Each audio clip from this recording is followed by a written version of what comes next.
Have they been put up, or is my Google Classroom just faulty?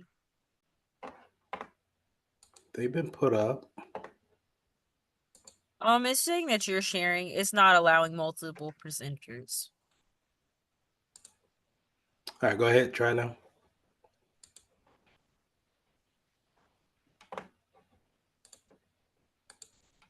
And I also found out today that if you aren't active in the lab, oh, they close on you. Yeah, that lab is a virtual machine that we're connecting to. So to save resources, they probably have a time to live type of a deal to where they'll go ahead and kick you out after so many minutes. Hold on, I'm waiting. Yes, sir. I'm waiting for the top bar to go down. Okay. Also, Mr. Mitchell, you be proud of me, man. This weekend, I got something to tell you after this. Okay. I'm always proud, but No, he's always proud. No. I had manually sat there and changed out my SSD and my RAM out of my laptop. I was getting irritated because the one that A&M gave us like years ago only had 117 gigabytes on it, and I had put a 2 terabyte in there. I'm like, man, nah, I need space. So I went ahead and just did it myself. W hey, job. that's a great way to learn. And if it wouldn't have worked, then that's a great way to troubleshoot. So especially when you don't have no other choice. So So this is what happens every time. and if you click those little three dots on the side where it says can you click sign on and forget?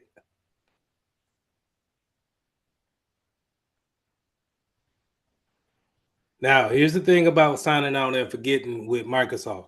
Microsoft is go ahead. I'll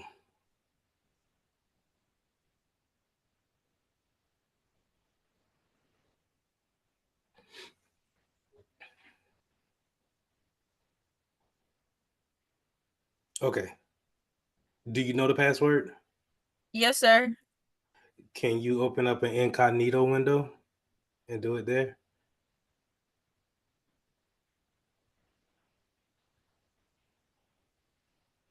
Not Azure.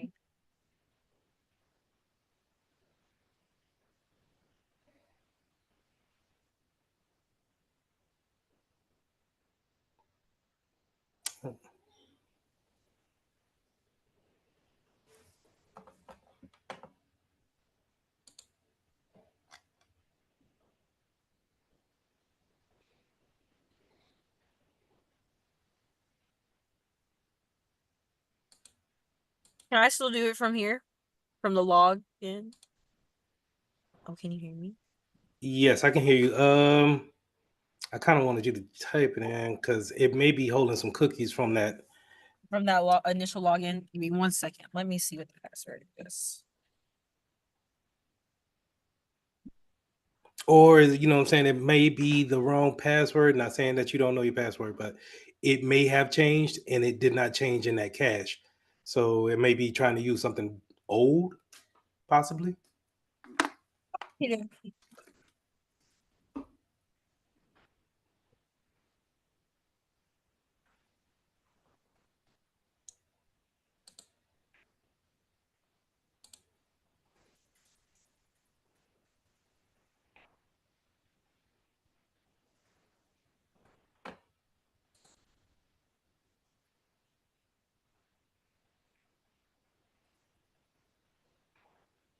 Let's make sure.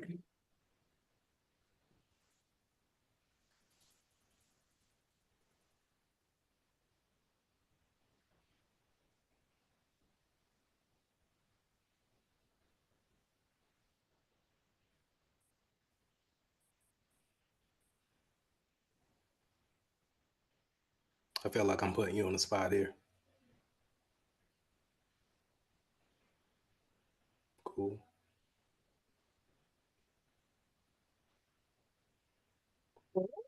Okay. All right. So now let's go to, I don't like this screen. Go to portal.azure.com. I'll put it in the chat if you need it. And Throw that in the incognito.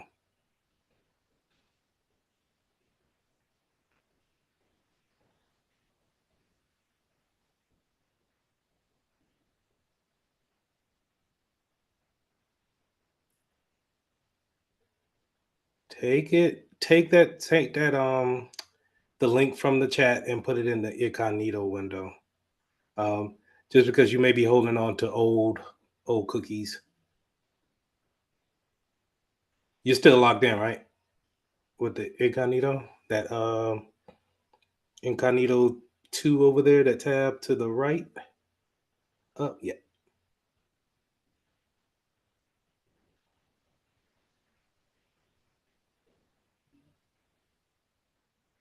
It still did the same thing, but let's maybe it's me.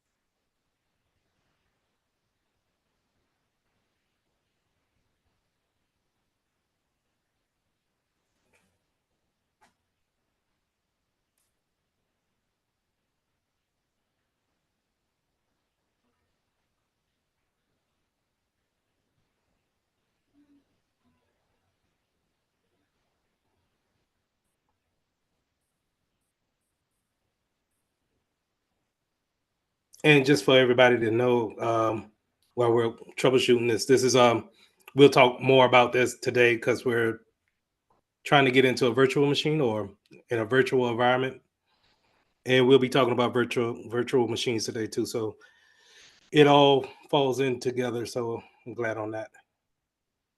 The two factor.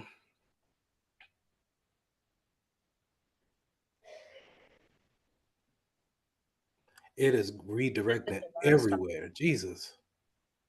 This is what it did last time. It just kind of like kept going through and cycling like it was authenticating Are on. you are you on a school network? No, sir. This is not on the school's domain. This is on like my own personal laptop that they gave us.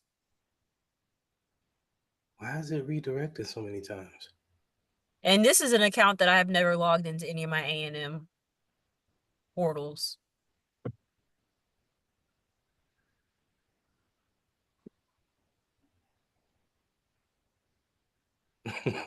um And then yeah, there we go. That's the end result every time. and this is incognito. Okay, so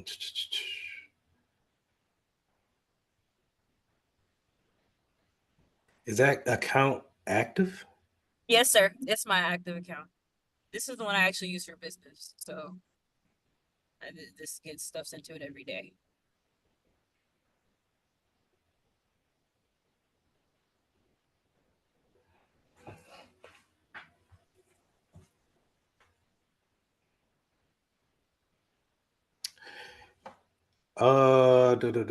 Let me see. Give me 1 second. Let me think. While we do that, I'm gonna hop back to the little CompTIA thingy so it doesn't time me out. Okay, go ahead. And make sure you check the. Let me see what you see in your classroom to make sure that you see the same thing that I posted. Last thing I posted was on the 22nd. Um, It's like it's not updating. And the last thing I see is the 14th. Give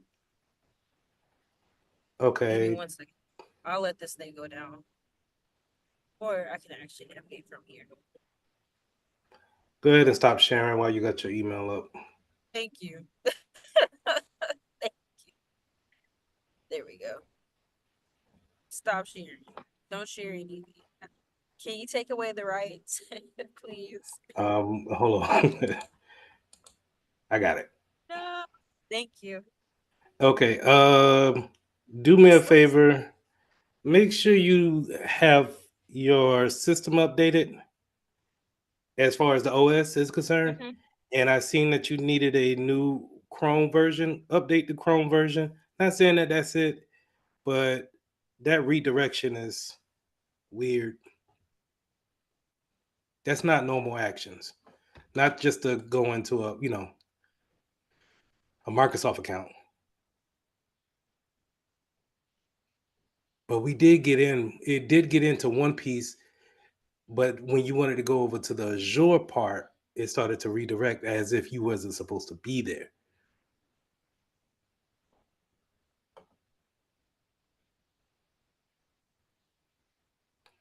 Okay, we'll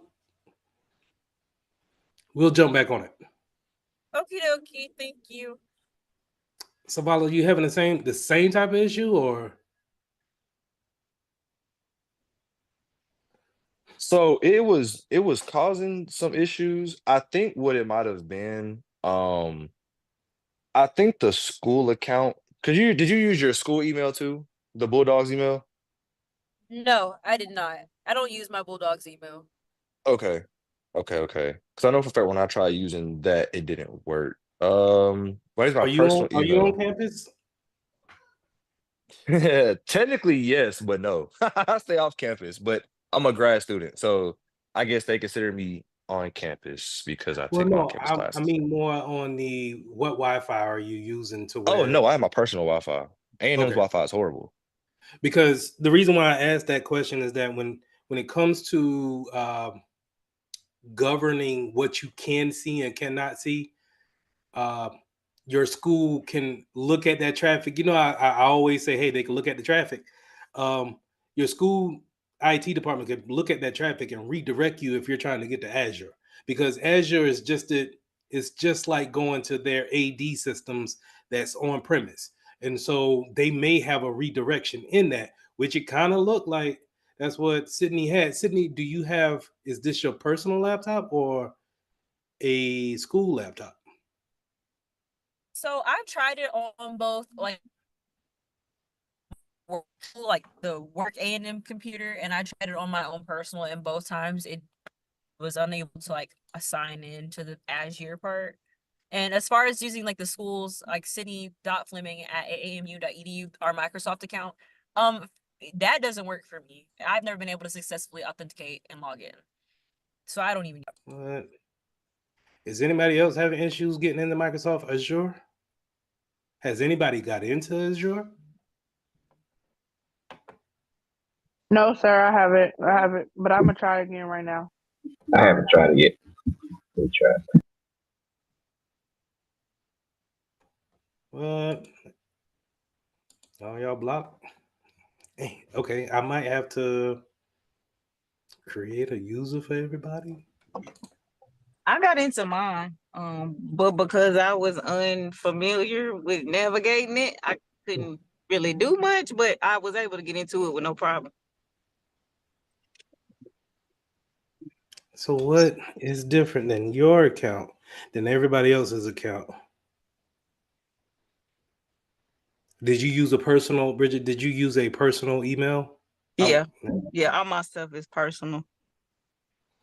Which shouldn't be no different Does than it what some. matter our type of internet we're utilizing? Maybe like Safari, Chrome. That's the only thing that I've seen that's the my next ask of Sydney. Can she update her I updated browser? it. But if everybody else is having an issue, then it's more on how do we just get into Microsoft?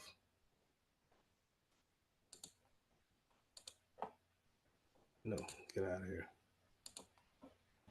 Guess. How do we get into Microsoft properly and then navigate over to Azure? Am I missing something here? English. Oh, you know what though? Nah, I ain't gonna blame that.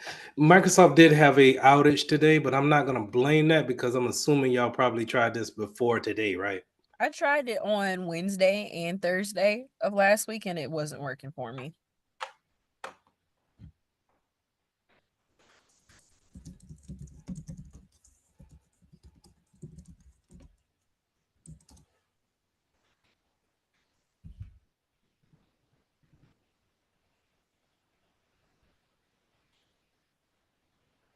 Mm-mm-mm.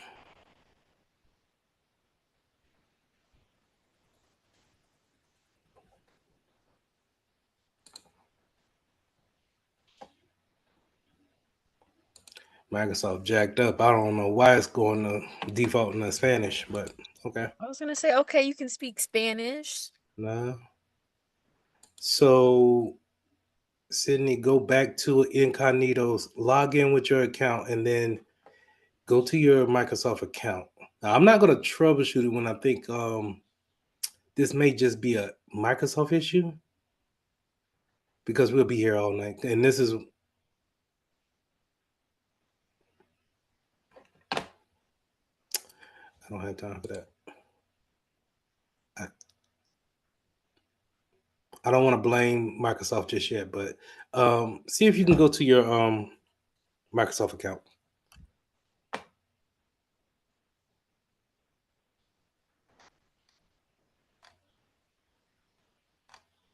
The details that I'm showing here, if you could pull those same things up.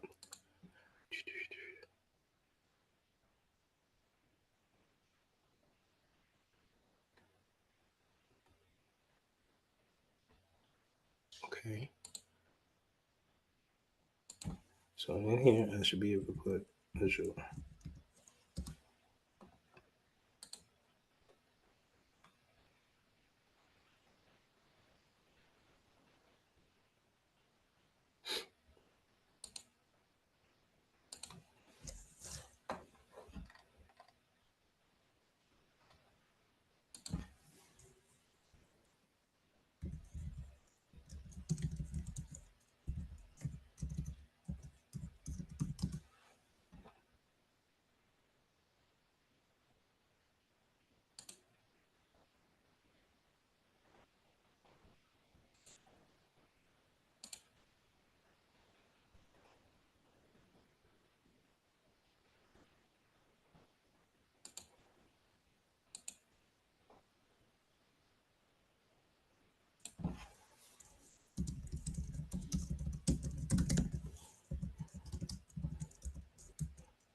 Yeah.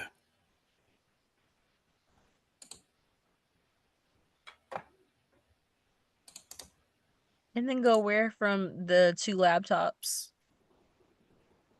Which one are you at? I'm at the first part whenever you go into account. Okay. So in account, you see these kind of like 9 dots up here in the top left-hand corner? Yes, sir.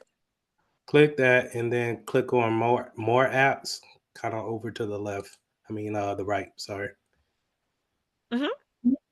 That'll take you over here. Can you see all of what I see?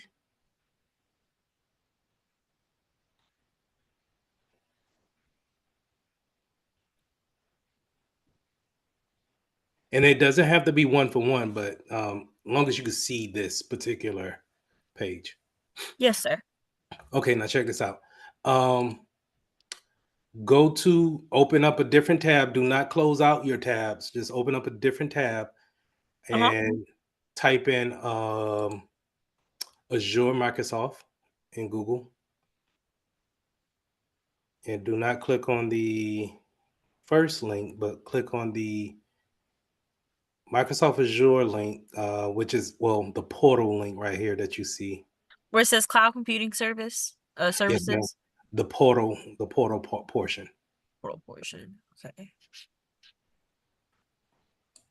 Yes, sir. What does it do? Is it going through your whole redirection piece again? It is.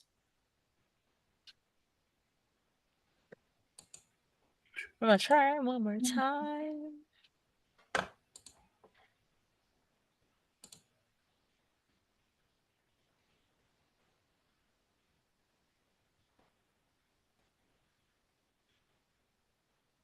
Yeah, it's just redirecting me again. One more piece, and then I'm gonna jump into the class. One more piece. Go back to your account window. Mm-hmm. Do you have two-factor enabled on your No, sir, I do not. enable? Find a two-factor and enable it. Okay.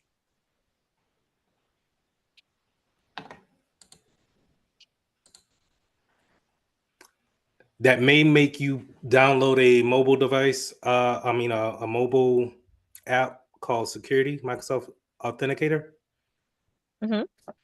for two-factor, Yes, sir. and then try those steps again. Because what I'm thinking, what it's trying to do also is sometimes when you have things federated, federation is out of the scope of what we're learning. But federations take that username and password, and then it says, okay, this is Sydney. Um, Redirect her over here and verify her here. And that federation says that we have a connection. We understand who this is. We can verify her. But if you don't have that, then that that redirection that you see in the URL is trying to get it. Is trying to go there. So it kind of saying, hey, let's go here, let's verify her, and it's sending redirecting back. It's saying, oh, no, we don't have two factors set up or something like that, and redirecting you back. And it's kind of going in this loop. Yes, Caleb. How you doing today? Doing good. How are you? I'm doing well. So, this is outside of the questions that well, what you're doing right now. But I was trying to ask you, can you explain ransomware to me? Yeah. Because the context behind it is that at my job, I work at Starbucks. Right now, we're not able to like see our schedules or edit them because of a ransomware on one of their third-party companies that control that. So 1 second, Sydney. Are you good with the two factor trying to set it up? Yes, sir. Okay, try to set it up and then run through these steps again, and just shoot me a direct message if it worked or not. And then if not, I'll try to think of something else. Ransomware. Ransomware is, and as you can see here, I posted it on 22nd. But let me see. Close this out. Ransomware is the ability to lock out one's computer using encryption, right? So what the hacker will use some type of social engineering attack or some type of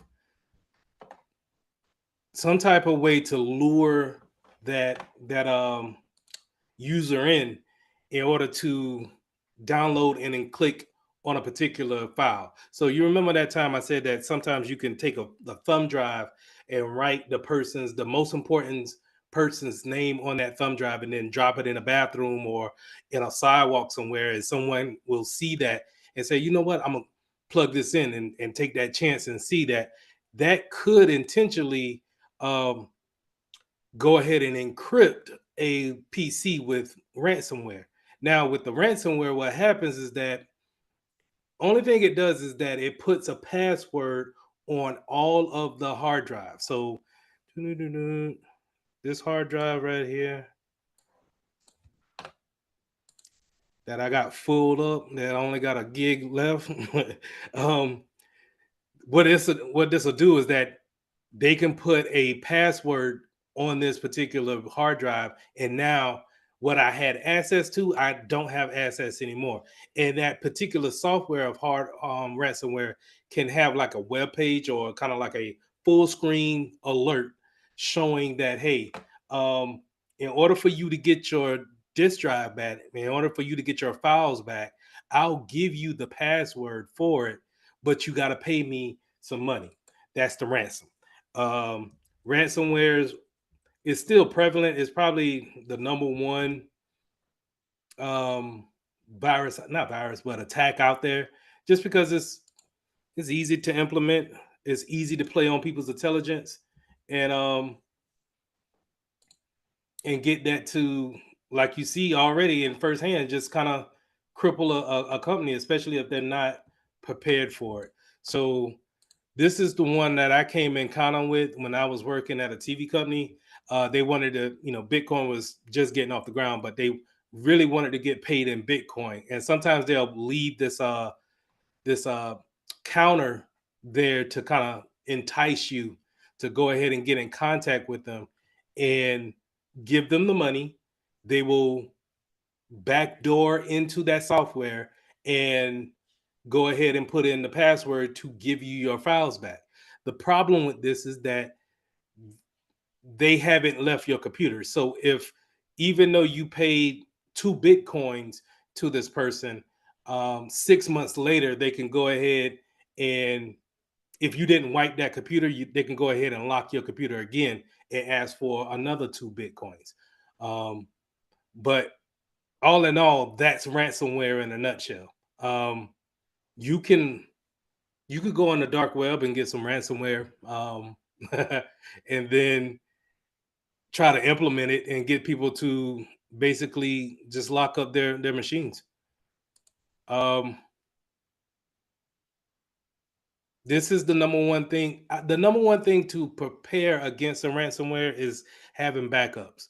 And again, this is something that we could talk about today. Is that given the fact that you have the cloud to back up your systems, have backups, because if and when someone comes in contact with a ransomware, you could say, "Hey, man, I'm not paying the ransom," and go ahead and wipe the computer clean, and then reinstall the OS and reinstall the applications from the backups.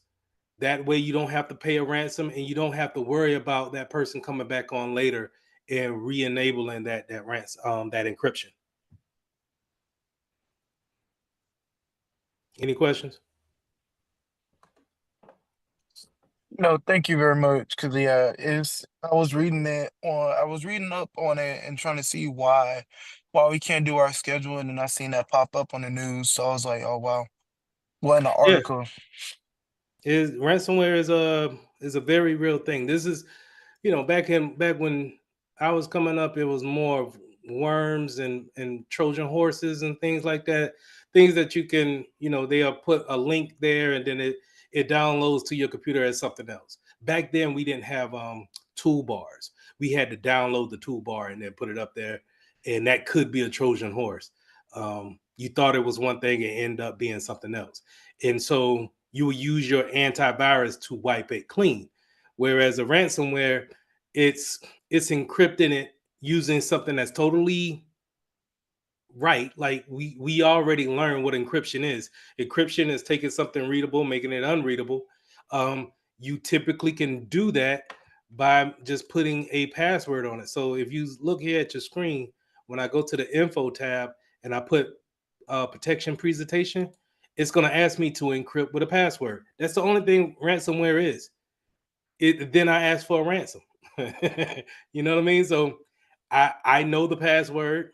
You want this document? I ask you for the money. You give me the money. I go ahead and unencrypt it. I give you the password, and you can get into the document. They're just doing that on your whole hard drive.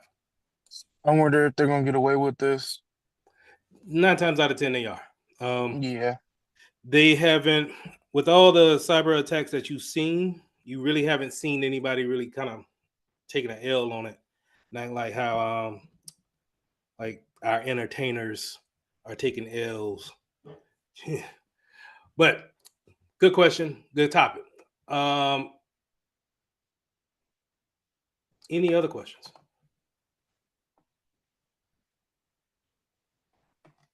All right. While I got y'all here, go ahead and drop your name in the chat for roster. Now we're doing lesson 7. Sydney, I do not know why it's not loading the whole classroom for you. Is everybody's can everybody see lesson 6 on the classwork? Or maybe it's me. Yes, I see it. So Sydney, I'm Yes, I can see it. gonna ask you to update your Google Chrome, and then let's try working those issues out. All right, let me close that up and let's get into today's lesson.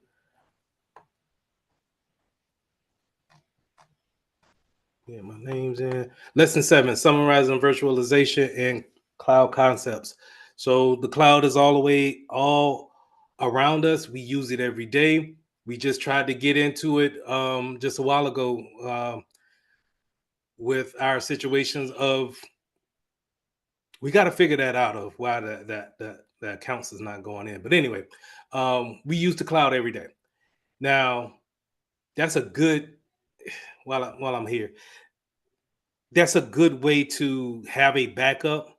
Given the fact that you can't get into your Microsoft account, that could be a good reason why you want another cloud provider to have those certain files ready to go just in case you have this issue. Now, the thing about Microsoft is that they're not great when it comes to logging in. Their IAM is sometimes it could be too restrictive, and they want certain things in place. Or like in the case, the first thing I asked her to do is to clear her cache by signing out and forgetting that by the browser. Um, Sometimes I even tell the user to go ahead and restart the machine in order to drop it off. But I'll continue to work with you to try to get that cleared out. Now let's go ahead and jump into virus. Let's go ahead and jump into virtualization. So you have two types of hypervisors. Hypervisors You're not are, sharing your screen. geez, throwing me off. Good catch. Thank you. All right, let me go back. No problem. Lesson 7, virtualization. So we have hypervisors. Hypervisors are the machines that's going to be able to give us that's going to be able to break down our main machine, our hardware machine, into different virtual machines. Now, your virtual machines is just like having a extra computer within itself. It's going to use resources that's already there in order to create um, either an OS, or it can create just the application, but it behind those scenes is still the OS projecting that application out. So you have two types. You have a bare metal type, which is type 1. Um, and that's going to be this one down here where it says the hypervisor and then goes off to the virtual machine manager. And that's going to give off the different types of OSs that it can have. Or you can have a host based machine. So this is what I constantly showed to you guys, which is the virtual box. I got the hardware, my actual laptop, right? The physical laptop. That's what I mean by the bare metal or the hardware. And then on top of that, or within it, is the operating system. Now, on that operating system, I have VirtualBox. And I'm gonna go ahead and pull that up. And VirtualBox runs as a application, but what it does behind the scenes is that it goes into my memory, it goes into my hard drive, and then it creates a virtual machine. In this case, I have a server and I have a workstation that's totally different than my actual machine here. So just for visual purposes, I'm going to spin up real quick because I don't want to tax out my resources. I'm gonna spin up my Windows 10 machine real quick.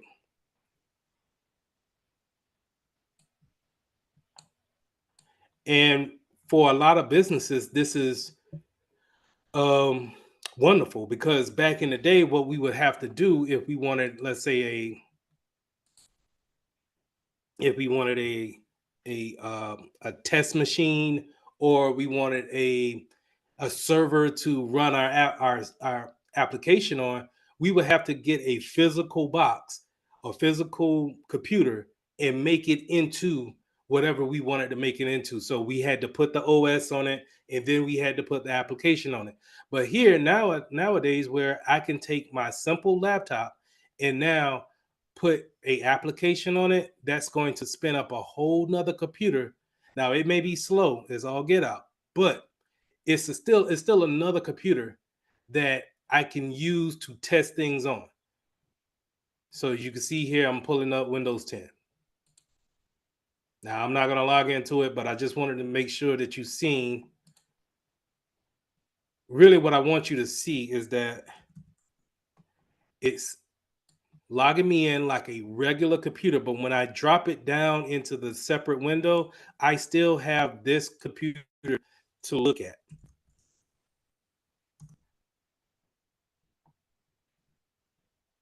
And so it may go too slow to show you exactly what I want to show, but we're going to try.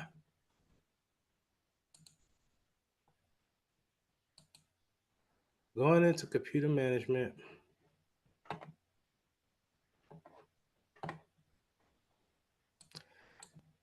This computer name is GWTN141-10. This virtual machine should be totally different. It should be honestly Windows PC 15. It should be the name that I gave it. But my point is that it takes from these physical attributes here in order to create this. But this is its own entity. This is its own particular PC. Something that I did not pay for, but yet I'm using my own software to create these things. Okay, finally went in. And the reason why is because I have bare minimum requirements on it. So bare minimum on the hard drive space as well as the memory space. So I'm not going to bore you guys with that. I'm going to go ahead and shut it down. Now, this is great for whenever you want to have a test machine. You're testing out a new piece of software. You want to see how something acts on a, like, let's take Sydney's issue, right? So what she could do if she had a virtual box installed on a computer, she could possibly spin up that virtual machine, go into that browser on that virtual machine to see if she has that same problem on a brand new machine. And if she doesn't have that problem on a brand new machine, then she can eliminate her PC being the problem and really kind of focus in on their account.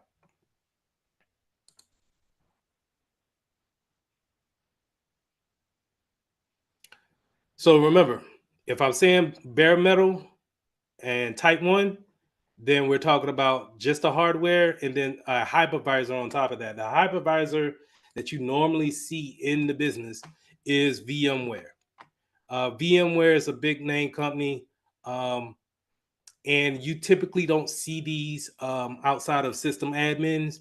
They can work on these and be able to give these out to people in IT. So if someone in IT is trying to run, let's say, ServiceNow, which is a help desk ticket application, they can run that they can build on the hypervisor. They can get the virtual machine manager ready and then spin up a OS particular for that particular application. All right. Any questions? Excuse me. All right. So the use for virtualization, we got several different ways that we can use virtual machines. First thing is what I've shown you guys is the client side virtualization.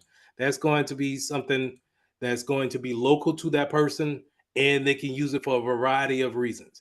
But you got to make sure that you have enough space on your computer in order to spin that thing up. Because if not, then you'll see your physical computer take a hit when it comes to performance as well as your virtual machine. Your virtual machine may be somewhat decent at speed. It will severely degrade what you're using for your physical machine.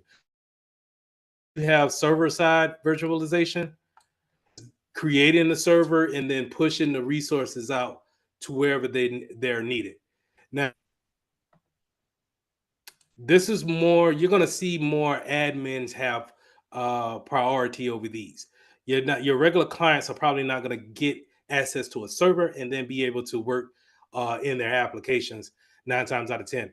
More than likely, we will push the application in the container to them, but not the server wise. So a lot of times I see this with IT admins, network admins, where we can get a server assigned to us, run our applications on it, and be able to maintain it and take care of it that way. And what I mean by take care of it, sometimes you got to run updates on your application. Sometimes you got to run updates on your server.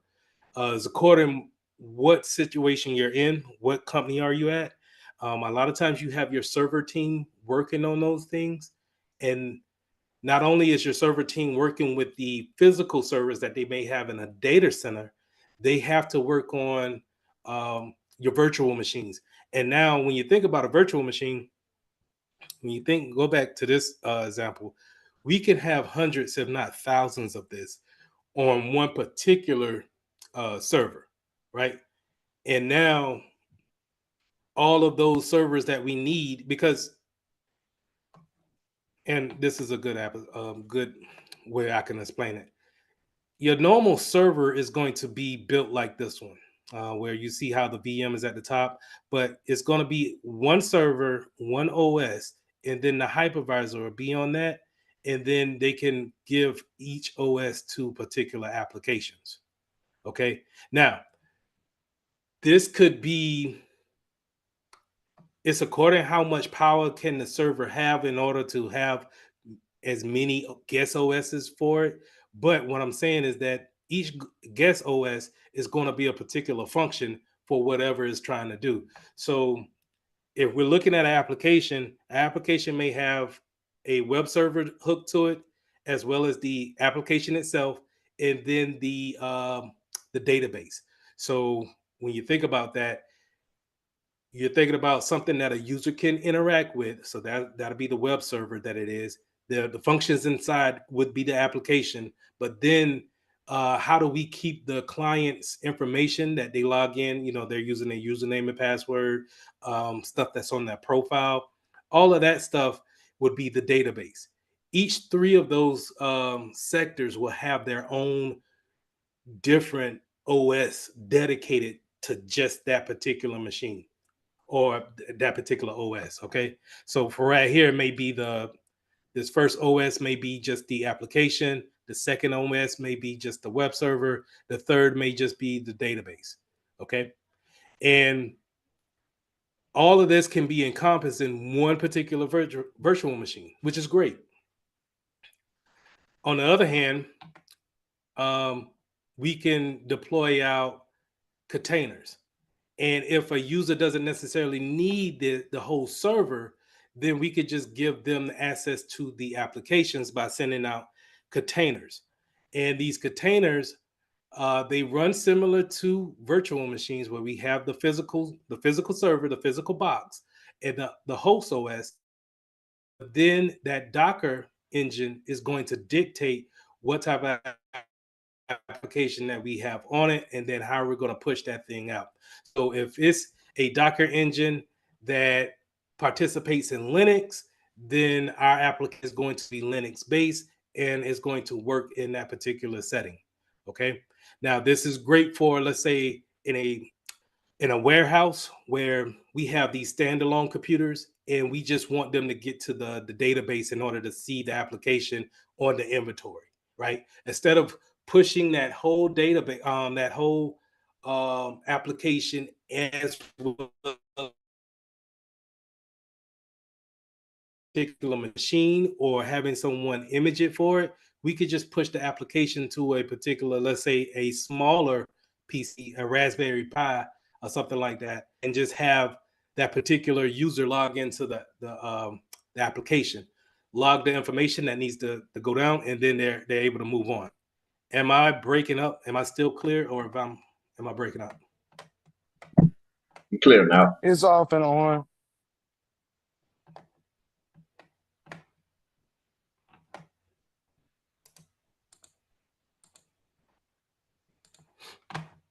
One second.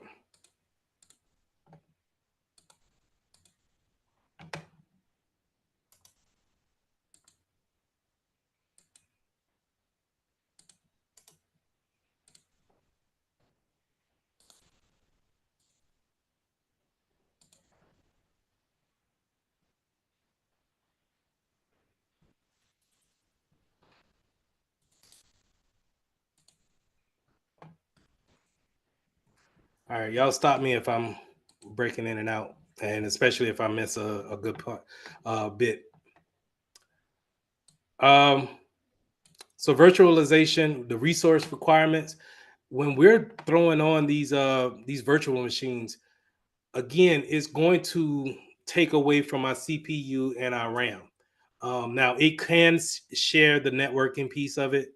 That could be a factor. Um, and you'll see that when it comes to if you're wanting to hook this virtual machine up to the network and actually communicate to it offline or in a different network, you'll see that resource being taxed. So you want to make sure that you have a robust infrastructure for this particular virtual machine, because it's going to tax it um, as it's starting to run, because it's essentially turning your computer into it's essentially tearing your computer into half or pieces, right? And now I don't want to use.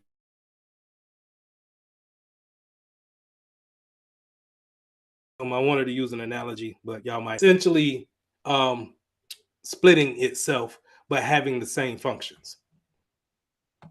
So we want to make sure that we have a robust type of infrastructure. Now, the security that goes along with this is that you got to treat this virtual machine as if it's a new computer. So, with that, you got to make sure that you're running your patches. You got to make sure that you treat it when it comes to IAM or people logging into it the same way. You don't want someone to not be able to get into your physical computer, but they can see that your guest virtual machine is vulnerable and they can see it from the public side. And if they can get to it, then there's a possibility that they have access to anything networked inside of that. Okay, so we want to make sure that we keep the security requirements just the same when it comes to virtual machines as well as physical machines. Now, VM escaping is a thing. And what that means is that I'm able to get to a particular VM, but as a hacker, I'm able to manipulate the settings in order to give me access to the physical machine that gave the virtual machine its life, right? That's incredibly hard to do unless it's kind of like it's a settings, some configurations that you put in place in order for that to actually happen. And so you don't want, again, going when it comes to hardening a computer, you want to have that same mindset when it comes to hardening a virtual machine, because it's going to have the same implications if you let someone hack into that machine.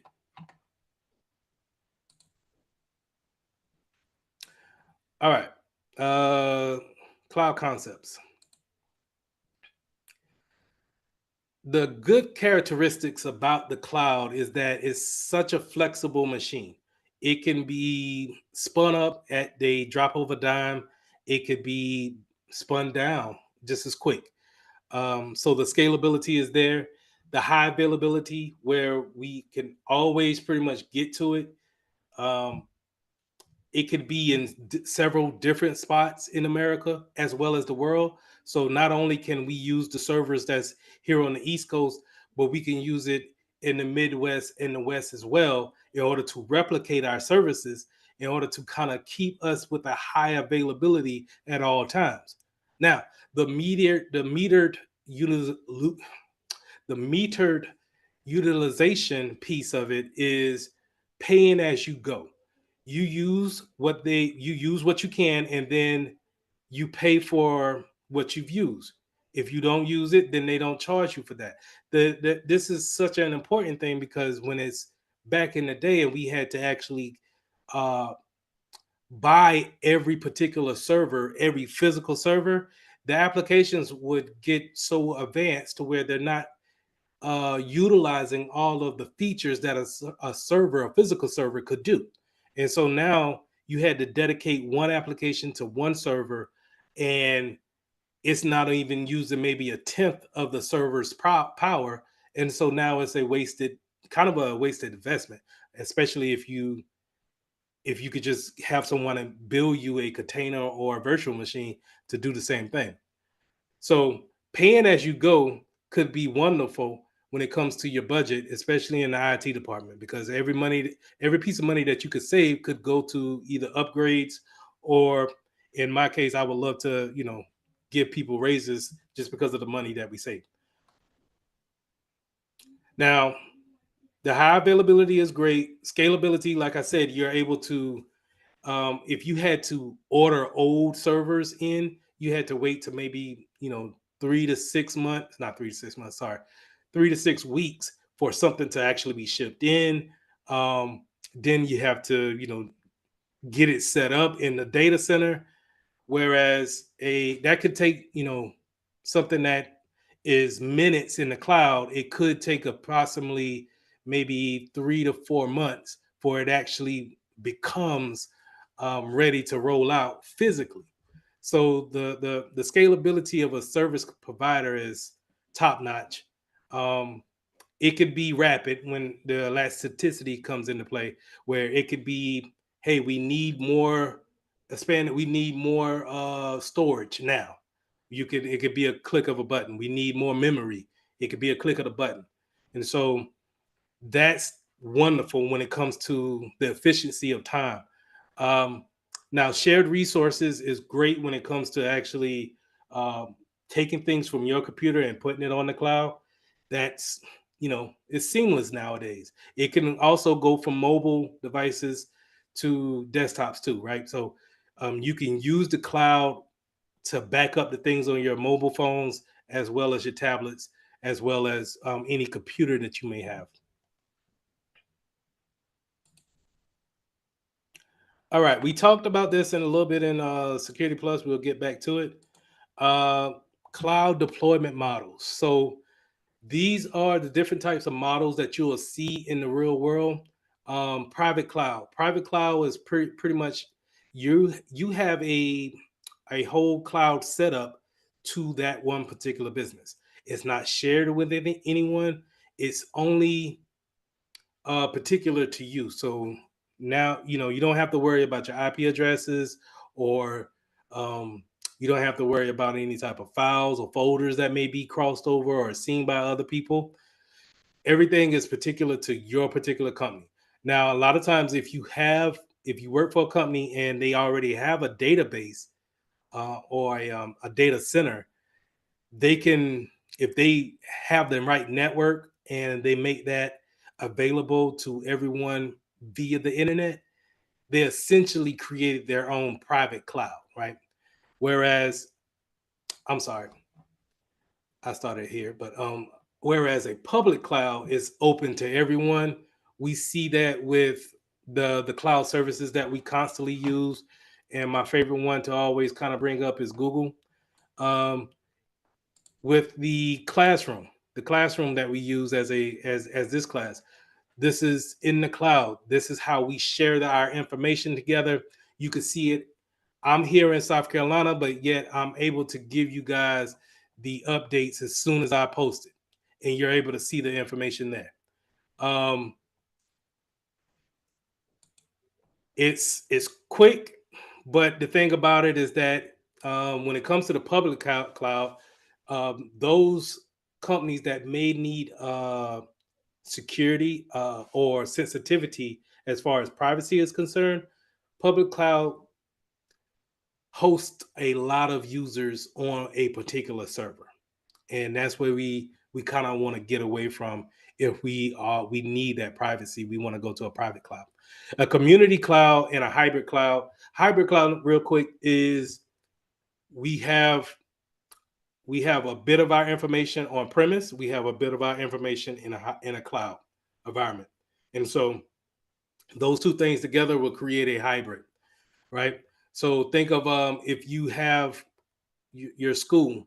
If your school has a data center or some type of, wherever the servers are, if they're hosting information there, that's on premise. But then if they still have the Microsoft Outlook um, piece of it, to where you can store things in the cloud, or you can save your document on Microsoft Word, and it stores in one note. I mean, not one note, one drive. Then that's a hybrid type of system where we're using two different cloud environments to talk to each other. Community cloud, on the other hand, is where businesses, they share the same industry, and they may want to go in on a cloud situation together and share that particular cost. So the one thing that I think about is like smaller medical facilities. So a veterinarian, a dentist, and a pediatrician all know each other, and they're trying to use a cloud instant to share their particular um, they all use a particular application that houses their medical records, but they want it separate, right? But they want to be able to share that between each other because they all are in that medical field. They know that they're going to be covered under the HIPAA laws and regulations, and so they will go into what we call a community cloud in order to share that type of cloud instance.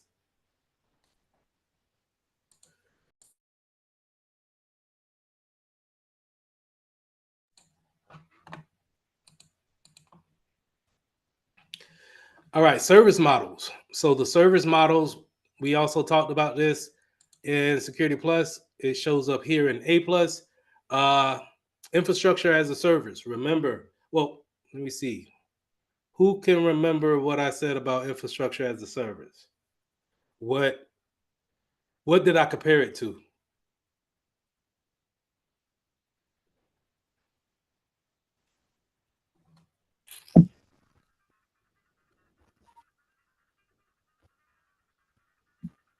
Oh, Okay. All right, no problem.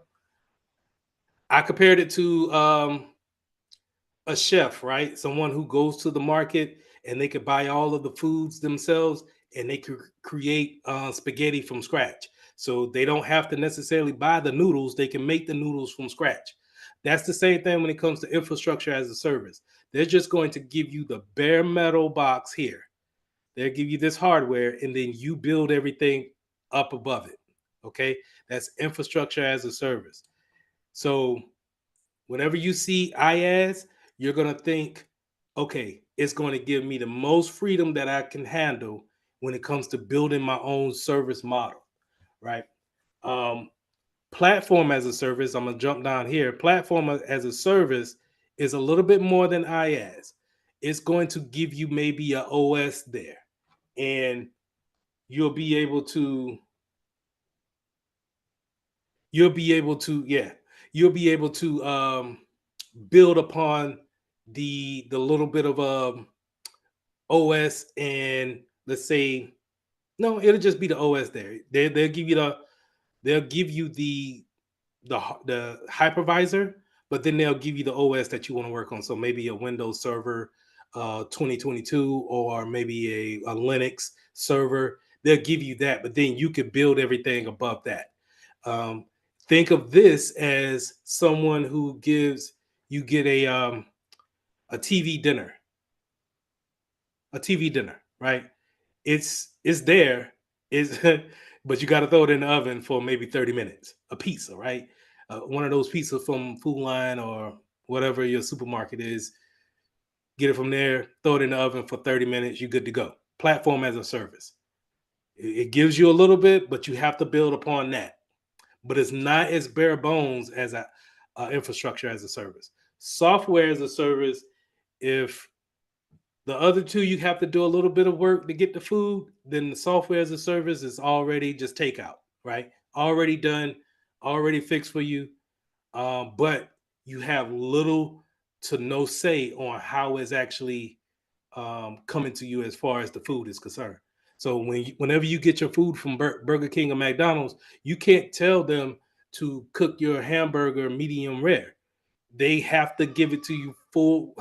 They have to give it to you fully done and with all the ingredients. Or I mean, yeah, maybe you could say, "Hey, I don't want cheese" or something like that. But that's the same thing as software as a service too. And when you're thinking about software as a service, think about YouTube. YouTube pretty much gives you what you could do on the application, and that's it. You can't play a game on YouTube as far as like an Xbox game or a PS5 game. You can't do that because that's not part of their makeup. That's not part of the software. It's already fully configured for you. You get what you get. And maybe you could do a little bit of configuration changes. That's the equivalent of you not asking for cheese or mustard or ketchup. But for the most part, you get what you get. All right. VDIs, virtual desktops infrastructure. So virtual desktop, this is where we are going back to when I was saying with the warehouse and that standalone computer. Sometimes we can have just the desktop infrastructure there. So what a user will see is just this, where they log into a computer or they open a computer up and then they just see a desktop background screen and then the applications that they need to do their job. That's it, right? And this is projected off of a virtual machine somewhere in the cloud or on another server somewhere. But what it's doing is that it's just giving the user enough software in order for them to do their job. So VDI is a great thing. Let me close this out. And think of these are just as smaller versions of virtual machines. Okay. And we use something like a thin client in order to house them. That thin client is going to sit out there in the plant or at a particular PC, and it's just going to house the desktop projection that it gets from the virtual machine.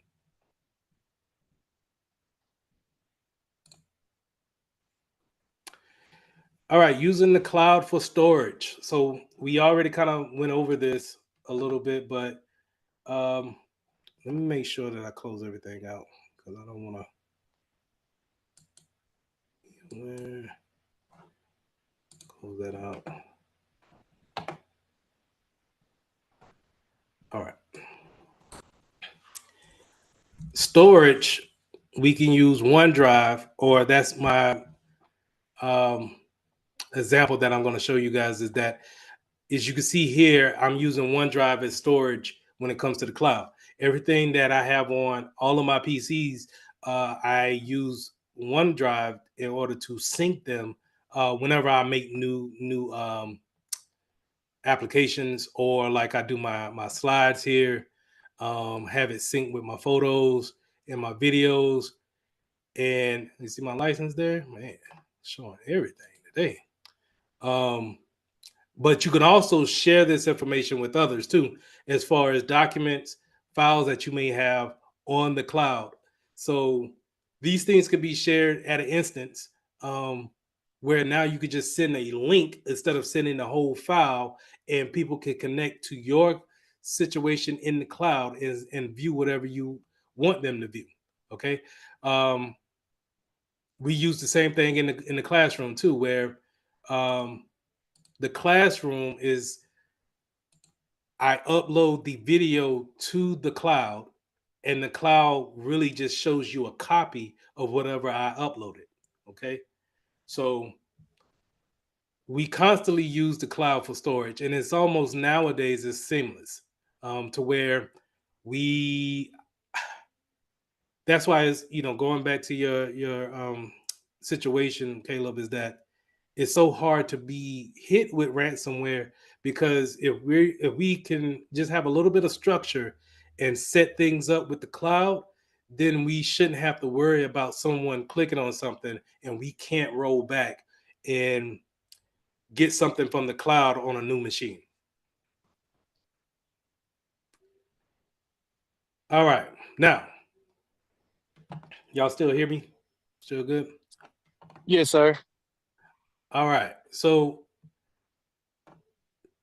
lesson 7 was fairly short. So I decided to go to some do 5 questions and talk about them at the end of my lecture today. Also, what I wanted to say is that how are we going to do it? I'm going to read the question. Y'all read the answers, throw the answer in the chat, and then we'll keep it moving. All right, question 1. For the security reasons, an organization needs to ensure that the information is located and managed only by its employees. What cloud model should the organization adopt?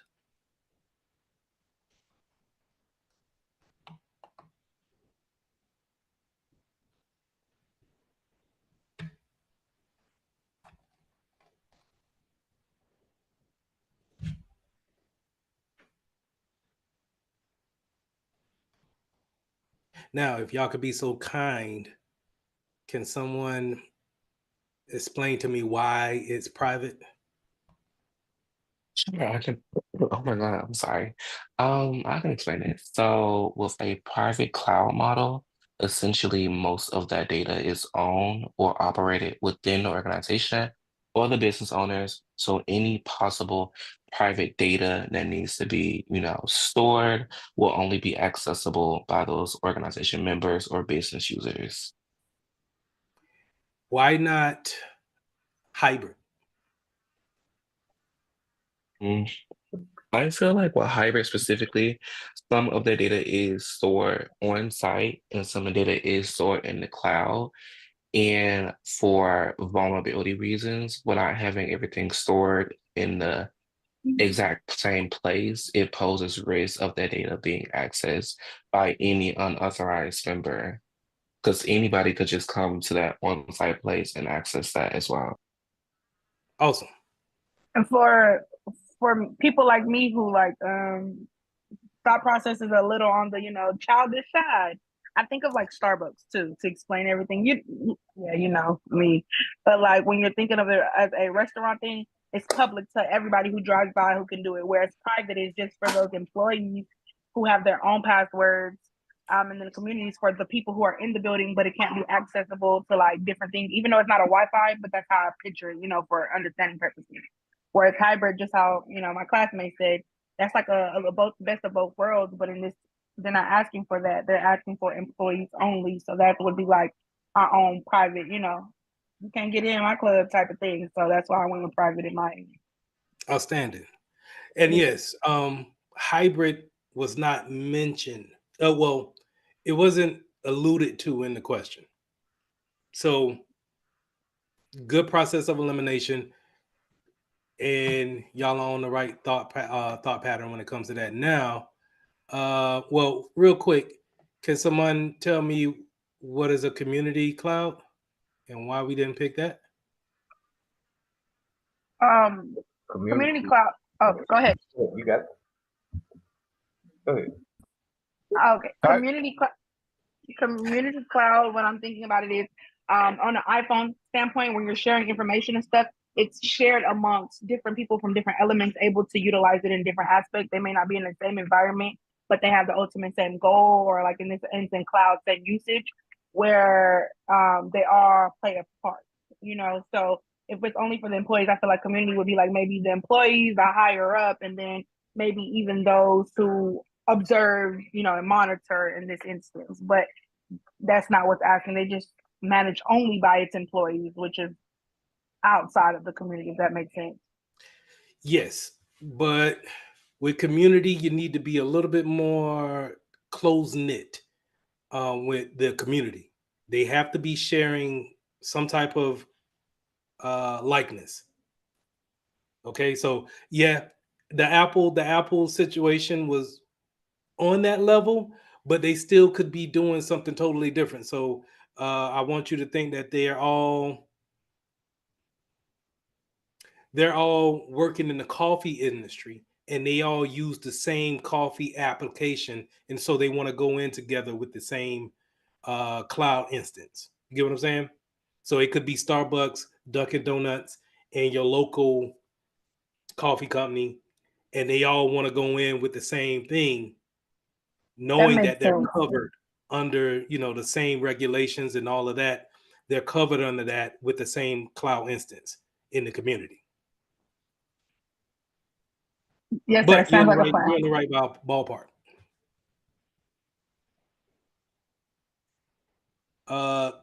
Caleb, Majesty, y'all both had your hands up and then you put them down. Did I jump over that? I'm sorry. Just wondering, it's like a good example of like community cloud, like you know how when it comes to like onboarding processing or like when you have to apply for a job, specifically like, Dunkin' or any fast food, how we have like our own like database for onboarding. Is it similar to that in a way? Because I know at Dunkin' we have something called the center where it's like that's where all admin, you know, uses that to process data, share info with each other, and yeah.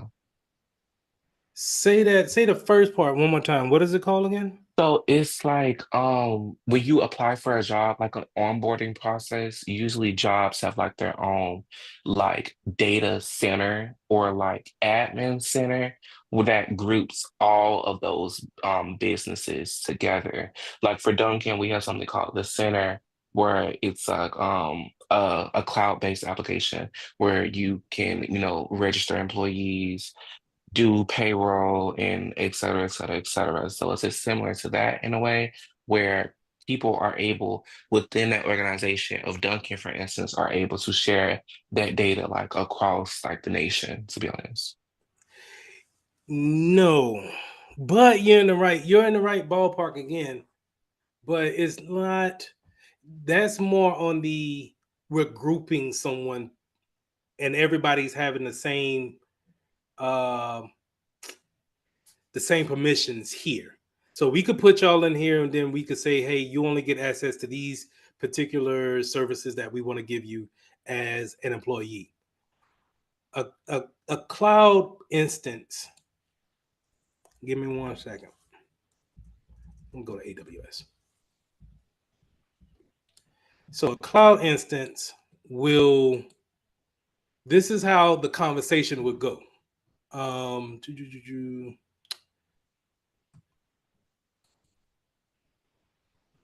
The cloud instance, and y'all can see my screen, right?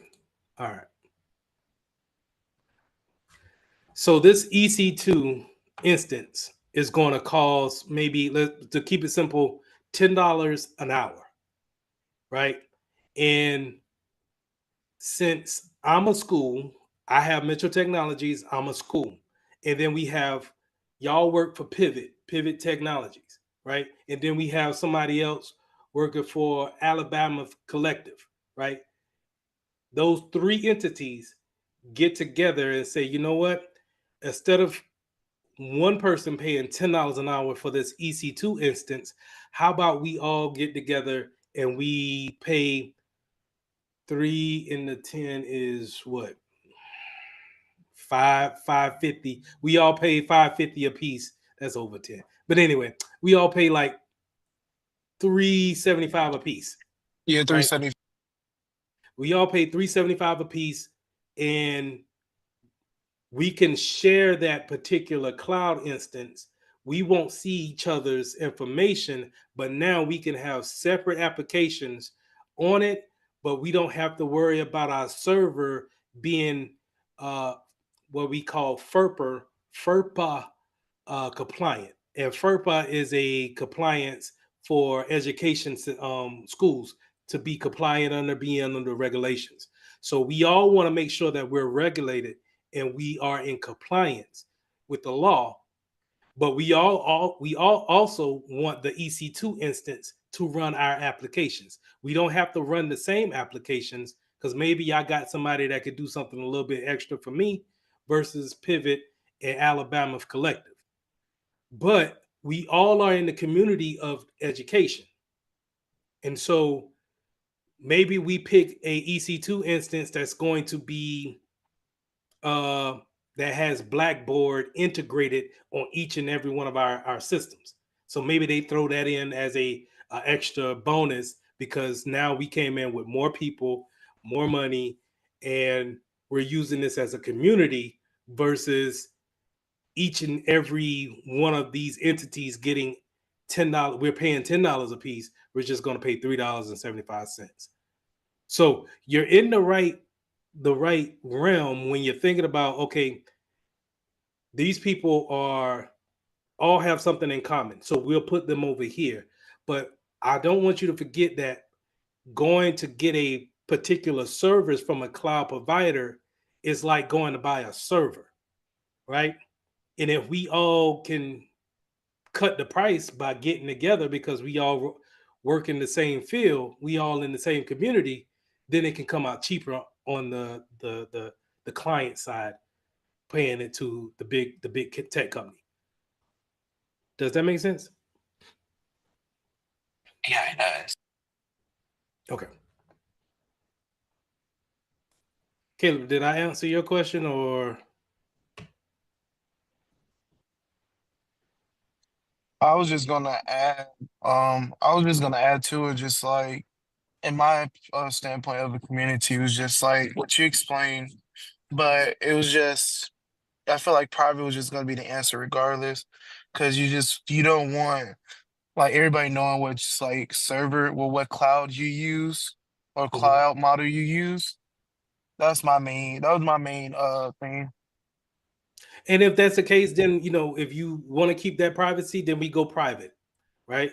But if we don't care about the public, or and the public and the community is still kind of in that same realm, but the community is going to have that extra. This is why I'm grouping with these people because we all do the same thing. That's why I constantly want to bring it back to a business. Okay. All right. Question 2. Rather than purchasing a fixed number of software licenses, a business only wants to pay for a number of licenses that they actually need at a given time. What kind of cloud service model is the business pursuing?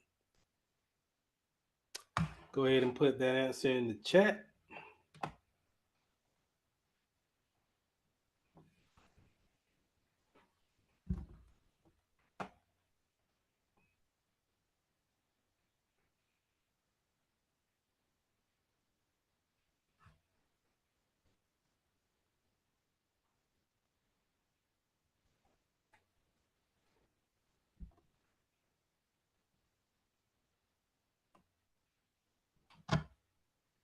All right.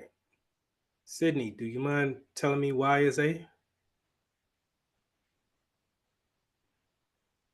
I'm out the guest.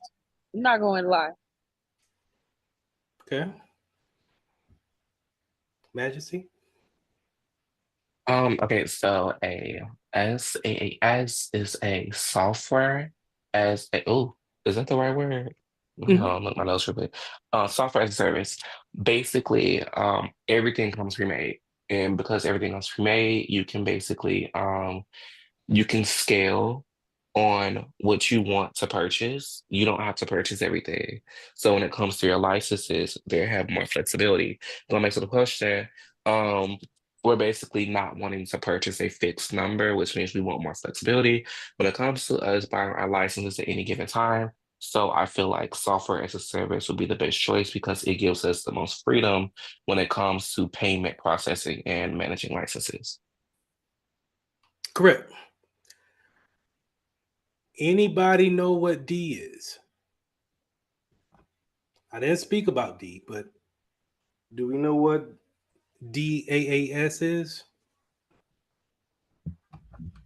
It's maybe like domain. No. Desktop, actually. Desktop as a service.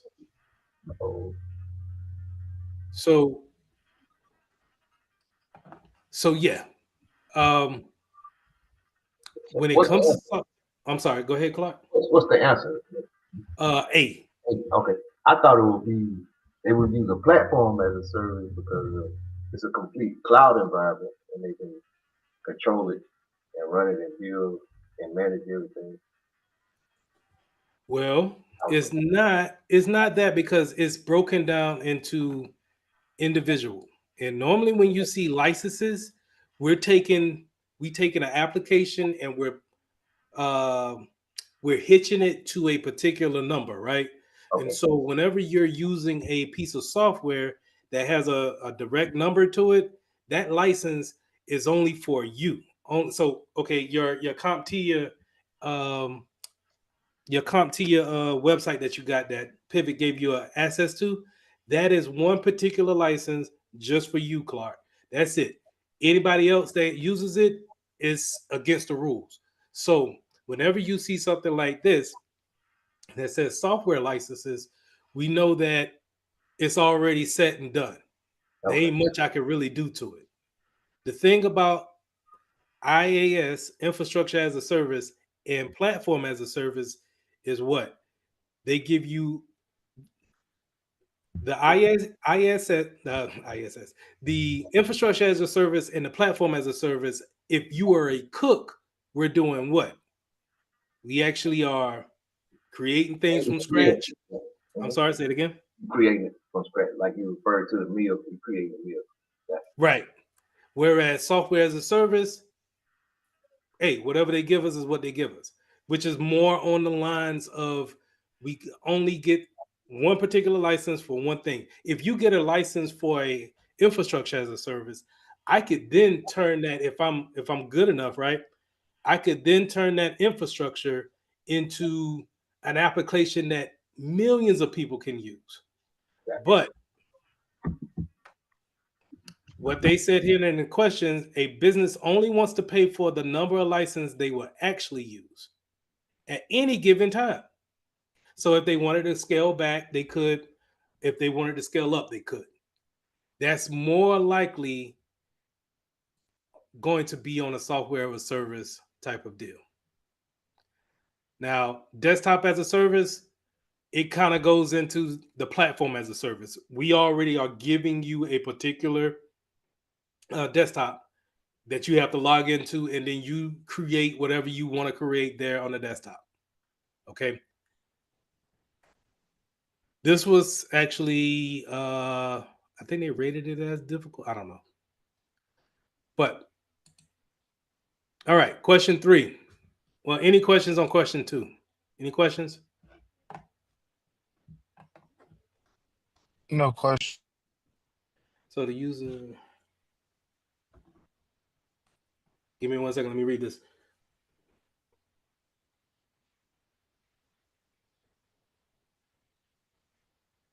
Yeah. Yeah. So if keeping, I want you, whenever you see these software as a service, infrastructure as a service, and then platform as a service, think about a chef. The more cooking skills they got, you know, they can go from scratch, just get the raw materials.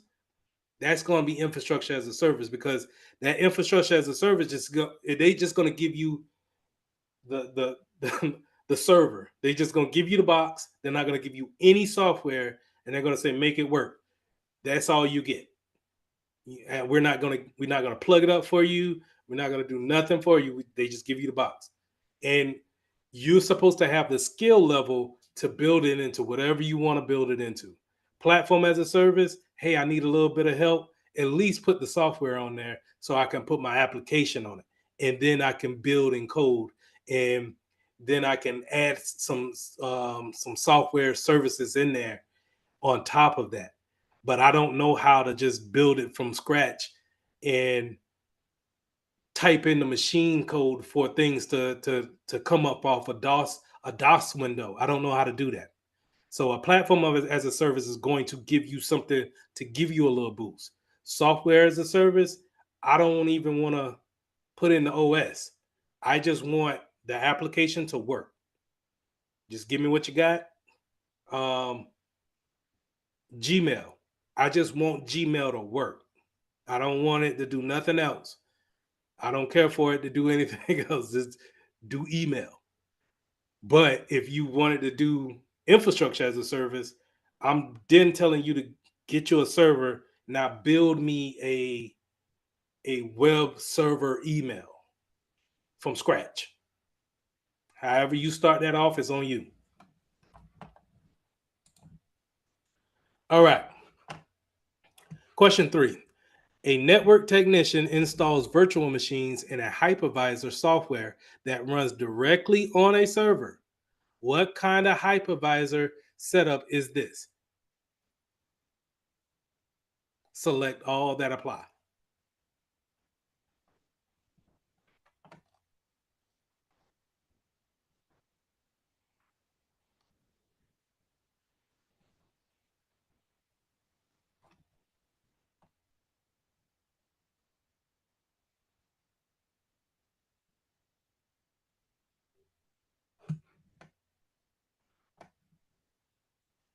Anybody else gonna answer it? Okay.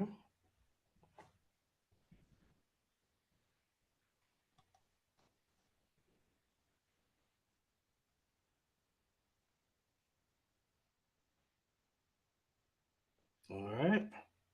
I'm gonna wait for one more.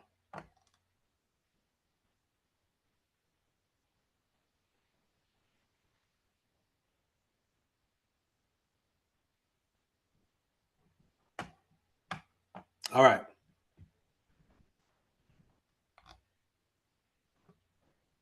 All right, so check it out. We need to go back on this.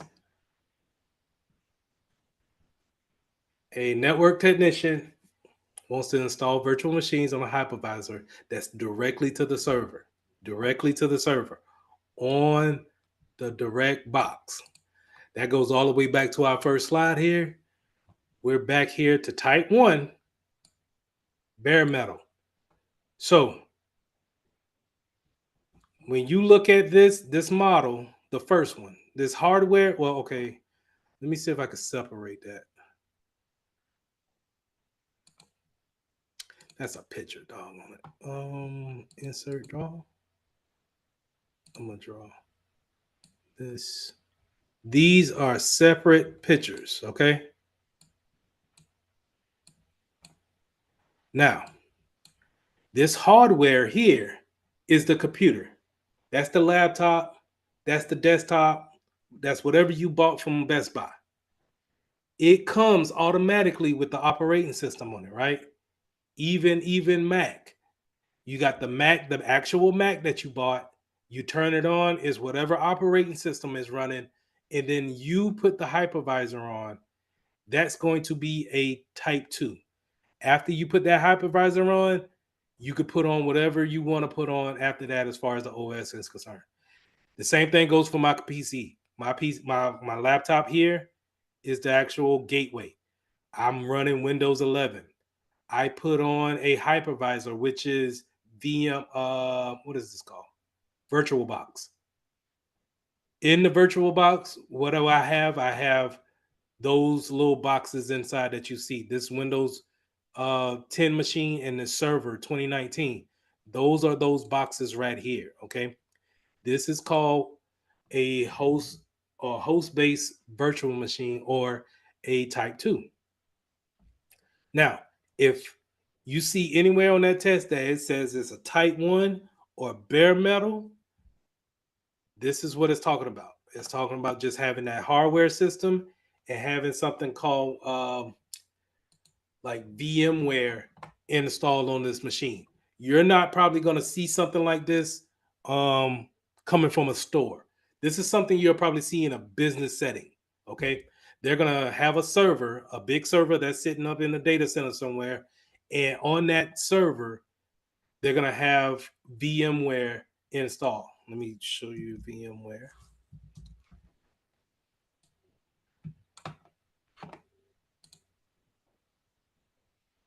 They'll have VMware installed. Now, VMware looks similar to my machine, right? As far as VirtualBox is concerned. But this is a much more powerful hypervisor that can then, in turn, turn around and put multiple OSs from that particular hypervisor. So it never goes into an operating system. Okay. You never have to set it up with Microsoft Windows, or you never have to run um, Windows Update on it. You can't check the time on it or anything like that. This is hardware and then it goes straight into the hypervisor. That's what's loaded on there. And with that, then it loads into these different OSs. So going back to our question, what was it, 3? The keywords that you wanted to see was right here. Runs directly on the server. That automatically I want you to think type 1 because we only got type 1 and 2, right? Now, Guess OS is more on the desktop infrastructure side, but I want you to think these 3 things have something to do with hypervisor names. You got type 1, type 2, right? And type 1 has a nickname, bare metal. It's directly on the box, directly on the server. Okay? So B and C is correct.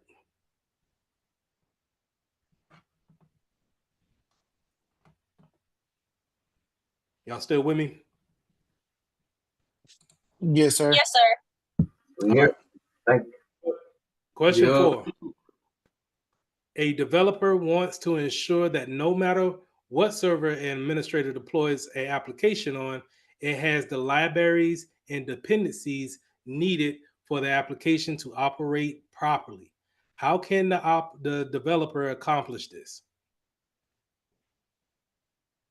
I'll read it again. And this is, well, I'll jump into that later. A developer wants to ensure that no matter what server an administrator deploys their application on, it has the libraries and the dependencies needed for the application to operate properly. How can a developer accomplish this?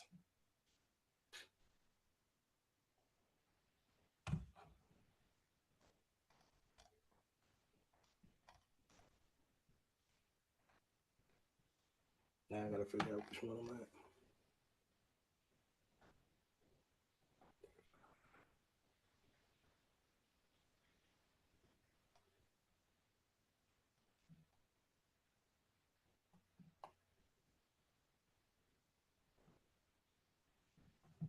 All right.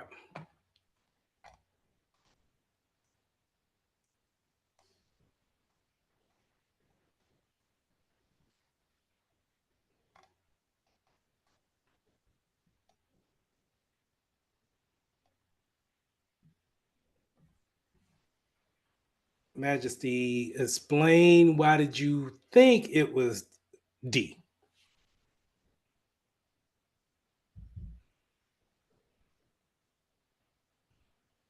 Oh, I really did. I mean, I took the educated guess, but I hope.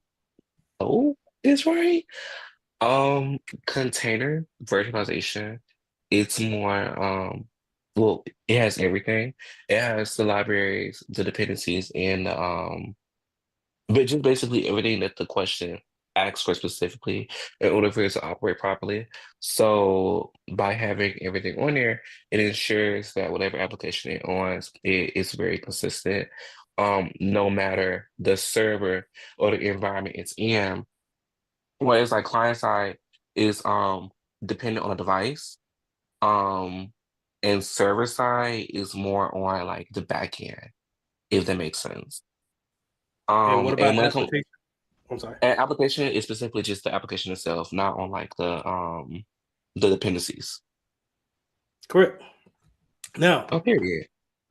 good job on that. Because I don't know if I explained that properly.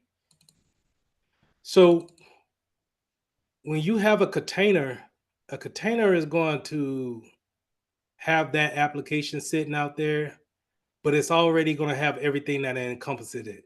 So when you see here on my hard drive here that I go to program files, all my applications, they can read different things in these folders here. Um, and the functionalities that they need or references that they may want to refer back to, they can always go back to this particular folder or their particular folder and look for certain things. That's what a container is going to do. So those libraries that was indicated in that sentence is looking like this, where that particular application is going to reach back into this folder, or it's going to have that folder on board with it.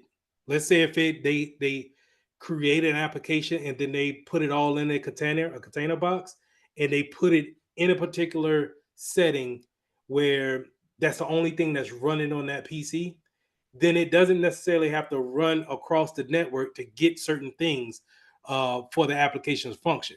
It can look within itself, within that container, and find the things that it needs.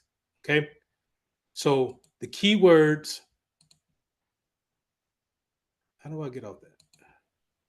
Get off that. The keywords is libraries and dependencies. That's going to be more likely an indicator of container virtualization.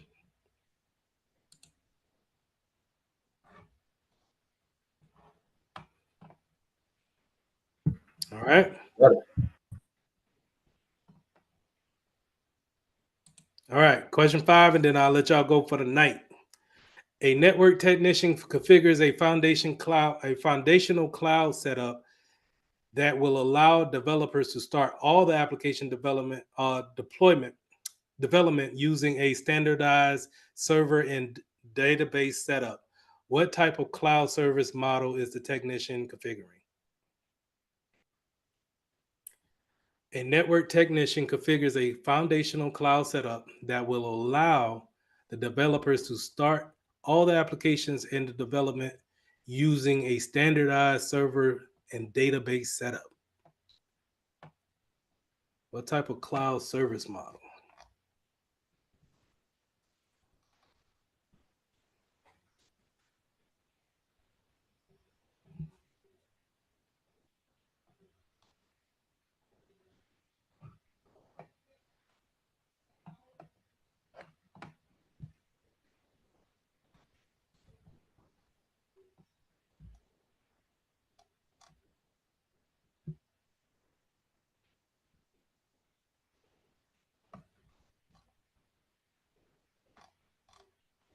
Awesome. All right. Savala, let me know why. Why C? If you can, if you're at work, not. Let me know.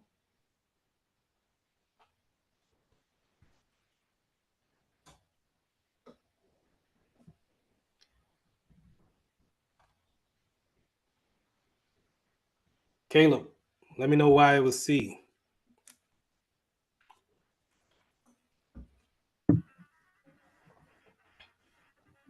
Art, let me know why it was C.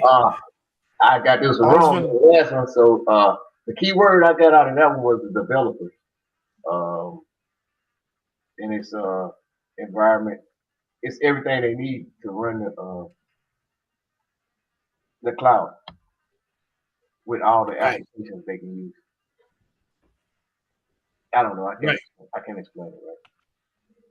No problem, no problem. No, you saw the keyword that stuck out to you, and you made the association with the development, with the model, and that's what I want you to do. When they're talking about they're allowing the developers to start all applications using a standardized server and a database setup. These things, once they set these up, they need to now have a functionality. So they need to do something after that. So we set them up with a server and a database. Now it's on you to actually go and do something after that. So with that being said, it can't be SaaS because we didn't give them everything. We gave them a boost. We gave them something to work with. Can't be desktop as a service because we didn't talk about that. And two, that's more of a finished product too. So it has to be a process of elimination. Are we cooking things from scratch, or is it a TV dinner? Throw it in the microwave for 30 minutes. I mean, throw it in the oven for 30 minutes. So it's going to be probably a platform as a service because we gave them something to work with. We gave them a standardized server and a database that they could now put users in, and they could set up their application on that server. So platform as a server, as a service is the correct answer.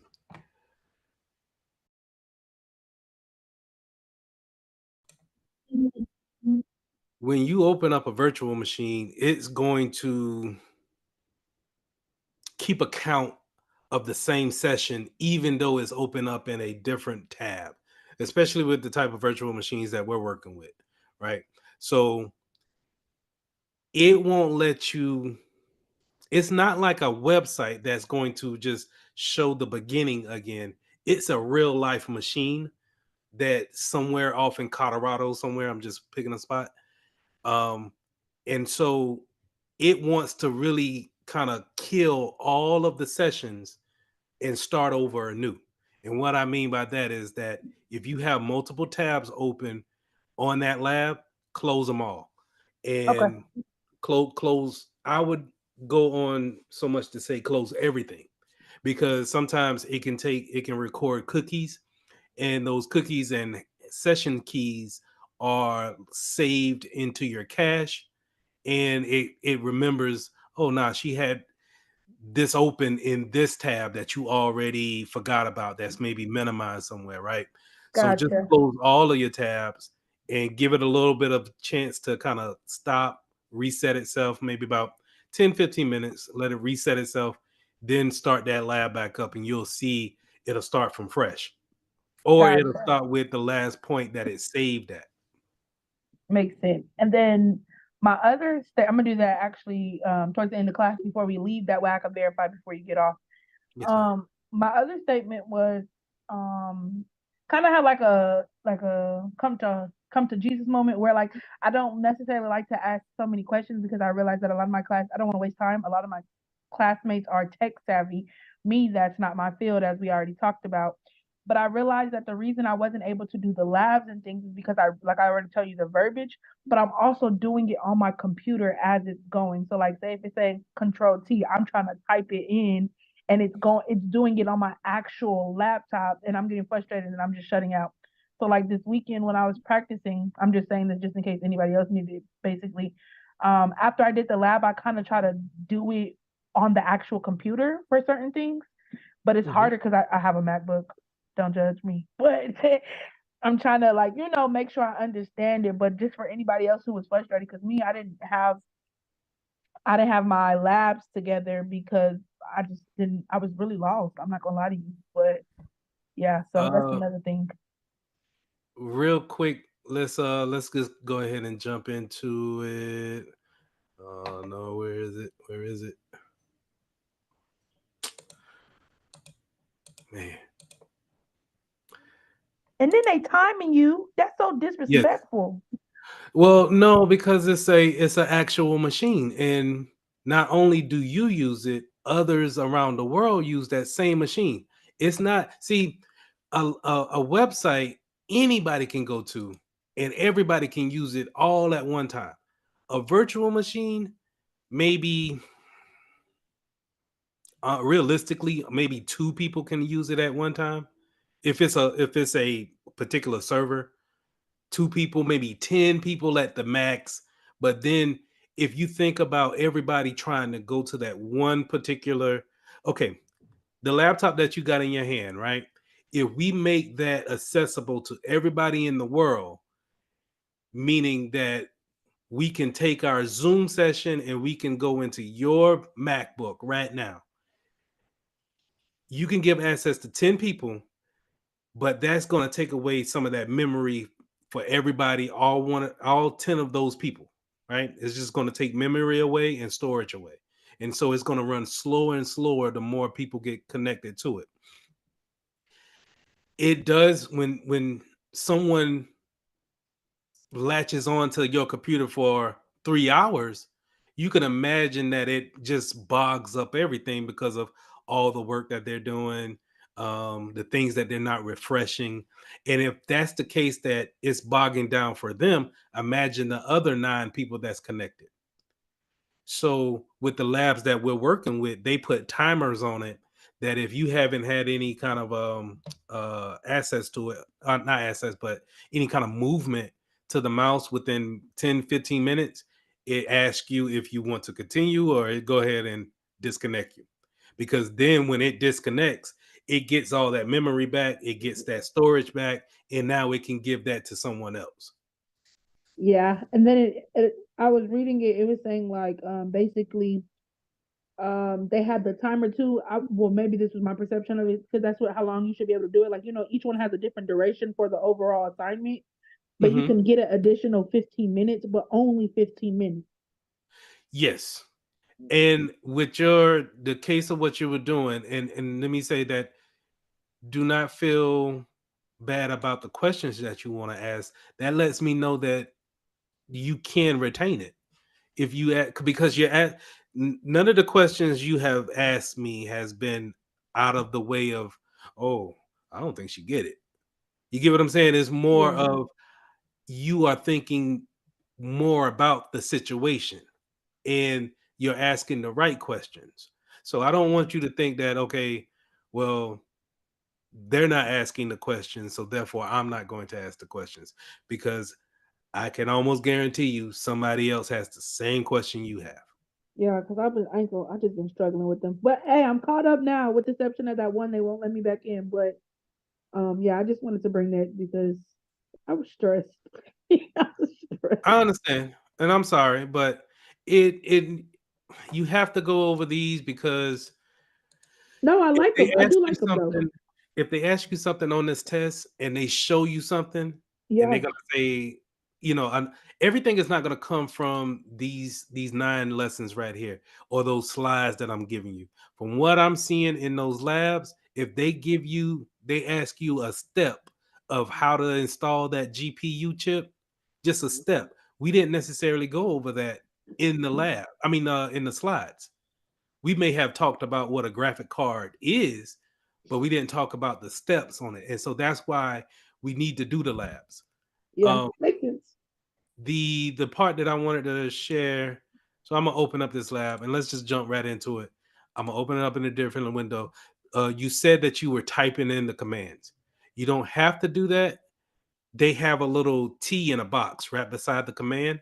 Yeah, my slow self was typing T, then that. Like I was going through literally everything to figure it out until my husband was like, just try clicking it. And I clicked and I was like, bro. Yeah. If you click the T, it'll automatically put that in.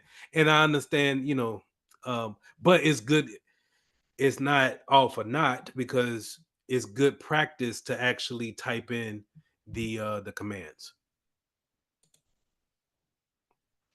But I really want to do okay. So since you No, already got that part, you don't have to do anything. I was just one thing about the other lab and two just expressing like I felt very behind, but it was because of verbiage and stuff, but not necessarily you have to walk through anything. I submitted that lab.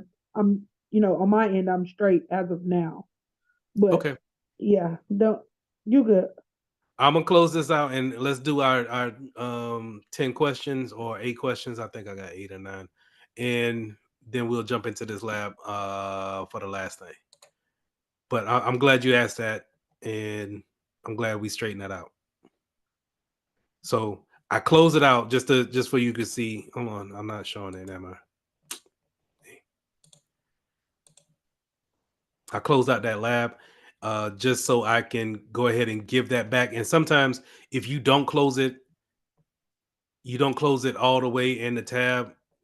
Even though you come back here, you probably want to still refresh it just so the application can know that you already have completed messing with that lab, and then you want to reopen it. Are you able to go back and redo labs? I know you could redo the. Yes. Okay, sweet. You should be able to reset those labs. So just whenever you launch them again, if you already completed it, but you wanted to go back over it, you can relaunch it and do the whole lab over again. Okay. Okay. All right. Let's jump into these. Any more questions from anybody else? You All right. basically answered all my questions and comments and stuff like that from the labs. Okay. All right. Let's get into our questions. I got 9 of them. I got 30 seconds on the clock. Time. Y'all read them, answer them in the chat, and then we'll go over it after 30 seconds. Time now.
Are you talking? Hey, appreciate that.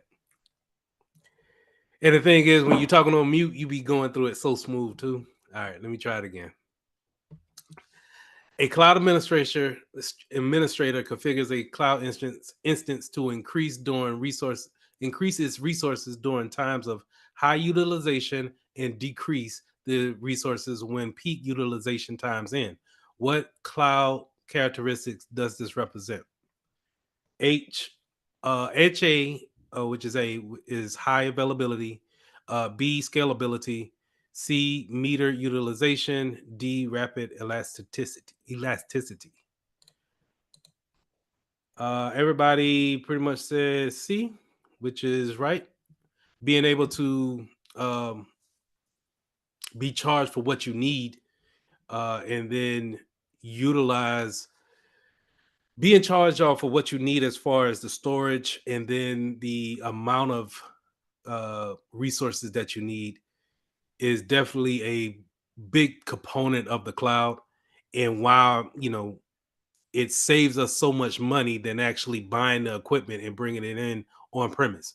Imagine if you wanted to have so many load balancers on a particular base or in a particular building, you would have to buy all of those servers and then configure them to actually provide that type of resource. Whereas in the cloud, you could just configure it to actually scale up and then down whenever a need be.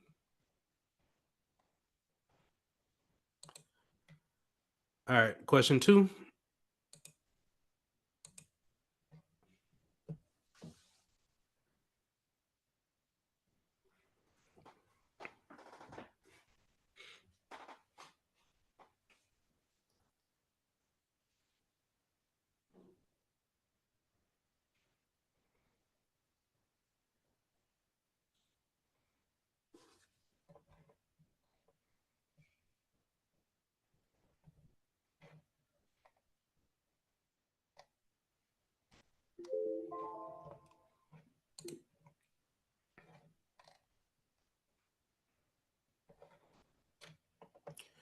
All right. Now, if y'all have been paying attention, this is the third time I put this question. Is it the third time? This is the second time I put this question in. Rather than purchasing a fixed number of software licenses, a business only wants to pay for a number of licenses that they will actually need at a given time. What kind of cloud service model is the business pursuing?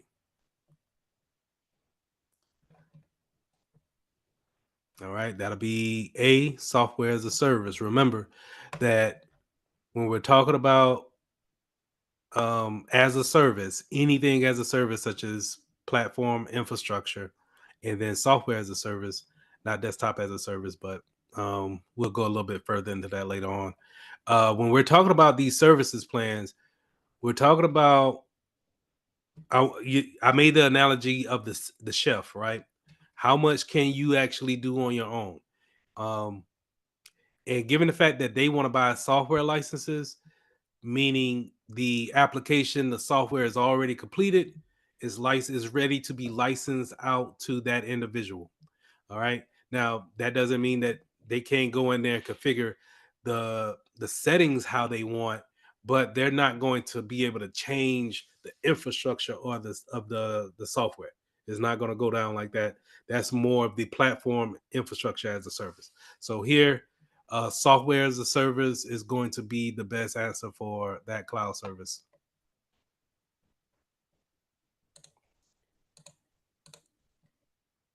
All right, question 3. Time now.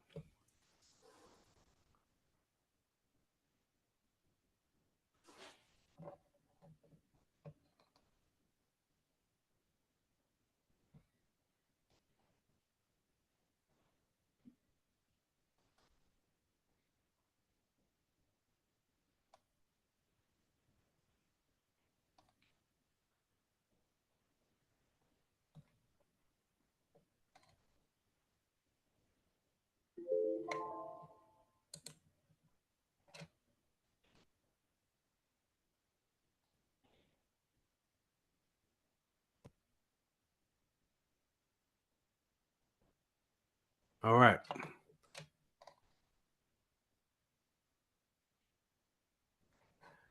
I'm gonna get this one. I'm gonna get y'all to get this one. This is the third time I put this question for our review.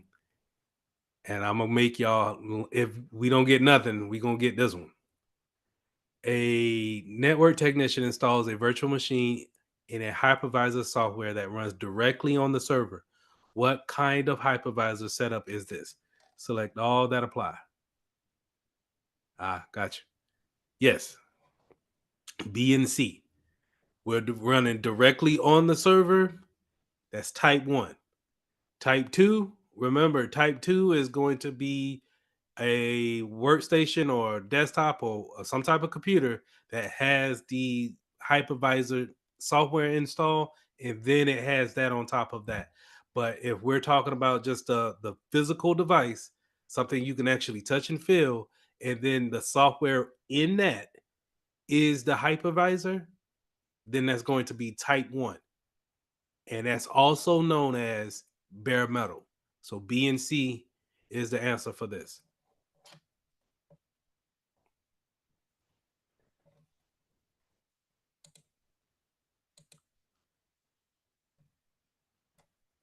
All right. Question 4.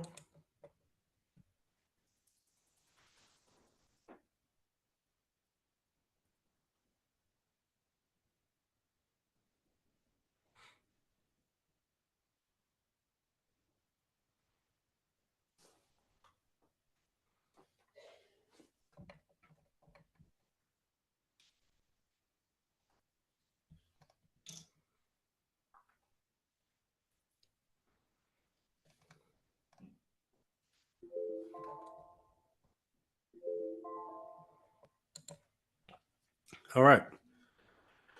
A network technician configures a foundational cloud setup that allows a developer to start all the application development using a standardized server and database setup. What type of cloud service model is the technician configuring? That's going to be C, platform as a service. Now, it if we can go ahead and get desktop as a service out and software as a service out, because these are pretty much finished products. These are going to be more on that software level. I mean, the license level, where you buy exactly the end product, right?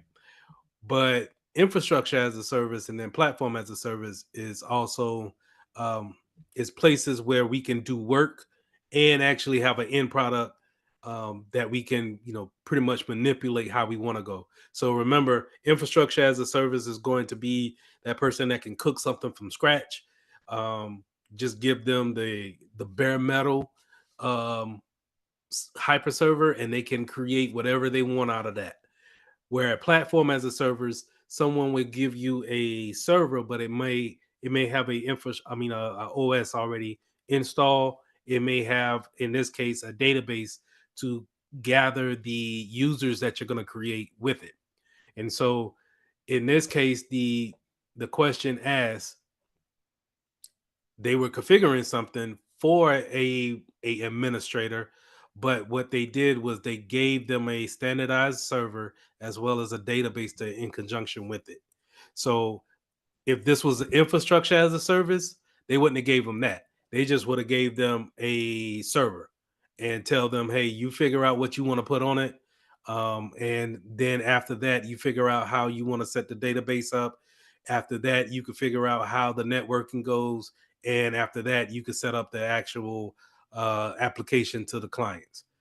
But as platform as a service, they at least take care of the server and the database part of this setup. Question. Yes. So the infrastructure as a server, that will basically be for someone working, uh, doing development as a developer or something.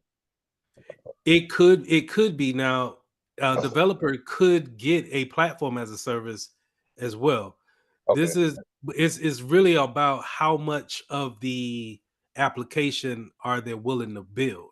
If you are what they call a what's the word for it, front end back end coder, is and y'all help me out. Nah. A full stack developer, where you can build it all the way from the ground up to deployment out to the actual customer, and then you can also uh, do the Q&A as far as the quality assurance is concerned, the the user experience with it. You could configure the whole thing. That will be infrastructure as a service, because they're just gonna, hey, we gave you this empty box, do your magic. You know what I mean? That's the equivalent of, hey, I want you to bake a cake from scratch. Do not use any type of pre-made materials.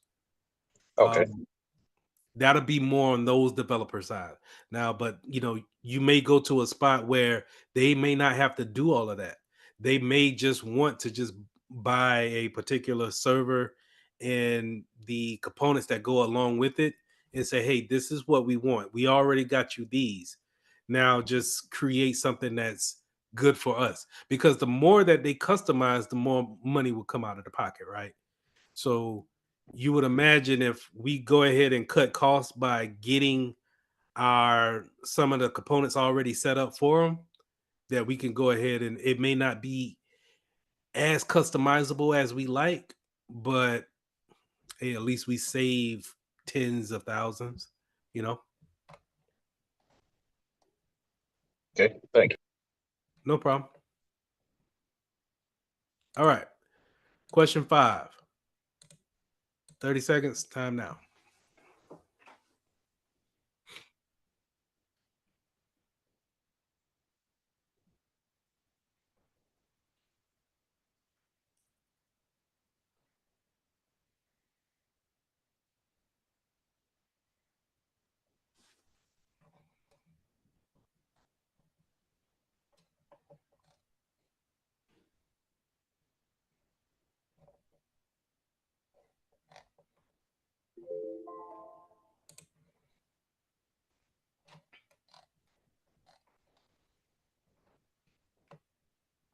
All right.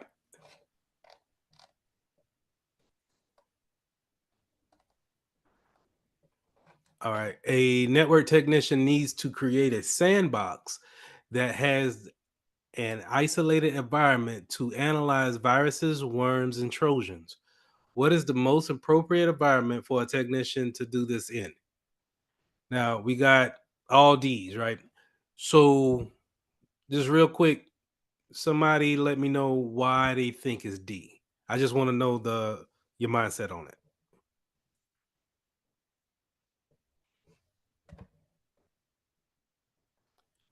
Is it because they said that it was a sandbox that needs to isolate? Is that the reason why we went with container?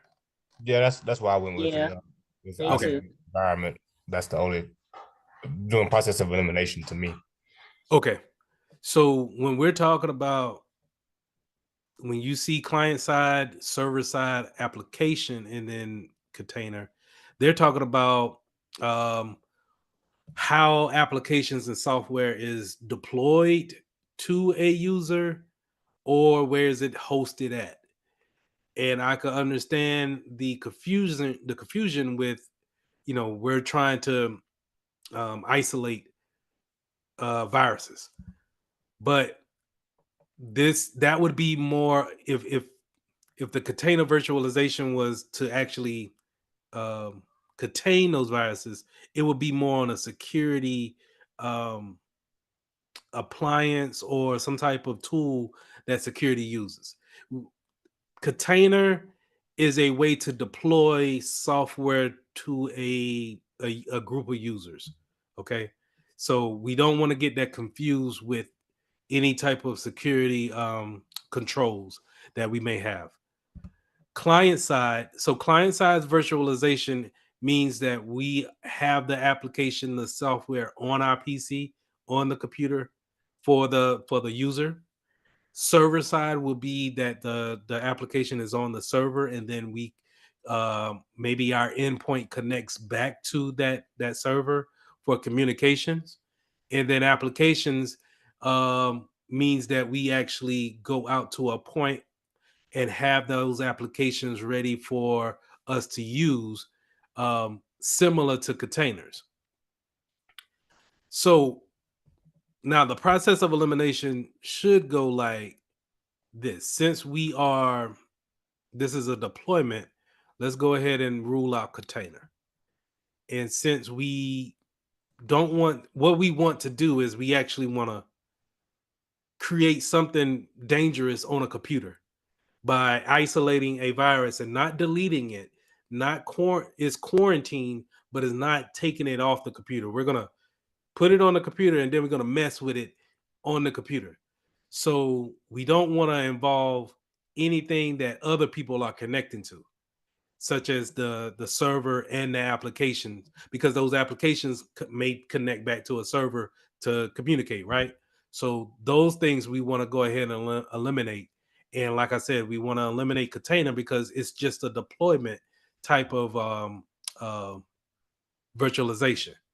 Client side virtualization will be the best answer here because we can isolate those things on that user's machine, and hopefully it won't spread to other users, and definitely not to our servers. We don't want that.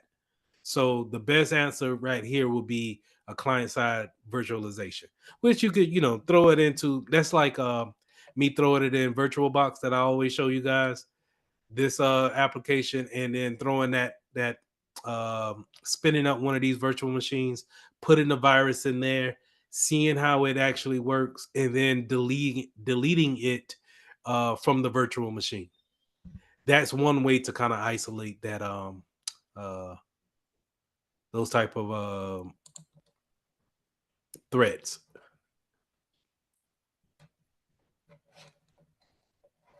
All right, number 6. 30 seconds, time now.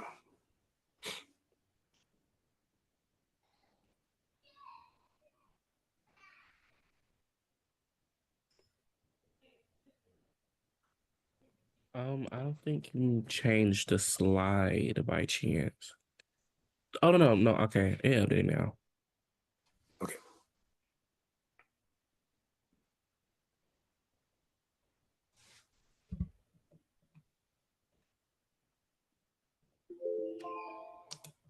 I'll give you a couple of more seconds.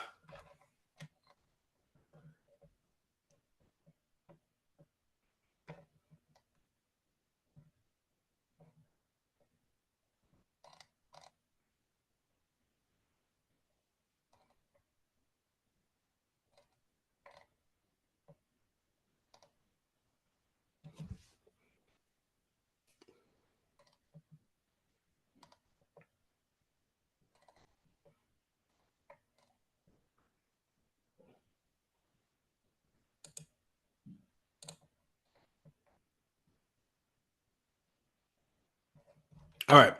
A developer wants to ensure that all the clients that use their applications are always using the latest, most up-to-date version. How can the developer make sure of this?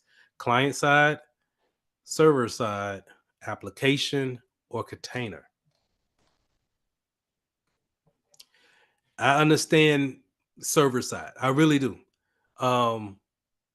You can configure it to actually tell that endpoint to always, as soon as it launches and it talks back to me, to the server, to always update. But from what I was reading, they said application is the best answer for this. Now, the reason why I sound unsure about it is because when I'm looking at trying to find out an example of it, everything still says that the application will need to check into something else to get the updated version. Um, so I'm not too. I don't. I don't want to give this question too much credit, but we can all agree that it's not client side, because the client side, that endpoint is going to sit on our PC. Yes, I Majesty. mean, like, I don't want to argue with CompTIA, but I don't know. I feel like wouldn't be still be more efficient than doing application, because with server side, it's on a server, right? So by speaking, anything that is connected to the server will process those updates. And it says to ensure that everybody uses the latest application. I feel like if you did application virtualization, doesn't mean it's dependent on that person updating their application themselves, differing from a server, right? Well, Or the only way that I can see, and it kind of just hit me, the only way that I could see it is that, and I agree with you, it needs to talk back to the server, and the server needs to tell it, hey, we're on a different version, update. Um, but the way they're explaining it, well, hold on. For everybody else, we are go ahead and we could say that A and D is we can go ahead and get that out of here because uh client side is on our PC, but then container is we just said that that's a deployment type of method, right? We're just getting it out there. The the server side needs to have communication. So then I would say if you have a computer that doesn't have communication to the server, you remember when we talked about having those computers in the industrial industry where they don't get connectivity all the time, or they may be operating on old stuff. A lot of times they don't have that update. So the server can never really talk to it to tell it that it's out of date. Whereas if we had an application virtualization, then whenever we go to spin up the application, we're getting it directly from the source, which the source can automatically say, hey, this is what we're getting, this is what we're giving you is the latest update. So I could see it in that.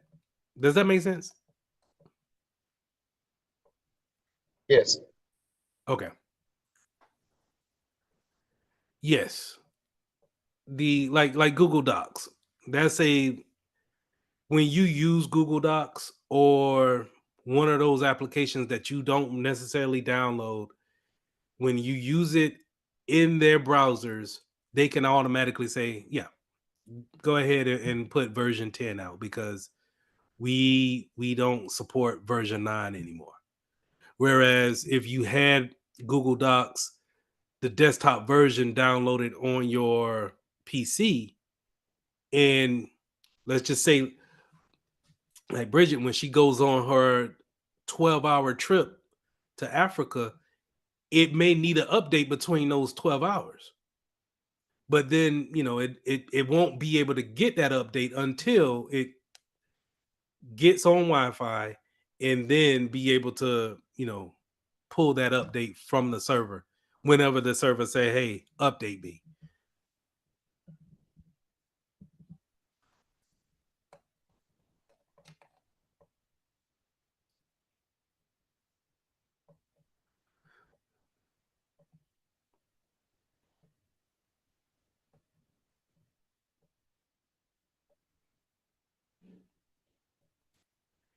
It does have a ability to update if you tell it to. Let me see if I could show that.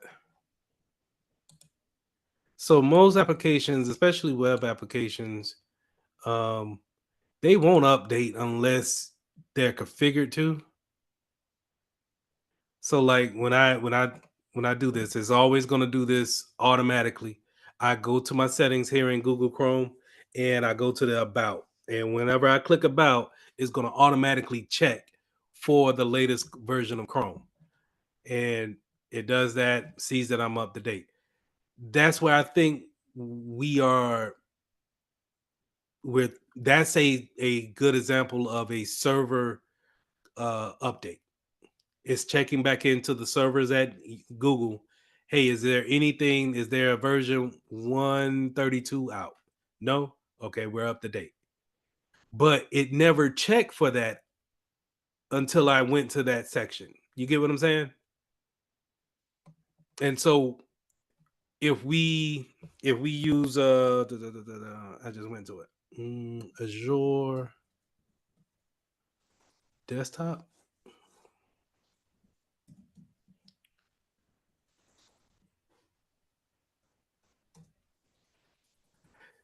So if I was to use Azure desktop here,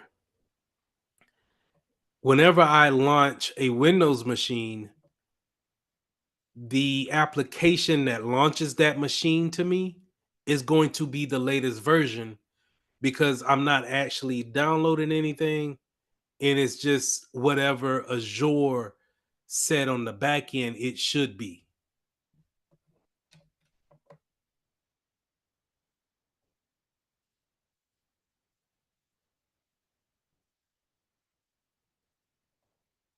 Okay.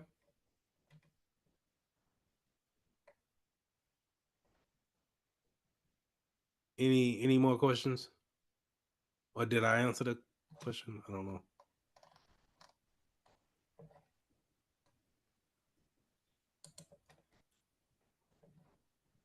All right. Number 7. Shouldn't take 30 seconds.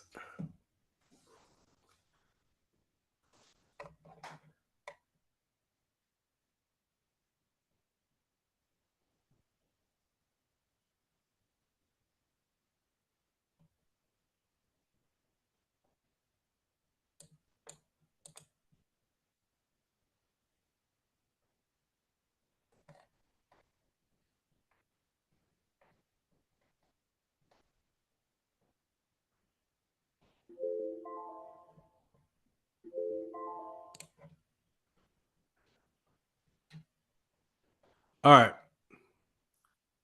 Which of the following is not a benefit of virtualization? Increase hardware utilization, uh, improve performance, system performance, reduce hardware costs, or enhance security.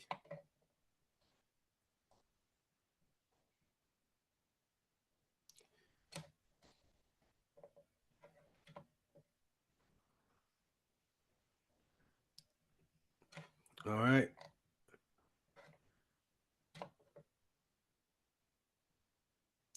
It'll be B. Now, increase hardware utilization. Yes, is it could be considered that too.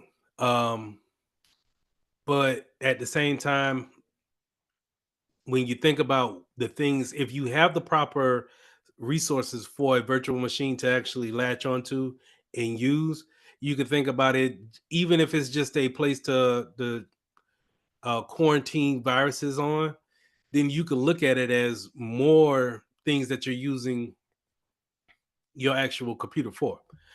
So there is an increase there. Um, the reduce in hardware costs, that's always a great thing when it comes to virtualization because we don't necessarily have to buy so many physical machines and actually put OSs on them. The only thing that it does not do here is, and it does enhance the security when you really think about if someone were to hack a virtual machine, we can always just delete that virtual machine and then spin up another one in order to continue to keep working. Uh, it does not improve the system performance. Remember that when we create a virtual machine, it's taking a slice of your memory and your storage and creating its own little computer in it. And therefore, it's always going to tap into that physical computer, physical memory and storage that you always have. So it's always going to degrade the system performance when they're both running. Um, and if we're talking about multiple virtual machines running at the same time, you will see a huge noticeable difference in performance as they run. All right, number 8.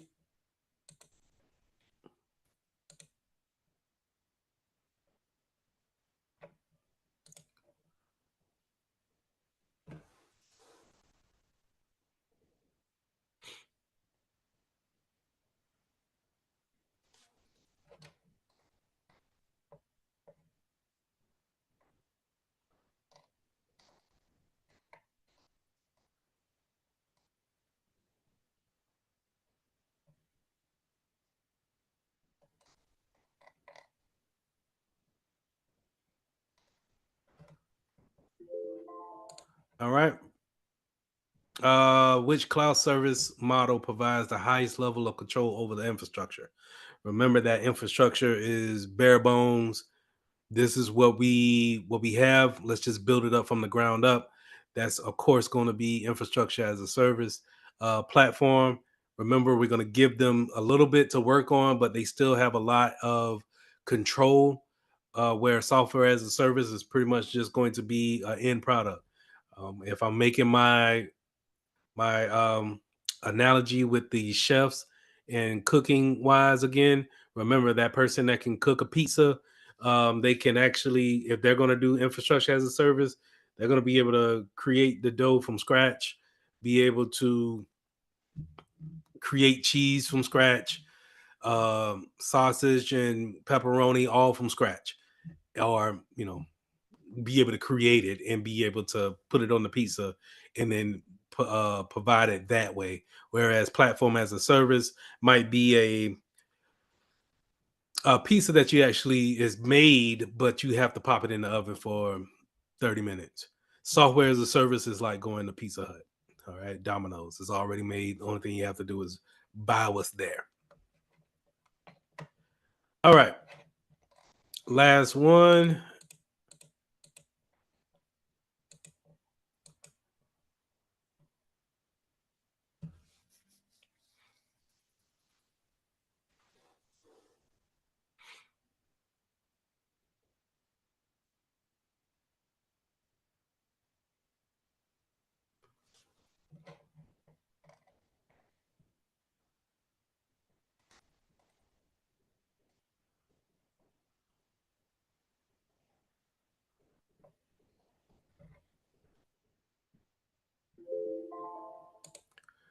All right. Which cloud deployment model involves multiple organizations sharing the same physical infrastructure? Um, Seems like we all on one accord on saying that this is a community cloud, and you are correct. The the hybrid and the private cloud have to do more with an actual location, and whether it be in a particular company, and then they're having some stuff on premise and then some in the cloud, which would be hybrid. Private is just all in the cloud for one particular company. Public cloud and community cloud could be thought as the same thing, but the key word that you wanna have stick out in this question is multiple organizations. This is where they are all coming together because they have a likeness and they're able to go in on a cloud plan. Whereas the public cloud, anybody could get it. They don't necessarily have to be a tenant. They could not a tenant, a organization. They could be a tenant. They just could be one person, me or you. Could use Microsoft Azure, AWS. Those things are the public cloud. Whereas if we were a veterinarian shop and we wanted to go in with other veterinarians within our city or town, that we are a community and we can go in and get a community cloud going. All right. So how do we feel about virtual machines and stuff in the cloud? Any questions? Anyway, let's go into this lab. Well, first things first, I wanted to go over. I have my notes. Where are my notes? Wanted to go over this PBQ and get you guys' input to see where we're at.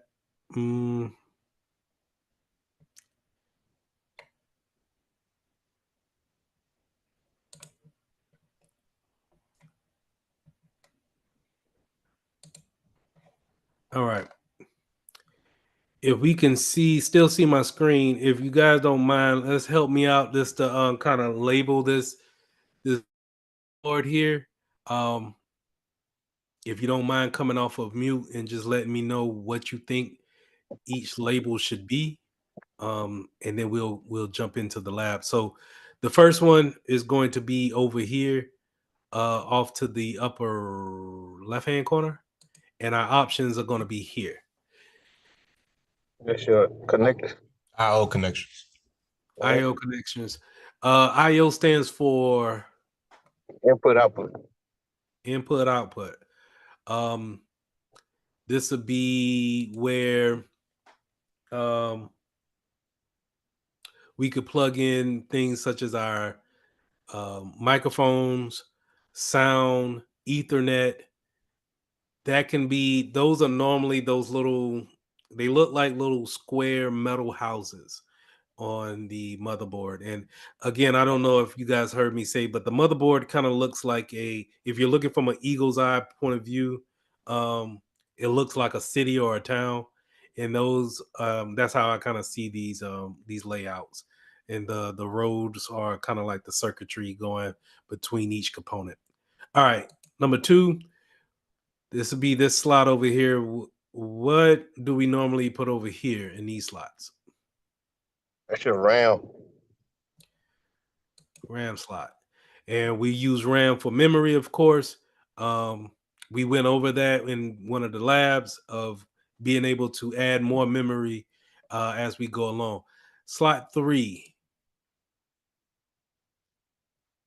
Now, it was kind of tricky for me, but That's the Go ahead. PSU. Oh, sorry.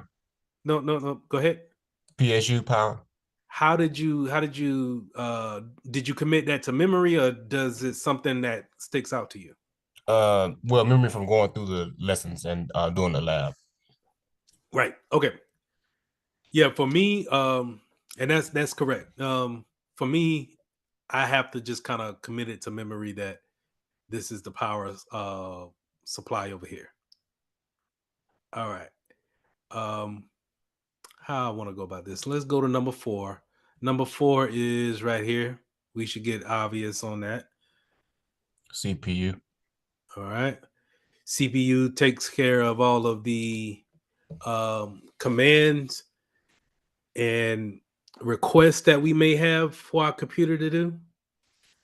Now, before we go down to 5, 6, 7, let's jump down to 8.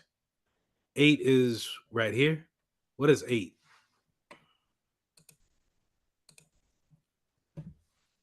CMOS battery. CMOS. Do you know what the That's my last CMOS? one. Say it again. That's my last one. I'll let somebody else answer. No, you go. What does the CMOS battery do? It's like a backup. Right.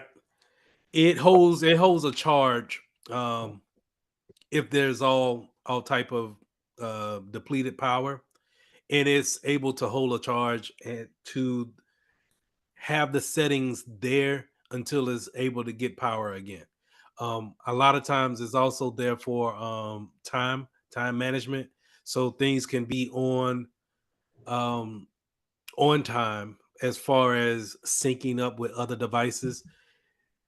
Instead of, if you, let's say if you turn off a desktop and you transport it for 3 or 4 hours, you don't want it to come there and be 4 hours late, because it's only going to have that time that it's there. It had before you unplugged it. That CMOS battery will be able to keep those things up to date until it's able to get full power again. All right, let's jump to number 6. Be right here. L-shaped connector. Any idea? SATA port. SATA port. SATA SATA port. port does what? That's where you plug in the plug. I think it connects to like a HDMI or something. No, your HDMI will be over here, your input outputs. Okay. SATA port, when you look at that, storage, just look at it for storage wise, and that's going to be hard drive. Okay. And those hard drives typically have these connectors that look like that. really unmistakable from anything else. And when you really look at everything, the connectors on a motherboard, it's kind of hard to get your connectors messed up whenever you're looking at it in real life, or where things going to go. It's either it fits here or it doesn't. All right. So now that leaves us with two options, and that's going to be your PCIs. Now we have a PCI slot, a 1X, a X1, and then an X16. Number The 5 is the X16 goes to number 5. So, all right, and and then 7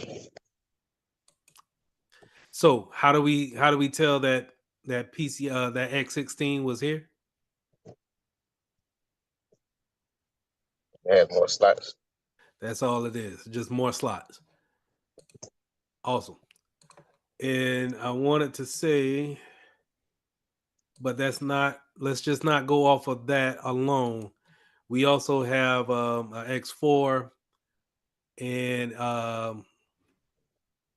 X4 that goes up into that too, along with the X1 and the X16. But pretty much we're going off of the the size of the slots. All right. Awesome. Let's go to our lab, which would be configuring network hardware. Lab, please. And let's go ahead and launch that.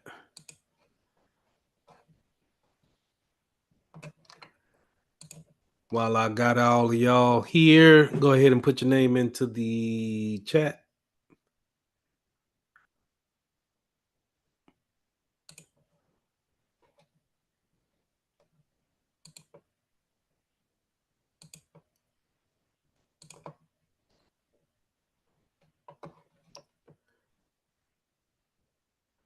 All right.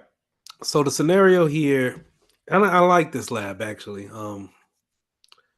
Think it'll show some good things when it comes to networking, but to be able to go through the different windows, it really, whether you think it does or it doesn't, it really helps you get that memory of uh following the directions and then executing them in the virtual machine. So in this scenario, we're working as an IT technician for MSP. MSP stands for Managed Service Provider, and they, as a MSP, they want to help the client business and institution install and manage their computer networks. On one of the policies is that every network deployment, no matter how basic, should be modeled in a GNS3 project. This allows for pre-installation testing and also supports post-deployment troubleshooting. A client business needs to set up a isolated network, segmented, comprising a single switch with 4 PCs connected to it. Another technician has started the model, but you need to finish it and test it. To complete this lab, yada, yada, yada. All right.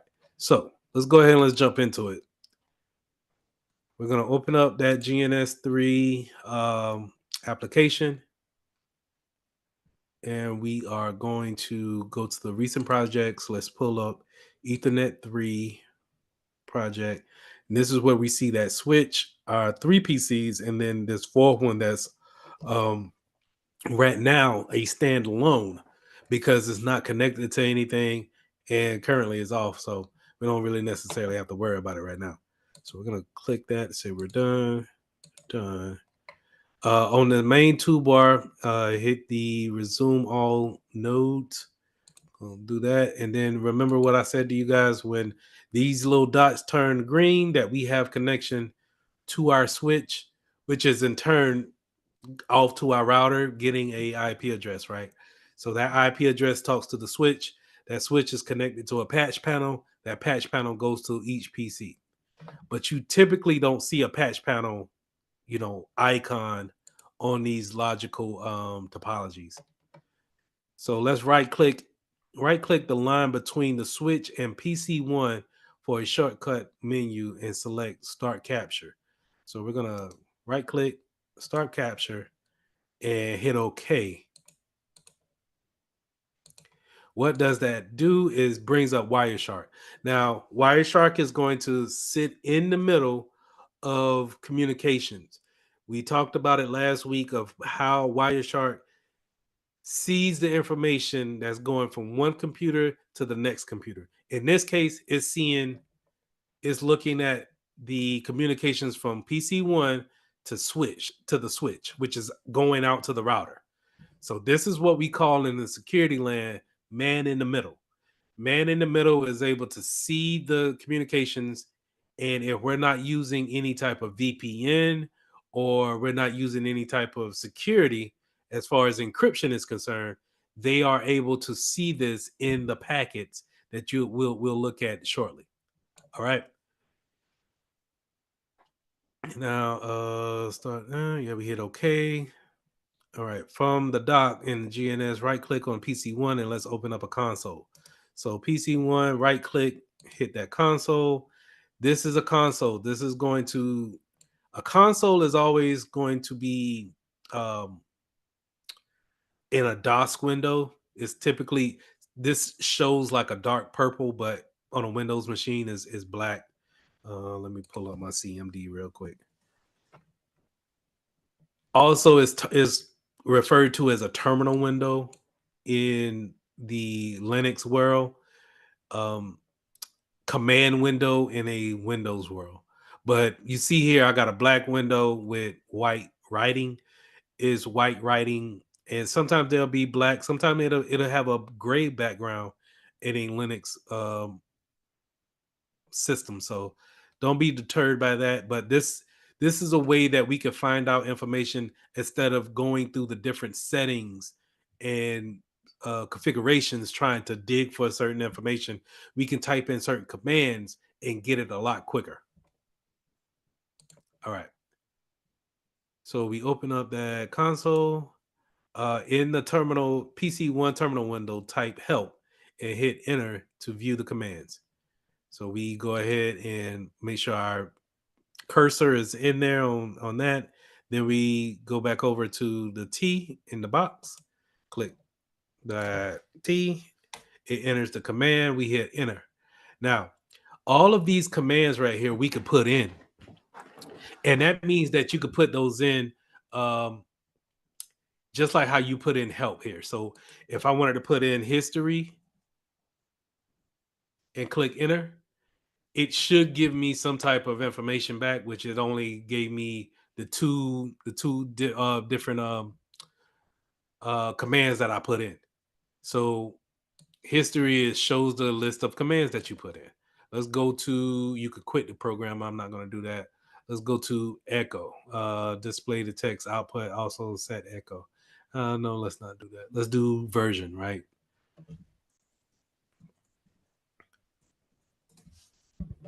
And then you get the information back after you put version in. You can get the information about this particular terminal and the machine. All right. So the reason why you want to keep that in mind is that we're not, as IT professionals, we're not asking you to commit these commands to memory. It's much easier to just click help or type in help, and then you get your list of commands, and then you can go ahead and go about choosing what command you need to solve your issue. All right. And typically after it gives you the answer, it goes back to this little command waiting period here where it's waiting another command from you. So you can always jump back into your list here and go to number 7 in the PC window, terminal window, type in help. Okay, in the PC1 terminal window, type in help. We did that, right? Now let's type in the command ping 10.0.0.2 and then hit enter. And also, you see right there, I double clicked it twice. It entered it twice So let's just go backspace, and hit that, get that too, and then let's go ahead and do a ping. Now that ping is, this is what a ping does. PC1 is going to reach out to whoever's at 0.2, and it's going to say, hey, if you're there, just give me a reply back and let me know if you're there and online. That's a ping. And you can have this go on and on and on and on.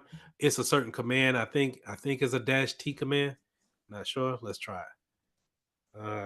-T, and it should keep going. And we can do this instead of just having it reply back 4 times. It can constantly keep going. And I think it's, don't get me to lie, but I think it's caret to stop. Oh, can't stop it. Don't worry about it. Exit on out. Hit that console again. Still going. Jesus Christ.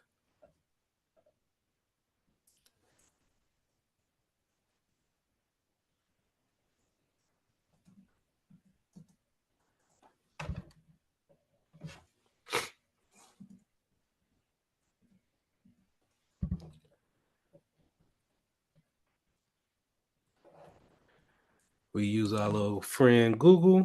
How to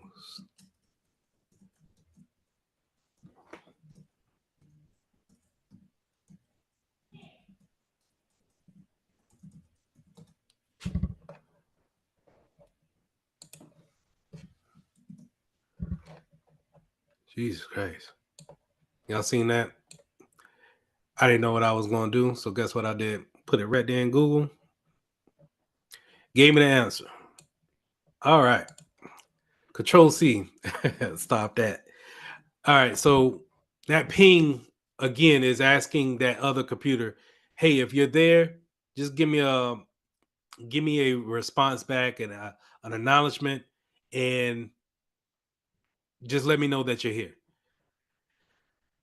We typically do that if we have like a computer, or someone says that a certain website is down, or a certain computer that can't get to a certain server, and we want to check to see if that server is online. So you go out there and you ping, you, especially if you're on the same network. Now, if you're not on the same network, then we need to get into something as far as, pinging the public address, but we're not going to, that's out of the scope of what we're talking about right now. All right, so we ping that address. We got to verify that it is online. Select the Wireshark window and observe the traffic generated by the probe. So let's go ahead and let's pull up Wireshark, and we can see that now it has information in it, right? So this is, again, that person in the middle. Going back to this topology here, this person sitting right here between those two nodes, they're able to see our traffic going back and forth, which is just a simple ping, but you get my gist of, they're able to see exactly what we're sending back and forth with each other. These are called packets, okay? All right, select the Wireshark window, observe the traffic. We did that. In the middle of the plane, double click on the Ethernet 2. Select the first frame at the top of the pane where the protocol is ICMP. So let's go all the way up, and we'll see a ARP. And you guys remember what I said last time? An ARP is just kind of like shouting out to the router or anybody on the network. Hey, who's out there? I'm here. Is anybody else out here? That's that ARP. Now it says select the first frame.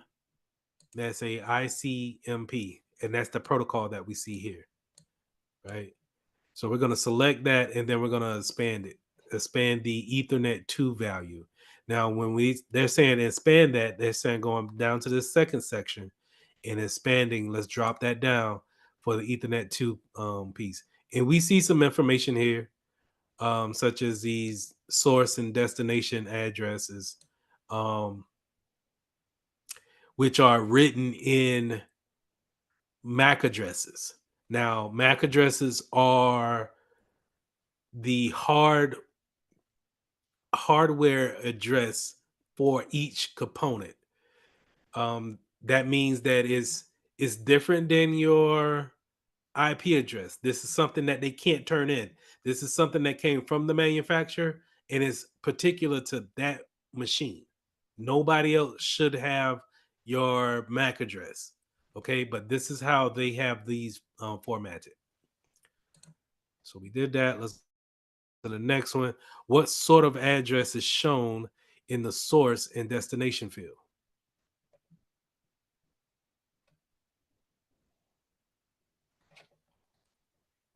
Can anybody answer that for me? What sort of address is shown in the source and destination fields right here for the Ethernet 2?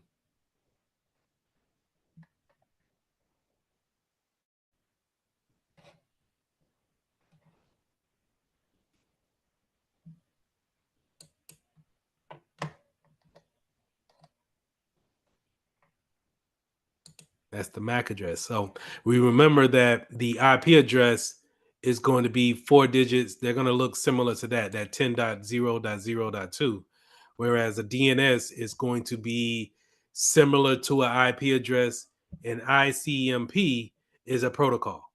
So what we're seeing here, as far as the address shown in this section right here, which is the source and the destination, that SRC and the DST, those things are going to show not only the name of them, but they're going to show the MAC address really.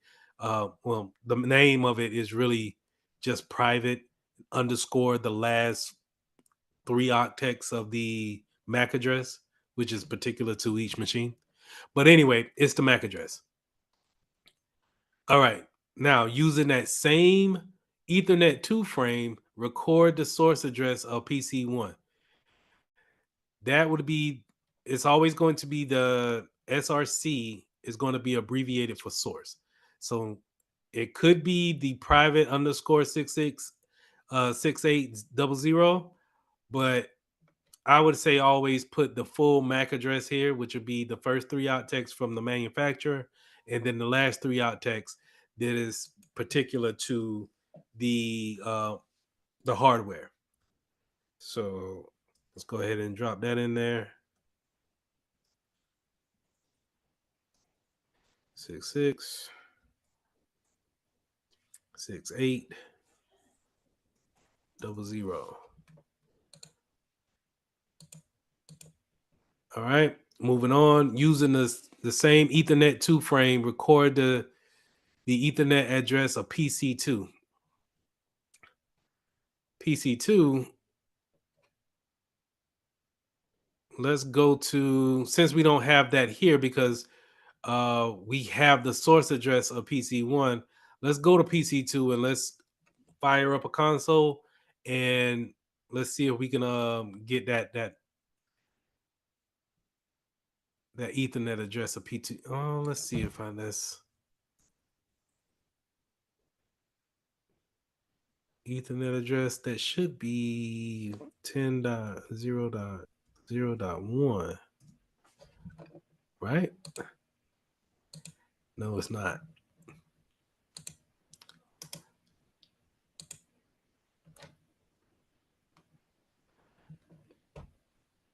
And then what we're going to do, we open up that console. And the one thing we want to do is we want to get the same information that we got for PC1 for PC2. So let's ping, since we're on dot 2, let's ping dot 1.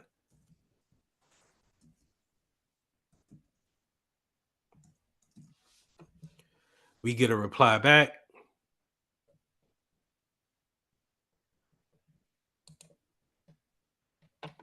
Now let's open up Wireshark.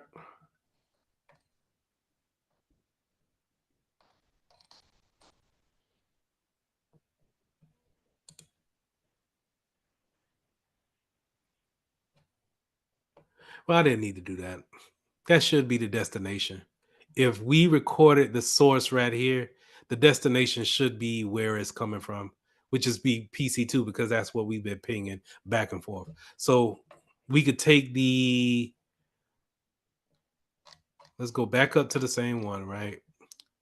Take that same one, 68.0, 6800. Let's put this one in for destination, the destination address 00:50 79 66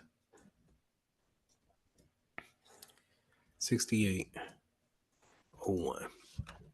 That should be it, right? All right, leave Wireshark caption running and then keep the window open. Sure. Select the PC1 terminal run window and run the following command to check the connectivity to PC4. Let's read that one more time. Select PC1 terminal window. I can close this out. PC1 terminal window. And then run the command to check the connectivity to 10.0.0.4. Run that. The host is not reachable. PC4 is currently not connected to the network, so no replies, not reachable error has been returned. Leave the terminal window open. Sure. All right. Go to the GNS3 app in the device toolbar and select the link. Add a link. So let's go back here to our topology. This link option is going to be here. When it has that X on it, it should turn our pointer into an X or a crossbar. We can go ahead and click on a PC4 and click Ethernet 0. So that's simulating you putting in an Ethernet port or Ethernet cable into that port on that PC. And then once you select that, you can drag that up to the switch and then plug that into the Ethernet port up here, Ethernet 0. And the reason why is because it's red. That's indicating that it's open for me to use.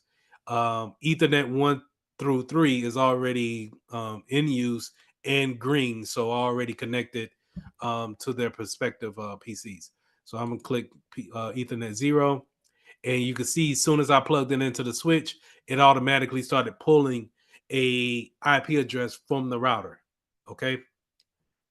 So I want to iterate one more time that it's not just the switch that's giving out the IP address, it's the router being able to tell the switch, hey, whenever this MAC address gets on the network, hand them this particular IP address.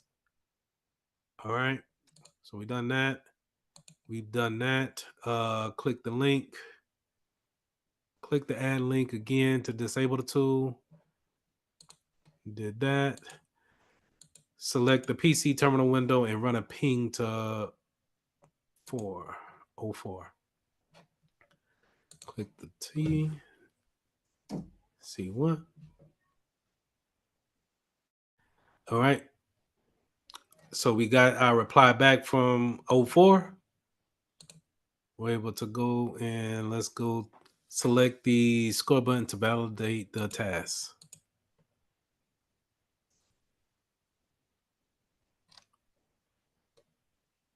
All right.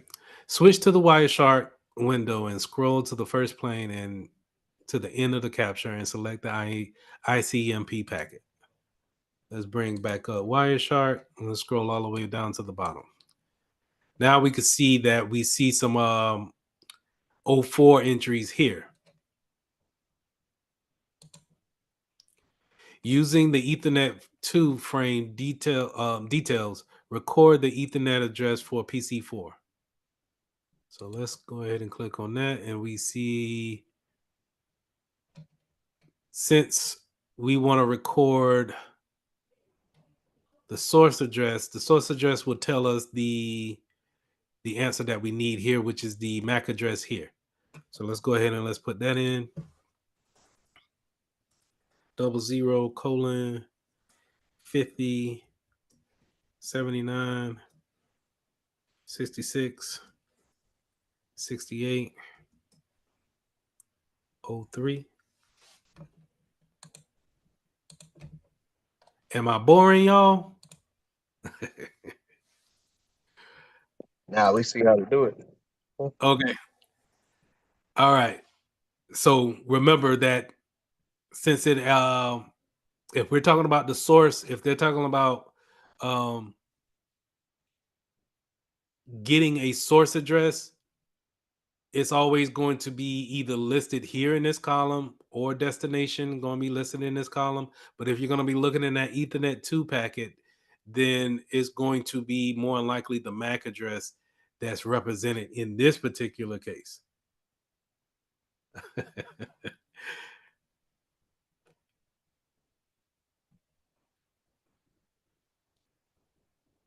All right, I'm gonna stop. I'm gonna stop right here. What questions do we got? I know I was going through all the steps, but what's confusing about what we're doing? Honestly, Which part was the MAC address again? the MAC address would be let's go back to Wireshark. Your MAC addresses will be formatted like this. They have 6 digits or 6 plate spots for them. So and separated by these colons. Now, sometimes they also are separated by a dash, but in this case, it's by the colons.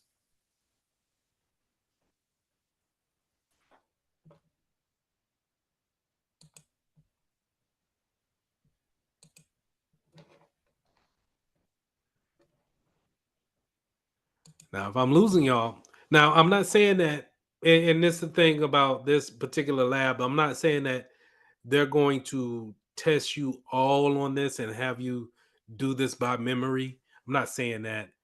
Um, but what I am saying is that when they ask you a question such as CompTIA do this exact same thing on what I'm about to say.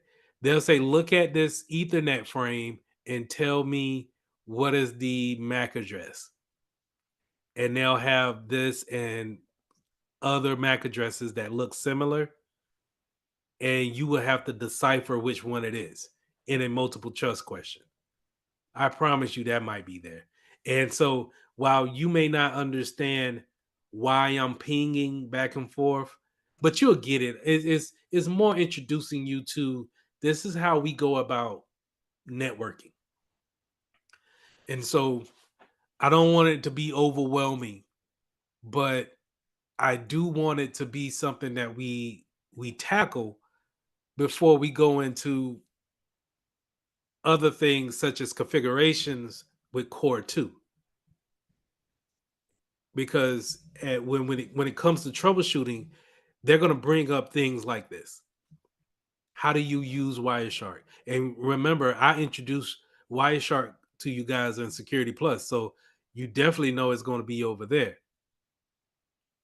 But let me know if if I'm sounding like a broken record, or if I'm just sounding like I'm just that Charlie Brown teacher that's just blah blah blah blah blah blah blah. Stop me and let me know. Let me know where I lost you at, or to go back over something.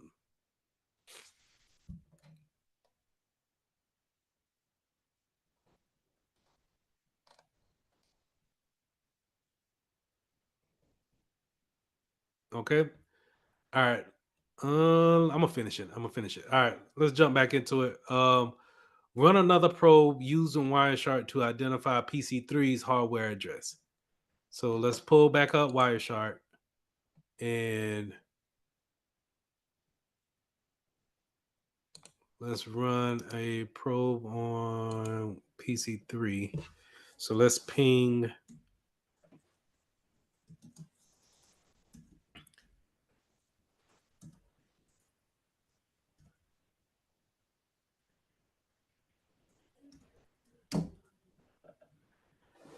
Let's ping 01 Or let's ping PC1. Actually, what is PC1?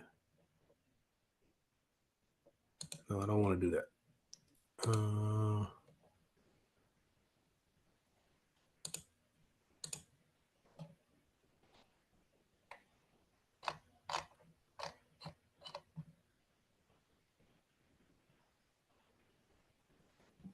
Is PC102? Let's look back at.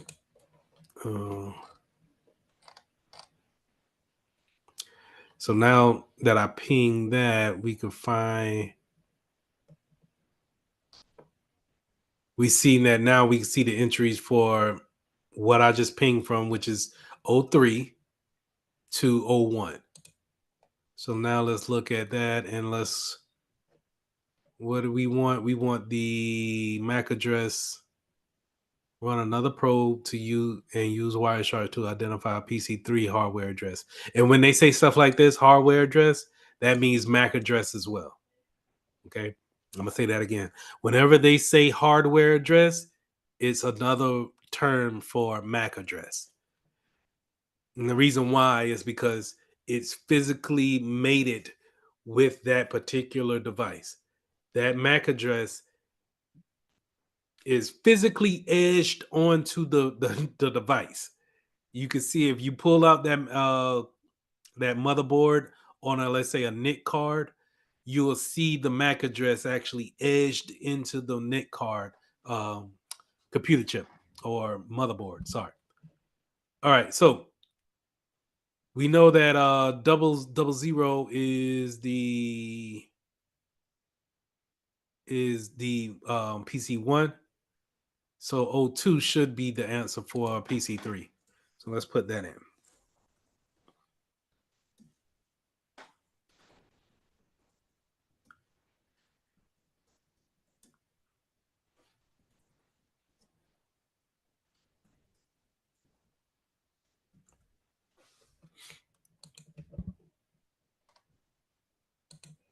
All right. All right, well done. You completed the model by attaching all the nodes in the switch, and you have identified the hardware interfaces of all 4 computers joined to the network. Right? We did that. Now in the real world, this is not as complicated as we made it to seem like in this lab. In the real world, the only thing they really ask you to do is just hook this computer up to the network so John can go to work.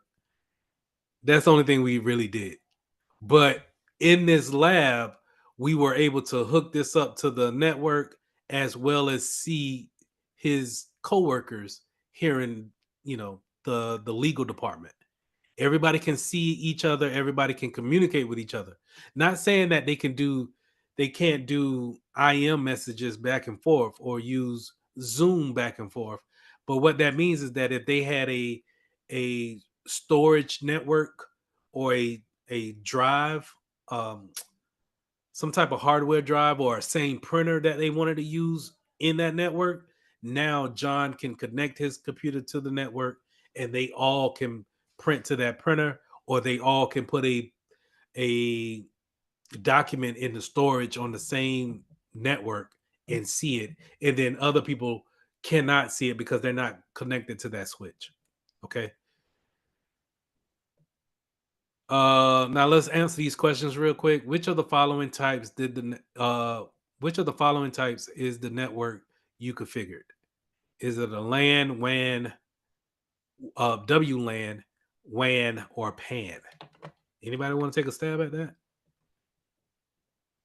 Was it This right LAN? here, it is a LAN. Why is it a LAN? Because it's the local. Well, That is right. it's local because of the switch running all 4 of those PCs. Correct. All right. In GNS3, the line connecting the nodes represents a physical link. In a typical office cabling scheme, which of the following hardware components would be used to terminate the cable running throughout the conduit, the wall conduit? I'm skipping words. Patch panel. Patch panel is the best answer. That is correct.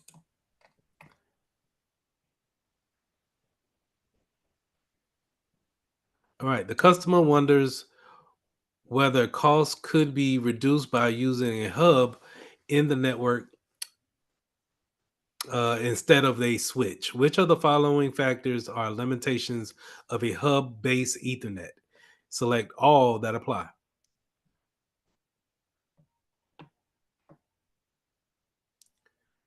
So, what do we know about a hub? A hub is not as smart as a switch. That's one. So it can't determine who is who in this network here. It doesn't know the difference between, and really what that really means, honestly, is that it can't see this ARP that we've been talking about. That hub will not. Everybody's ARPing in a hub. It doesn't matter. It's just trying to get that packet out to everybody at all times. So it's not as smart as a switch. A switch is going to remember who is who and deliver their packets back directly to them. Um, Also, is not going to have certain capabilities, um, such as a switch. So that will kind of rule out PoE, power over Ethernet. Now, it won't. If you're talking about gigabit worth of speed, a hub is not going to do that as well. You're talking about just more technology comes with a switch, better technology, secure technology that comes with a switch versus a hub. They typically, you'll hear people refer to them as dumb hubs, where it's just a repeater. It gets something, it gets the signal from the router, and then it tells everybody the same information across all the ports at all times. So you'll see a lot of network congestion going on, which will be this one right here. The hub performance is reduced by collisions. When it's talking to everybody, everybody is talking back, right? And so eventually you'll start to see what they call collisions, where the internet network slows down tremendously because things are bumping into each other. Packets are coming in on top of each other, and the hub is not built to actually put things in order. Now, it doesn't require a different cabling. So it still takes an Ethernet connection, RJ45 port. And some hubs do have more than 4 ports. Now, most of them that I'm familiar with, they have 4. Um, and you just plug into one to actually activate the rest of the 3, and then you plug those 3 into whatever else that you want. But I've seen some advertised to have more ports. All right. We did both of those. All right. So we did this lab. Now, that's all I had for tonight. Any questions?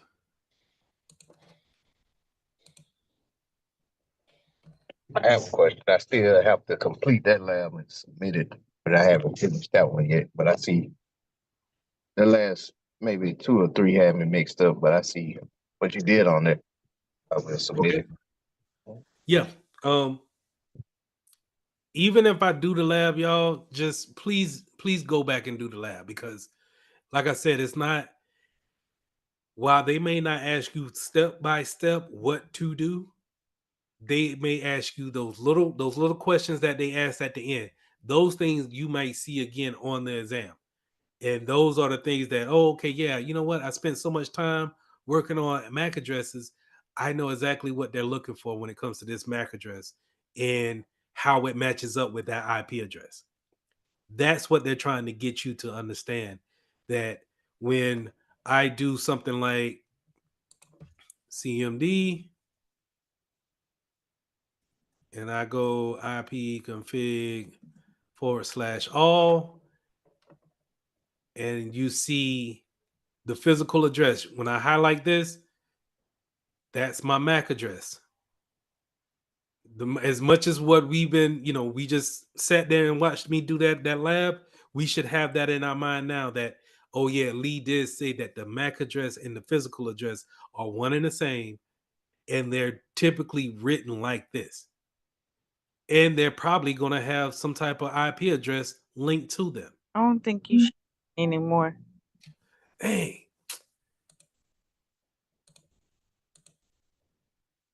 appreciate that. All right. Let me go back over that one more time. So when I do CMD and I go IP config / Jesus Christ. Oh, and I go up and I see that I have this is a network card. This network card has a physical address.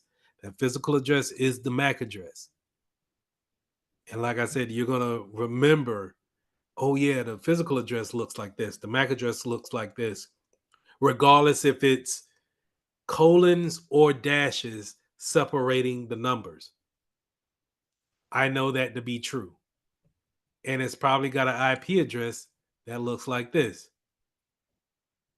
And I understand that the IP address works along with that subnet address in order for me to know what the network ID and the subnet mask, the network ID and the host number is. All of these things, they play a part as far as communication goes when it comes to how one device may talk to another.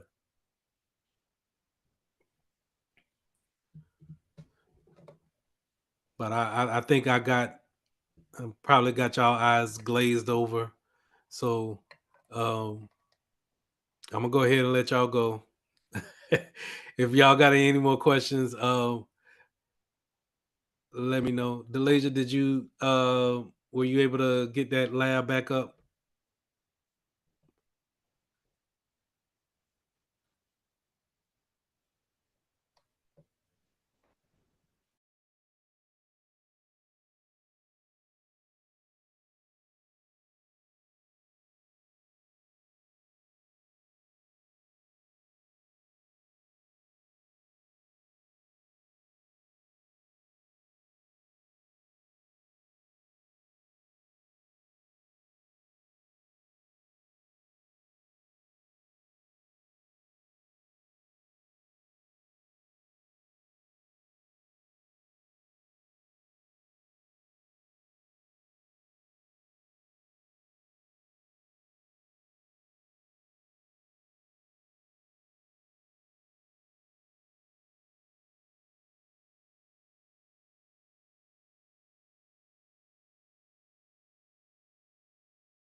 Good evening. Evening.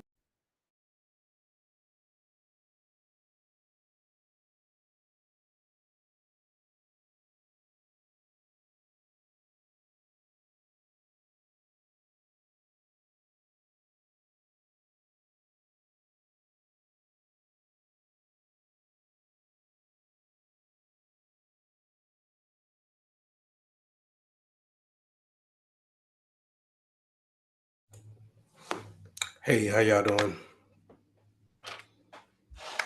You feeling okay? Everything good? Yeah, it was a last minute emergency, and I really appreciate y'all You respecting know we that. ride that down for you, so you let us know. I'm I'm pretty sure. No, I'm not gonna say that, but I'm glad that y'all was receptacle of my message, and I hate that it was last minute and just yeah, not ideal, but I appreciate it. No worries. We know you wouldn't do it if you didn't have to. You be on time and ready. Yeah. All right. While y'all in here early, hold on, let me make sure. If Marie Cruz jumps in, if y'all can turn on your cameras, just make sure you turn on your camera so she won't have an outburst. Will do. Appreciate it.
Mr. Mitchell, can you repeat that? I just logged in. I only got the end part.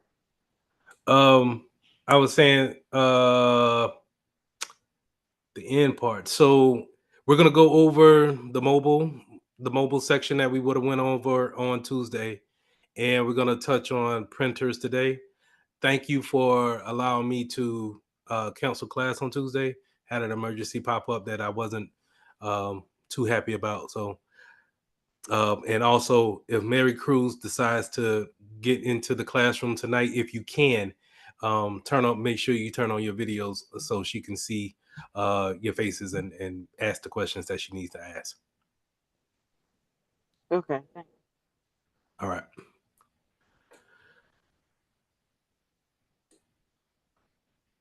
All right. So let's jump into it.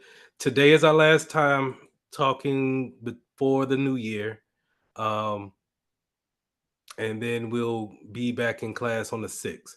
Now, as we are on this break, just because we're on a break doesn't mean that you shouldn't study, which I would take this time to, like I said, take at least an hour and go over this material just so it can be fresh into your mind, because we're going to start core 2 on January 6th when we come back.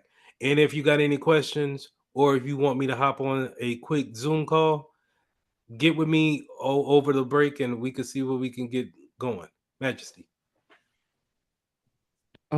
Just to reiterate, so what is like the scheduling for, do we just take, because the core one and core two are two separate tests, are they not? Or are they They are taking? two separate tests, but I think you will take them at the same time.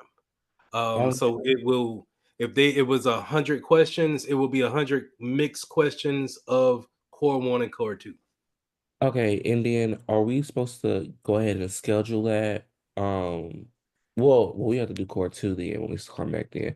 Okay, but when the time does come for us to take that core two assessment, would you let us know, or do we really just go ahead and schedule that when we feel like we're ready?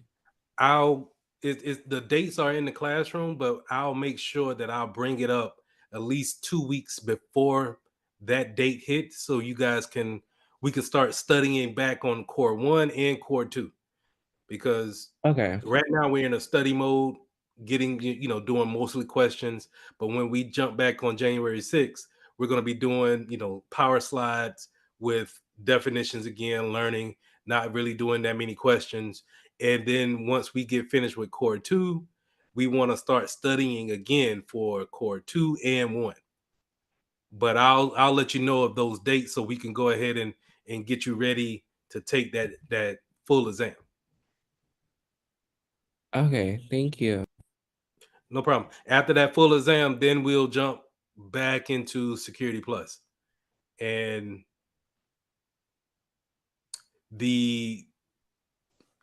it'll be based off of how you feel about Security Plus. If you want them to actually pay for that exam, is what my understanding is. All right. All right, so let's jump into it. We got 30 seconds on the clock. This is about mobile devices, and then the last 5 I think will be on printers. So I'm gonna go ahead and start my counter. Put your answers in the chat, and then we'll go over it. Time now.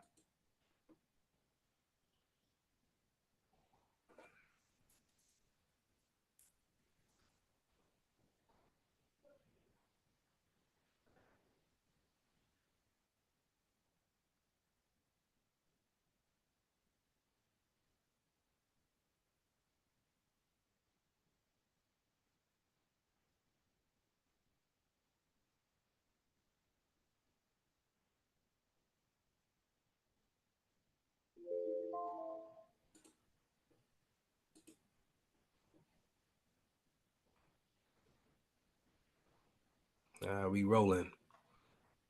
We rolling today. All right. Good. A Windows-based laptop has an internal battery that requires tools to access and remove.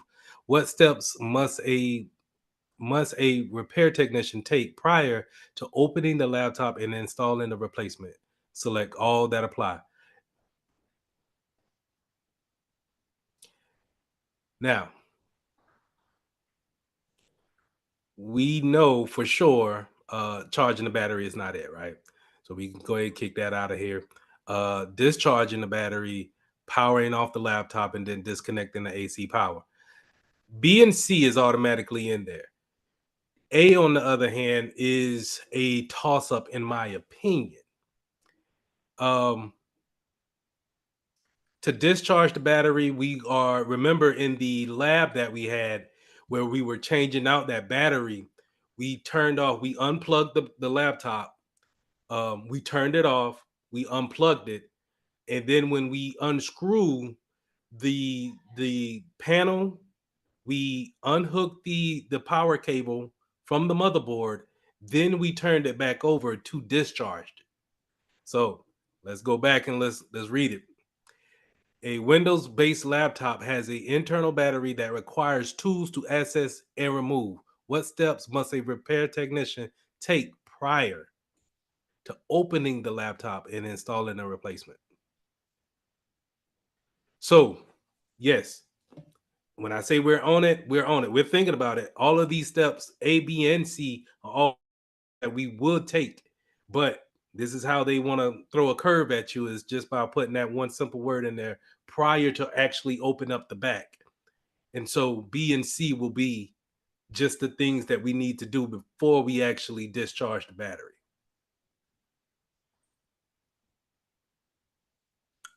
Right. All right. So my suggestion on that is just, it's easy to look at it and just kind of say, yeah, you know what, discharge the battery and keep it moving. But just one little word goes in there and changes the whole concept of the what we're trying to do. All right, second question. 30 seconds, time now.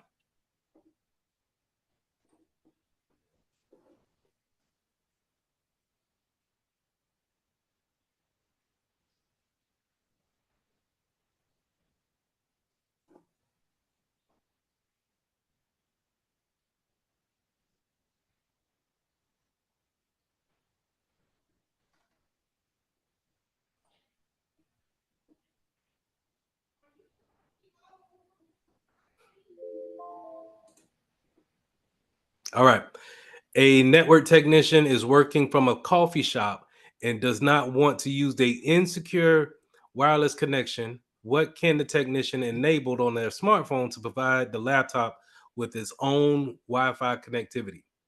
Airplane mode, cellular data networking, hotspot, or Bluetooth?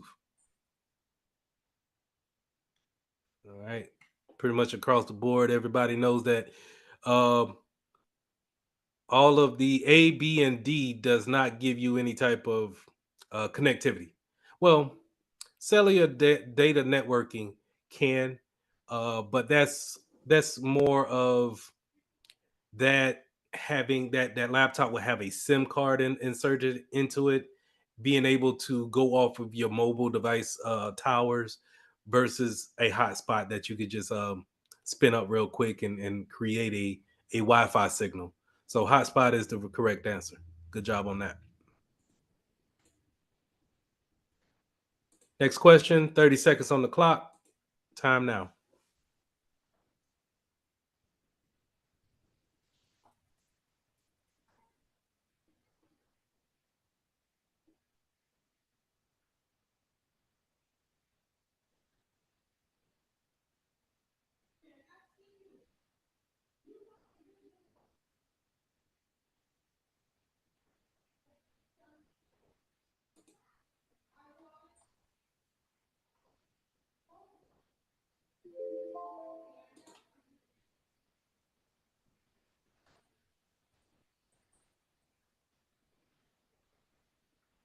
Okay.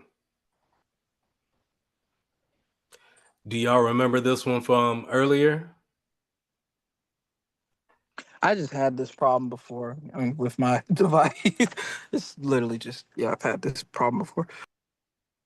Okay. How did you come about thinking that it was just kind of dusty and debris? Like, what was the main giveaway?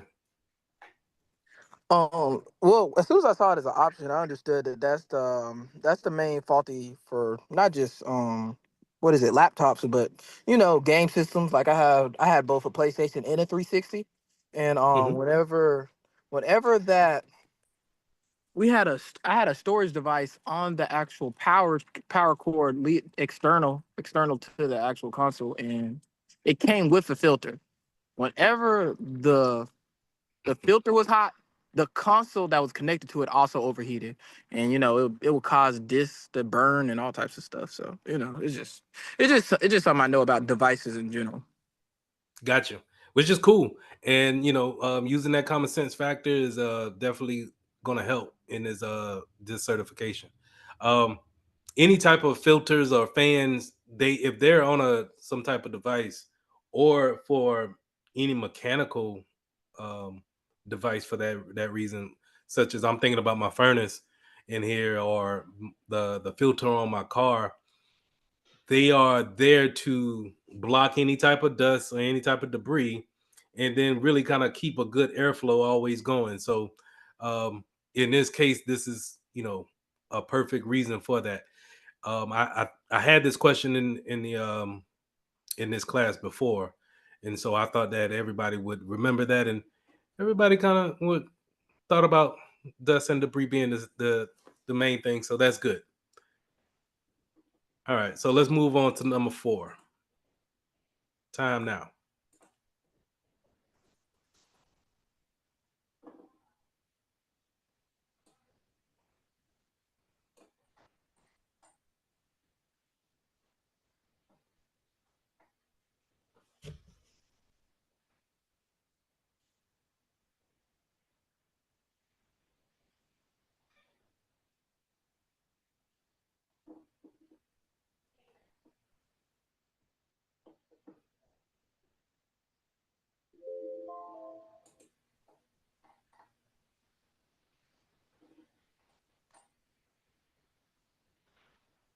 Okay.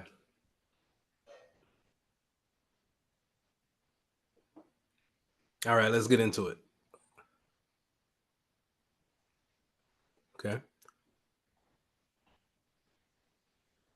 A user would like to take advantage of a biometric technology for a quicker and more secure login on a laptop. The user discovers that the laptop has no built-in technology for the biometrics. What solution does the IT department offer?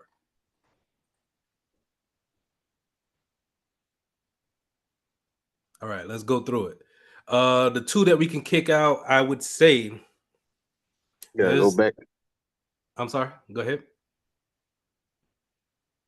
Oh, it looked like it switched the question. Oh yeah, The it did. question on our Hey, where is? All right, there it is. Okay. So let's do some. You got near field scanner, USB peripheral, keyboard replacement, or touchpad replacement. Well, we want to use biometrics. So I would say the first thing we can get out of here is the near field scanner. So that's more on the tap to pay, getting real close in order to just kind of wave a device at another device in order to authenticate. So we want to use biometrics. So we know we want to use some part of our body as far as eyes or hands, um, or voice for that matter. Um, but a keyboard replacement, probably you could get some that has a fingerprint scanner on it. Not saying that you can't find them. They're not common though. Touchpad replacement, you could do that on a laptop, or get them a whole nother laptop that has like the fingerprint scanner on it in order to log into the machine. Uh Not ideal though. And then when you talk, that's pretty much another $600-700 for another computer for someone who wants to just have that feature. Um so that's not ideal as well. The only one would be a USB peripheral device where we can plug in a fingerprint scanner, um, in order to have some type of biometrics on that machine. Since there's no built-in technology for it, we can always take advantages of our USB connections and have that extra piece in there. So, hey, y'all needed that break on Tuesday. I see. All right, next question. 30 seconds. Time now.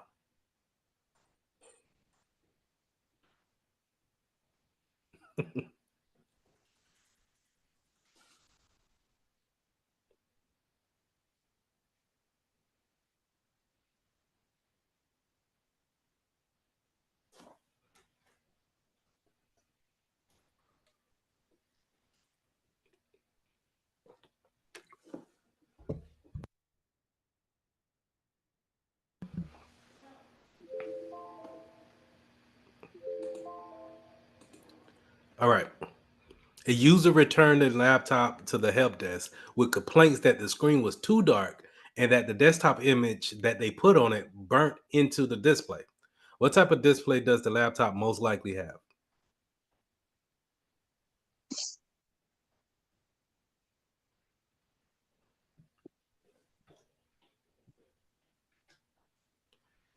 Now, Plasma. I remember the plasma TVs used to do that. They used to hold the yes. image onto the screen, but I don't know which which one of these will be equivalent to the plasma. So which two can we do we think we can get out of here? And then let's talk about the last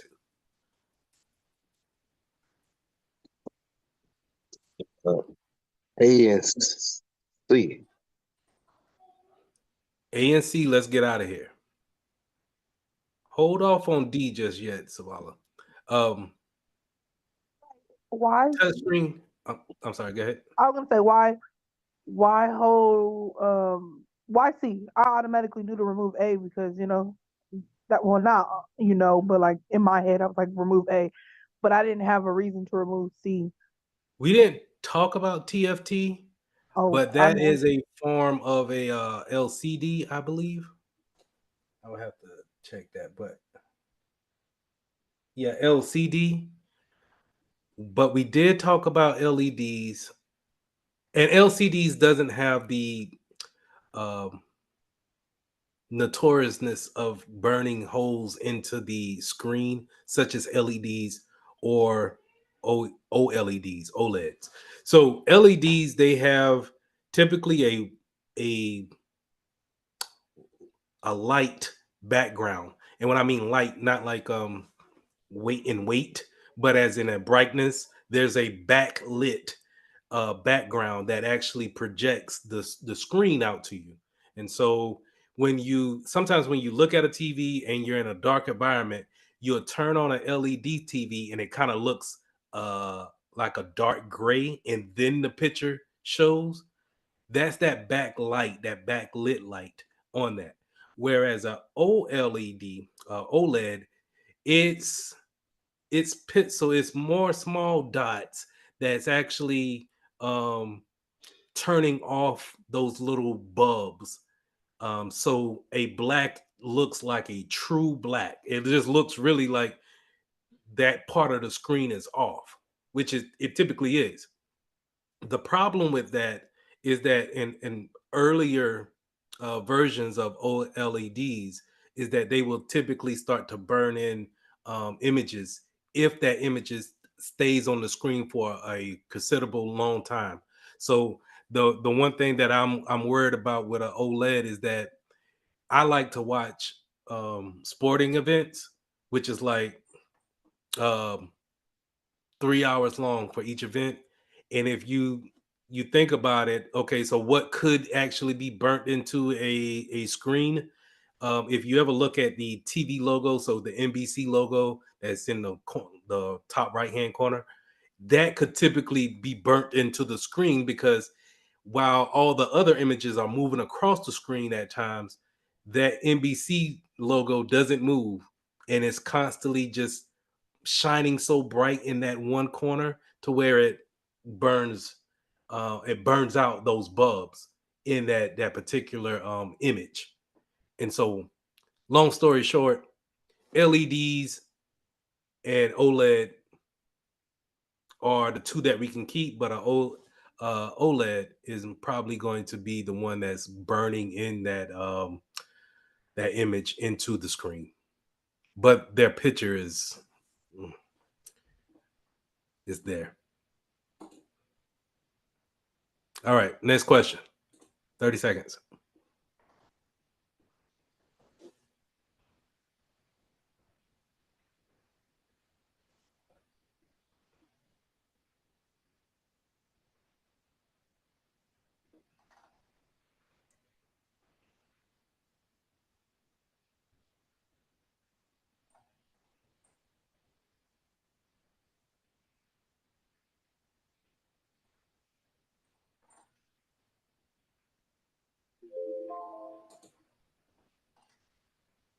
A user purchased their first smartphone and wants to download a useful app into it.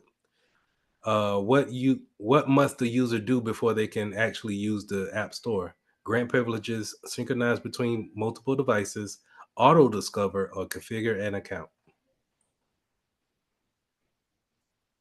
This must And be an this is iPhone. pretty. Say it again. It must be an iPhone. That's why I smiled when I saw I saw it. I was like, um, but that's true for everybody. I'm not gonna single nobody out about it. Um, is you have to have either a Google account to go into an Android store or some type of email address. You still have to go in and create an account so they can have all of your apps that you download under your profile. That's pretty much it. And the same thing with iOS, but and I'm not trying to turn it into that, but iOS does a better job of keeping everything in house. So if if you bought any one of their products, you gotta make sure you can use that same account across all of your products at any given time, and they can really kind of share everything between devices.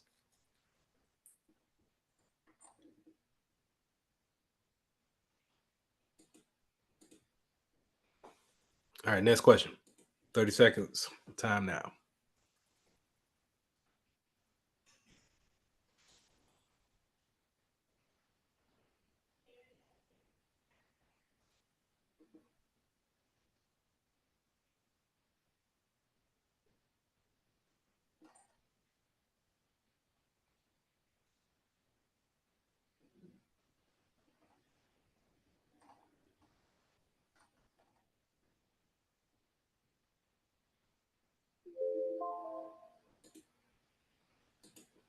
Oh man, dang. I wasn't supposed to do that. Give me 1 second. Let me pull my timer back up.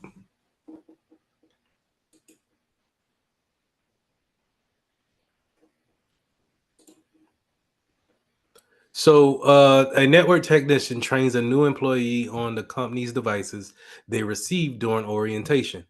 Which device will usually have both a front and rear camera? As you can see, that first sentence has nothing to do with anything, but select all that apply. So, whenever remember that if we see select all that apply, we are picking more than one answer, more than likely. So, digital camera, smartphone, tablet, or webcam. We can go ahead and get A and D out of here. And since we're selecting more than one, with select that all that apply. Um, and these two, you don't have to worry about someone giving out a tablet in an organization. They do that all the time. Just in case you didn't know that, a lot of your higher ups will probably get some form of tablet. Um, in conjunction with a laptop. And they typically just use this to look at emails, but they do issue out tablets, typically iPads. All right, 30 seconds.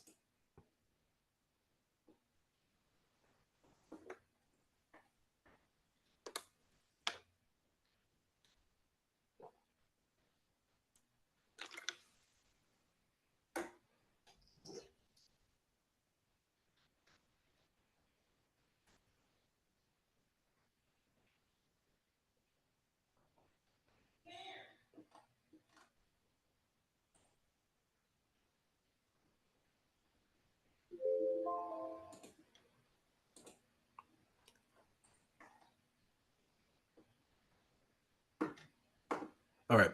A mobile device user is traveling out of the area and left their device somewhere outside. The user wants to track where they last had their mobile device in order to retrace the steps and find the device. Which of the following options is the system that relies solely on the satellite communications to pinpoint a device location and help the users find their device? Geolocation, location service, near field communications, global positioning system.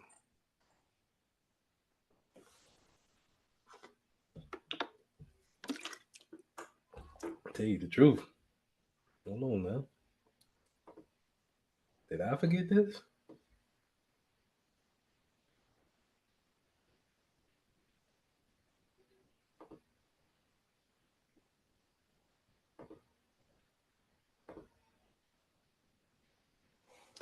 All right, I had to double check that myself. My bad. Yeah, I felt just like you, Ryan. I was like, wait a minute, hold on now. Geolocation, location service, NFC, or GPS. So let's take out two: location services and near field communications. We can pretty much say near field communications, remember, is just for strictly, I want you guys to think about NFC as far as tap to pay, real small locations, as for small travel.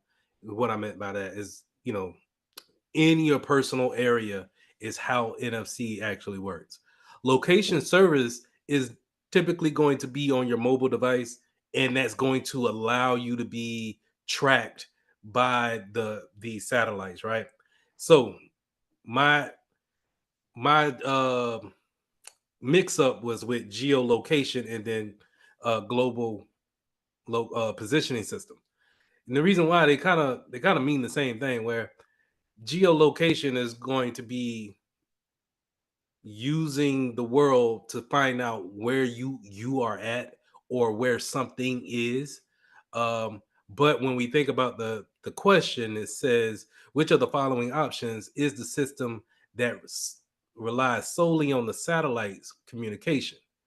um, that's a service. When it says, hey, what is the system that solely relies on the satellite communications?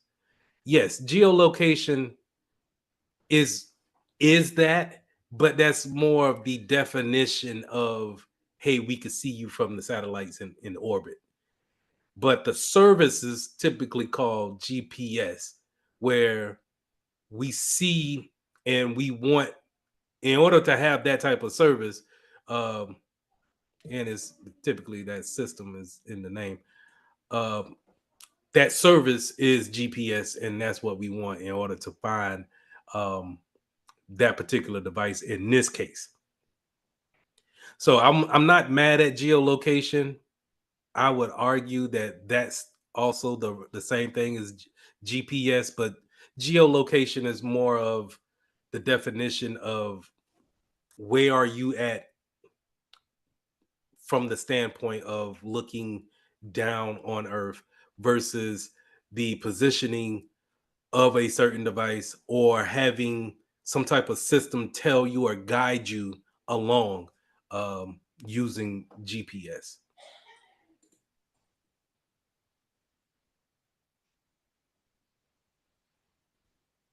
How do you pronounce that? Argus? ArcGIS. It's with mapping and a whole bunch of different things. Got you. Yeah, I never heard of that. Might look that up. Yeah, so my major for undergrad was environmental science with a minor in chemistry. And I used to work with the USDA, and we'd be able to go to somewhere, be able to map it, and then be able to put it on a map so you could be able to see it on a GPS system or anything like that. Okay. Hey, we're gonna using them orbits, man. Them satellites up there. They up there for a reason. They're getting y'all ready for them orbs that they putting out so they can do the anyway. Um let's go on to the next one. 30 seconds. Time now.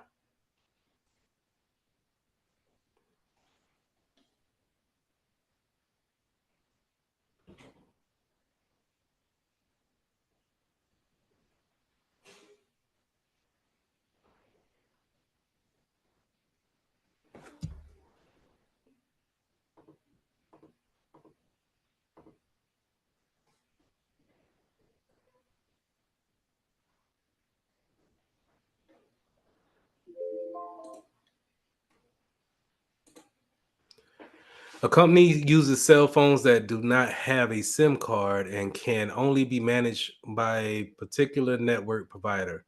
The company wants to buy 4G cell phones with SIM cards for voice calls so they can switch to any chosen provider. What network type best suits the company needs? Well, a company uses a cell phone that do not have any cell SIMs in it. So what did they buy?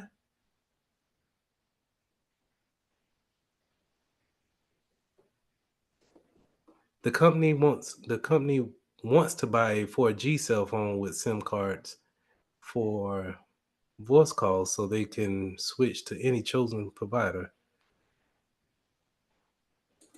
A company uses cell phones that do not have any SIM cards and can only be managed by a particular network provider. Does that even? I don't even think that has anything to do with the question. So anyway, what network best suits the company needs?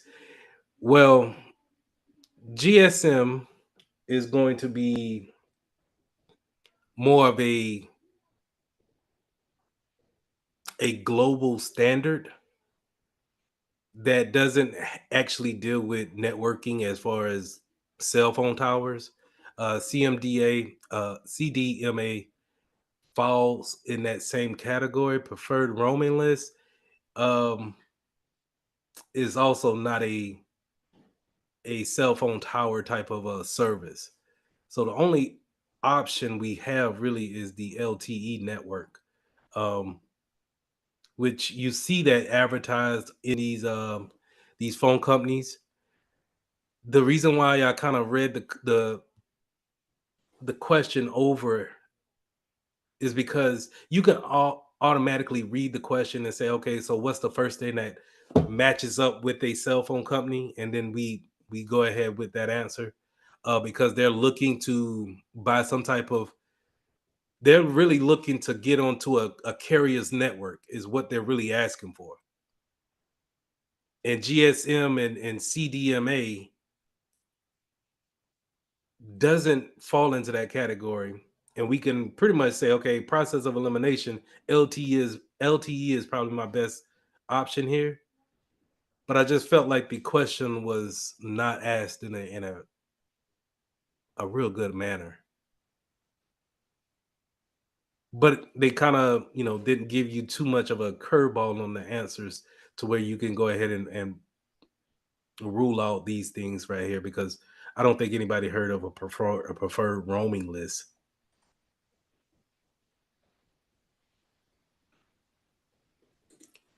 All right. Next question. 30 seconds. Time now.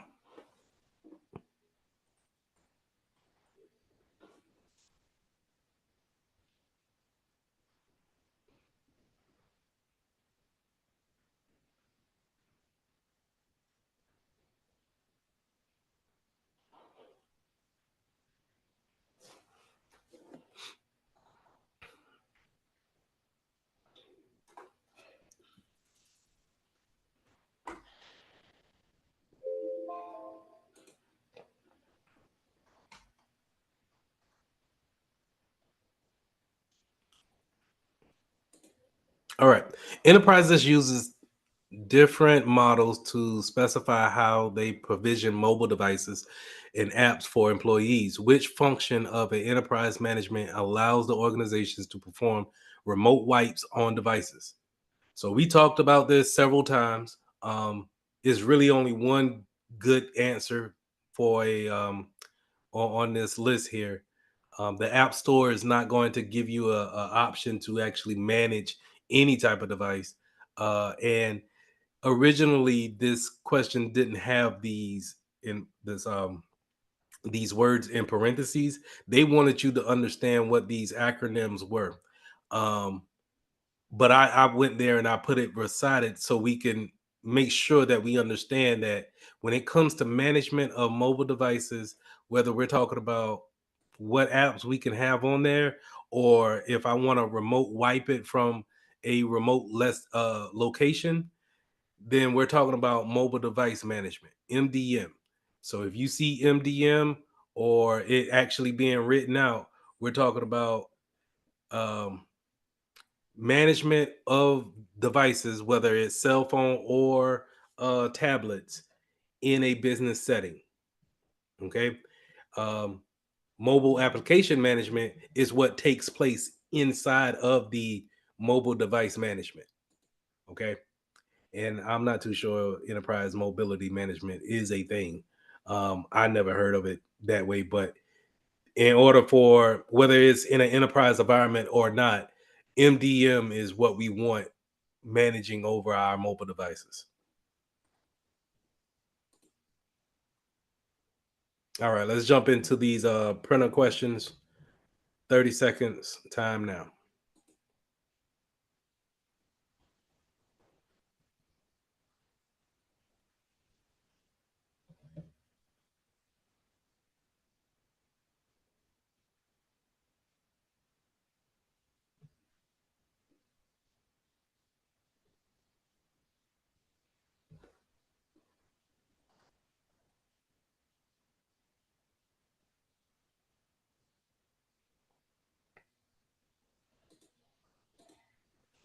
All right. A printer support technician at a corporate office receives a call from an administrative office that their laser printer is online, but the office employees cannot print. When examining the printer, the technician finds paper lodged into the fuser unit. What type of error is this?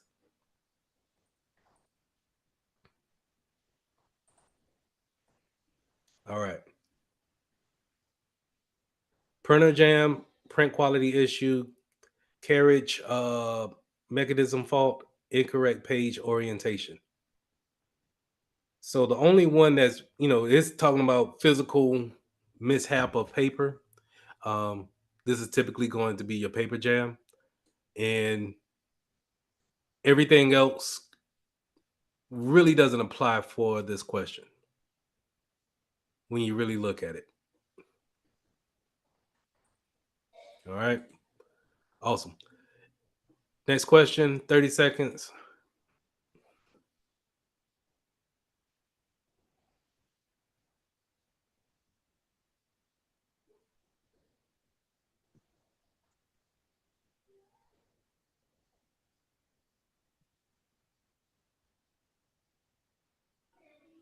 It's the same question. Hey, my bad. Is it? No, it's not. Hold on. Let me make sure.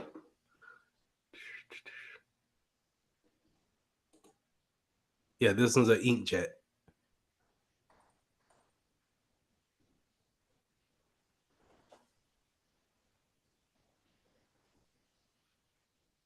Let me make sure. All right. A printer support technician at a corporate office receives a call from the administrative office that the office inkjet printer is online but is making a grinding noise while printing. What type of error is this?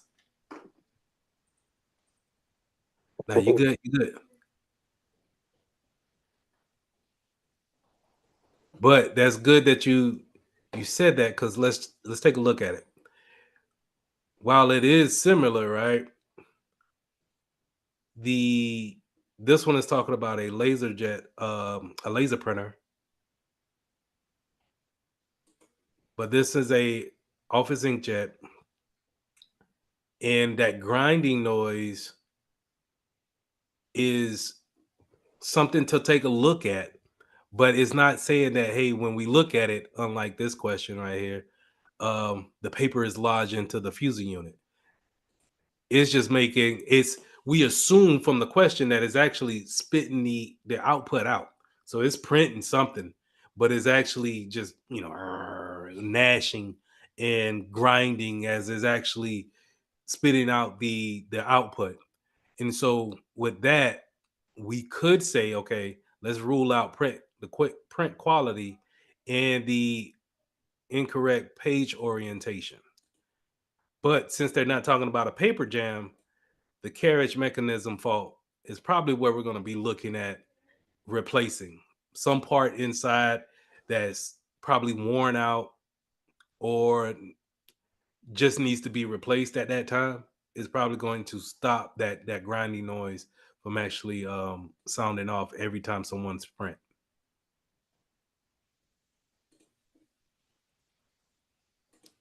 All right, 30 seconds.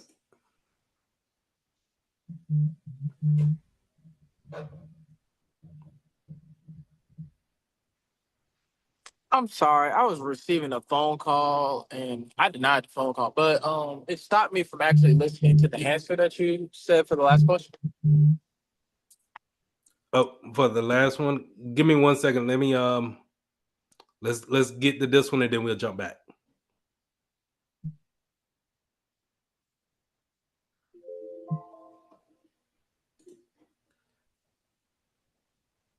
All right. When printing to a malfunction to a multifunction printer, the printer staples the pages sideways. What type of error is this? This is going to be right, Bridget. D. Incorrect page orientation. Now we already for the past 3 questions we had the same answer selections, but in this case we're talking about the print and orientation on it, and then some printers may be able to staple some papers together after it's done, and so uh, D will normally be the type of configurations that we probably need to change. While everything else, these two are physical, C and A, and the print quality issue is going to be more of a mishap with the ink being applied. Okay. Now, Ryan, you said that you didn't hear the answer on the previous one. I assumed it to be C. Thank you. No problem.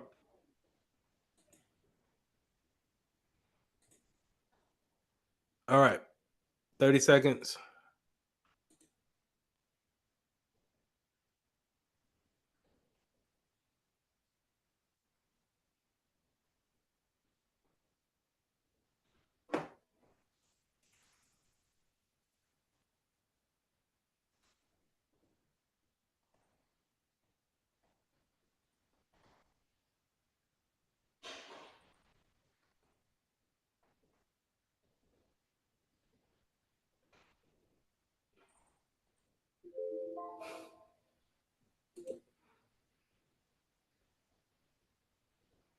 Bridget, what you mean?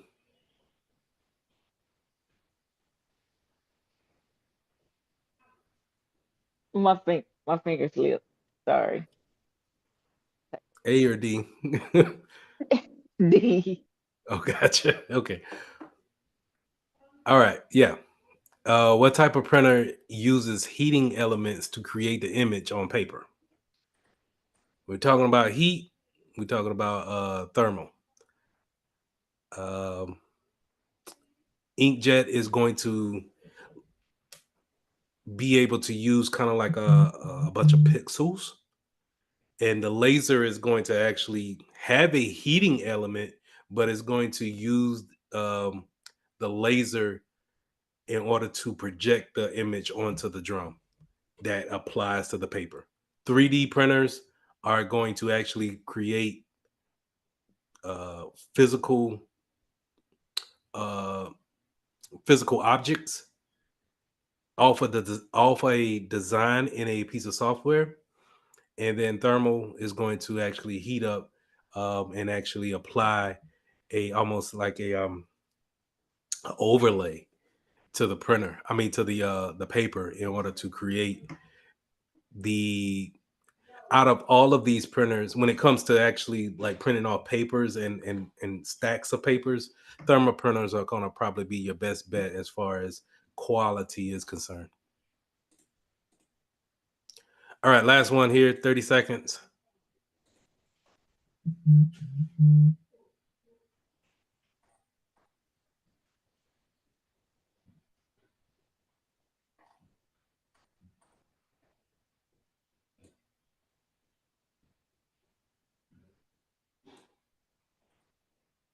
All right, awesome. I think everybody. I should have put that one in the middle.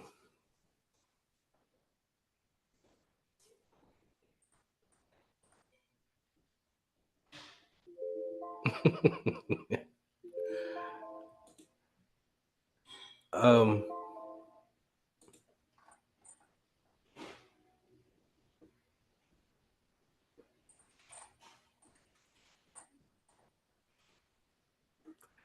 What type of printer builds a solid object from successive layers of material?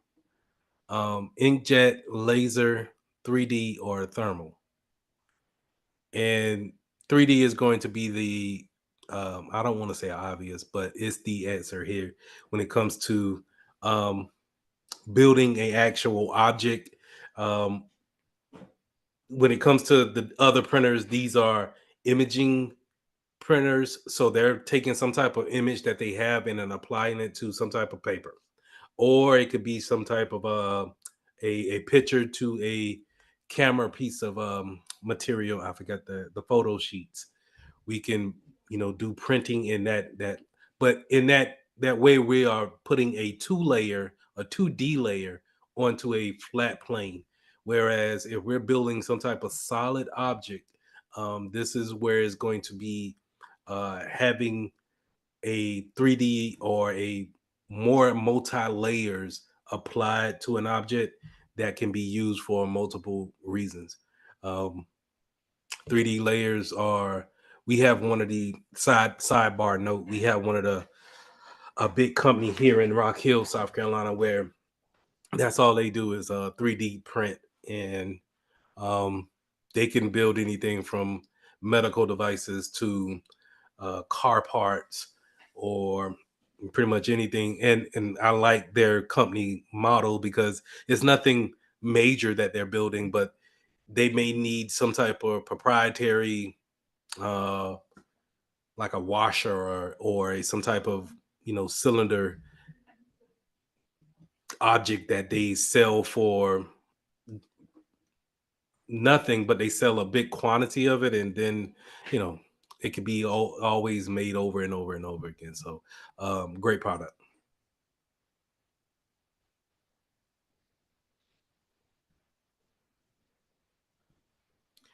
Hey, that 3D printing is going to be his own thing, I think, in the near future. But at the same time, I was talking to someone yesterday about the future and how we're going to go about learning IT, and they're saying how um, AI is going to be the future, and a lot of the things that we need to be learning is not necessarily um, they were talking about how networking is something that we need to really focus in on, and it makes me wonder if we're putting too much energy into a lot of technology that's not going to be around for the next 5 to 10 years because entire screen.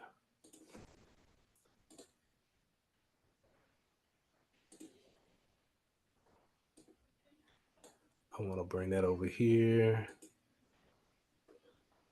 I want to bring, where's you guys here?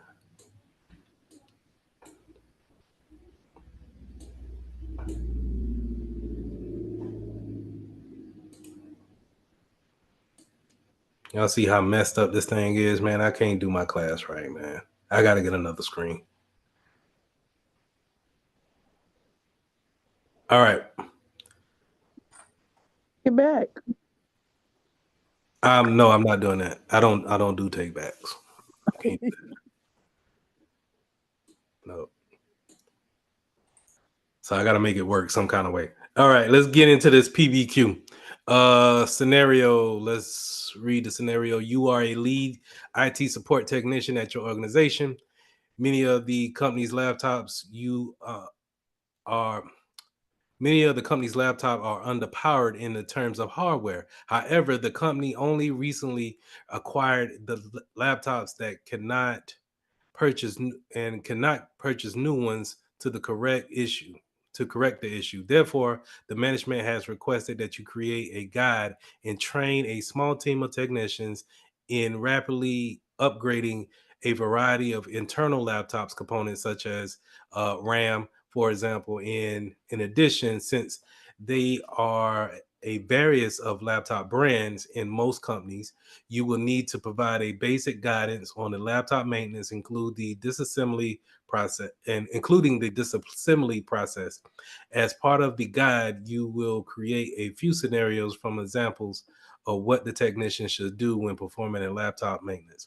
So, really, to tell you the truth, this scenario has not anyway. That scenario doesn't really. It could be better. All right. You are working on an individual's personal laptop. What should you do before any repair work to ensure that everything on the laptop is accessible for the employee? Out of these answers right here, which one should I put in for that one?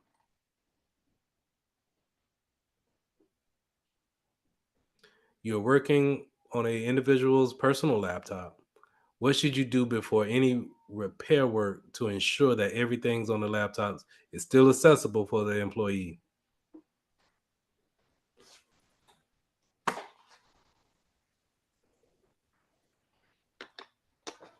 Any Backup. a backup? I agree with that. Why do we want to back up? We want to back up just in case it doesn't go right. With everything that you do in IT, you always want some type of backup plan. Trust me on that. Because it will go awry, it will not go the way you want it to go. It'll be, and you always need some type of rollback plan or some type of pivot whenever you're messing with someone's computer. Because whenever you go ahead and say, hey, all right, I'm going to take it for the next couple of hours, they're going to want it back to where they can still operate off of these settings that they had. And if you change it in any type of way, man, just make sure you have your backups. All right. Electricity is a potential safety issue for yourself and the equipment you are repairing. What should you do to mitigate the risk of an unexpected electrical damage? Out of these, which ones are we talking about?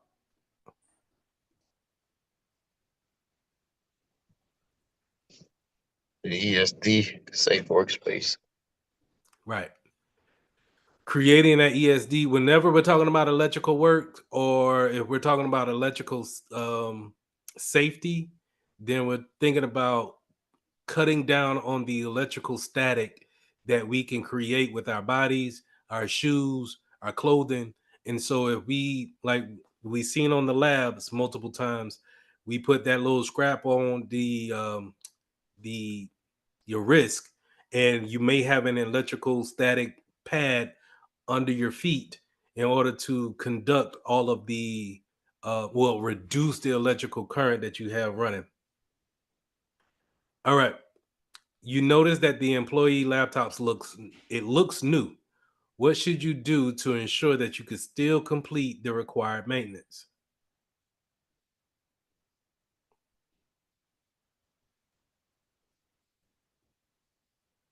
Consult the manufacturer documentation, validate warranty coverage, do not use release tabs for components, photograph disassembly stages.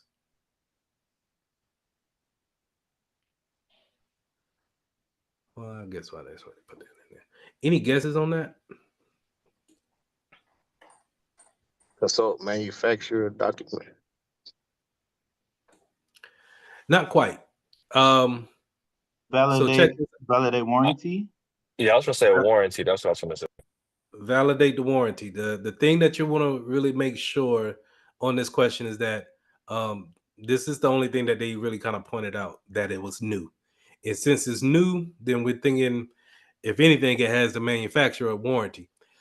Since we have to make upgrades to it, um, maybe we can contact the manufacturer to see if they could do the upgrade for free, or for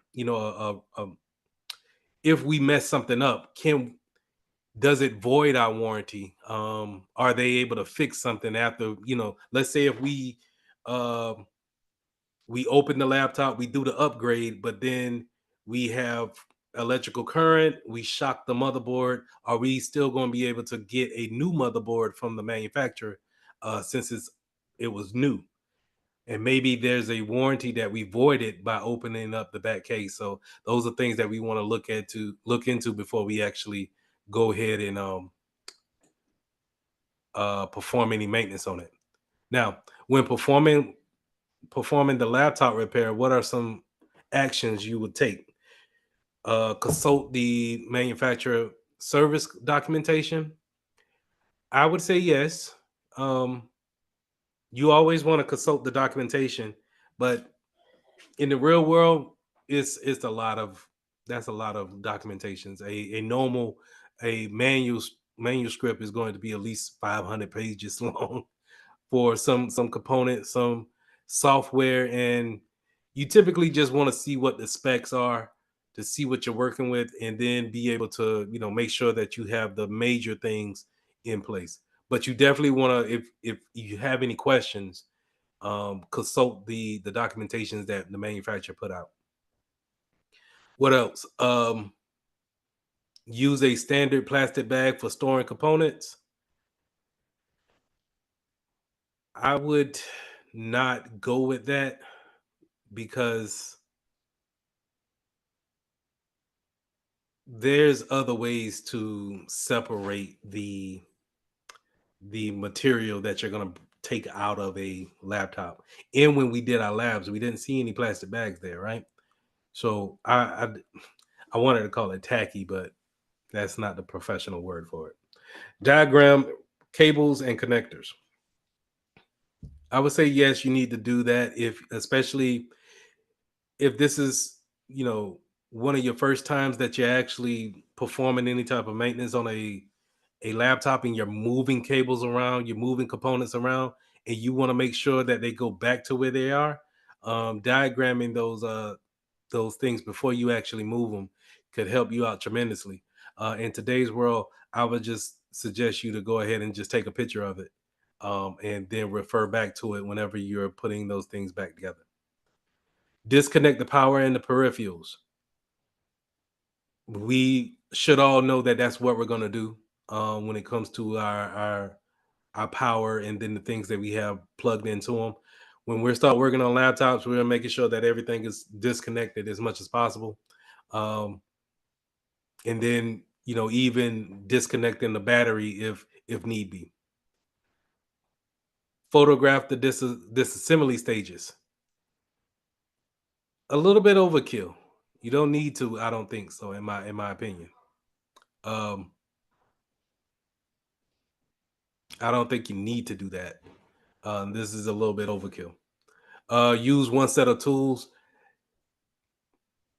No, you will use a variety of tools when you think about what you need to do when it comes to a laptop.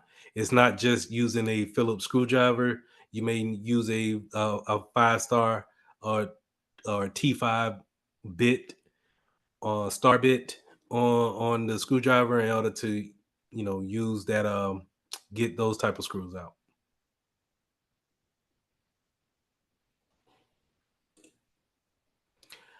Why would you use the organization parts that you have you why would you organize the parts that you have removed? uh I didn't learn this until I actually disassembled a laptop. When you disassemble a laptop, if you do not organize everything, and you know what, I'm gonna say photograph those disassembly stages.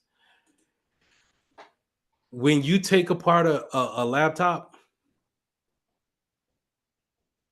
you can easily end up with more screws than what you thought, because if you don't, I had at least I want to say 5 or 6 screws that I knew went somewhere. They came out of the laptop, but I had already put everything back. So I wasn't going to go through that again. Either way, we end up buying another computer after that. So don't learn from my mistakes. You don't want to misplace or have any things after you tried to put it back together um, in this repair. And I'm glad I changed that. Yeah, when I thought about when you're taking apart a laptop and you actually have all of those things, you're going through the stages of taking things out. You want to photograph those things in order to keep a reminder of how they go.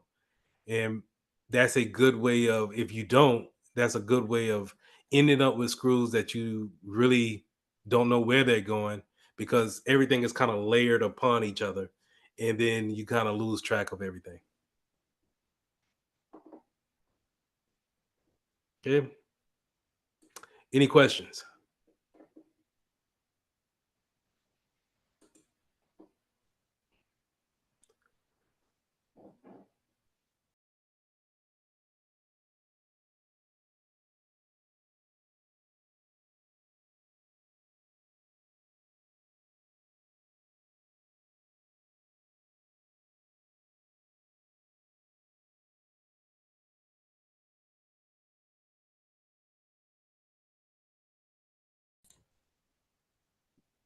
So lesson 9, supporting printer devices.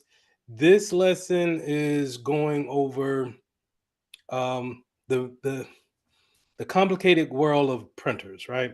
So my question to you guys is that, do you even still use printers? Is that something that you guys still do in a classroom setting? I know in a business setting, sometimes we got to put things on a piece of paper, but is that really do you really do it as often as you used to? Um, I know I don't. Just curious if you guys often print. I Eh, mean, kind Not as of. often. like for English applications, like I really just think it's dependent on your major. I think as a engineering major, unless you're printing something like maybe schematics or something visually, maybe that'll be useful. But overall, no, not really, because everything's in the cloud now. So if somebody wants to access something that they need to see, you can just send it to them. So yeah. Is the is it the same thing when it comes to your papers that you have to write? Just kind of emailing that to your professors? I would say a lot of professors now, they prefer for you not to do paper. I mean, that just depends on the teacher. Some teachers are old school, but I would say more modernly speaking, they prefer for everything to just be submitted digitally as well. Because if they're gonna submit grades online, have to edit online, you may as well have the paper online. And I could see that. Yeah, I remember printing a lot. Um, and a lot of the printers that we'll talk about today, which is um, we're only going to talk about maybe 4 different types of printers, but these are the ones that I'm used to. So I bring that up, not saying that printers is a dying technology, but it's definitely not being used as it once was. Uh, just the Not saying that people are trying to save the trees or anything, but just having paper around just could end up in having messy desks. In the case of security, we haven't got to this in security, cybersecurity, but when you think about printouts, those type of important papers on people's desks could end up being, evidence for someone else to actually pick up and learn things about the business, just by having printouts that you really don't kind of use. So it's kind of more secure to not print. But in core one, we need to talk about printers, and printers are naturally an output of a computer. So while we talked about a lot of inputs with the computer, such as keyboards, mouse, commands that we can use to tell the computer what to do. All of those things are things that we take from the outside going in as input. A output is when we ask that computer to give that particular information or picture back to us in a physical form that we can touch. And that's where printers come into place at. So let's go ahead and jump into it. Deploying a printer and the malfunction of devices. So when we're talking about setting up a printer in a business standpoint could be not as easy as you think when you're talking about where we're going to put this at, how many people are going to use it, who gets their own printer. So in a professional setting, just letting you know, hey, you you may get some people that um, they need to like. I'm speaking from a banking perspective, right? In the banks, you may get people who are in the office who need to print out large numbers of loans, loan papers, and have maybe 40, 50 copies of a particular document. So they may feel like having their own printer is more efficient than giving, you know, 50 people within a room a particular computer printer to print to. And the setup location and the budget also goes into that factor. So coming up with these type of things is the business side of it, and it can get a little. You could throw some politics in there if you want, and it's 9 times out of 10 is always going to be that because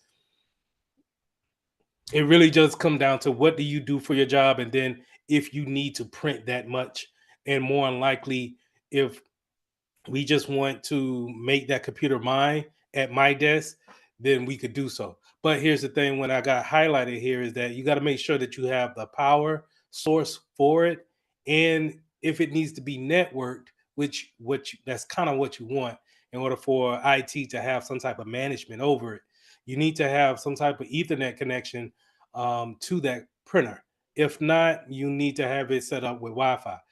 The problem with Wi-Fi and printers is that, and we'll go over this later, is that they're notorious with falling off the network, quote unquote.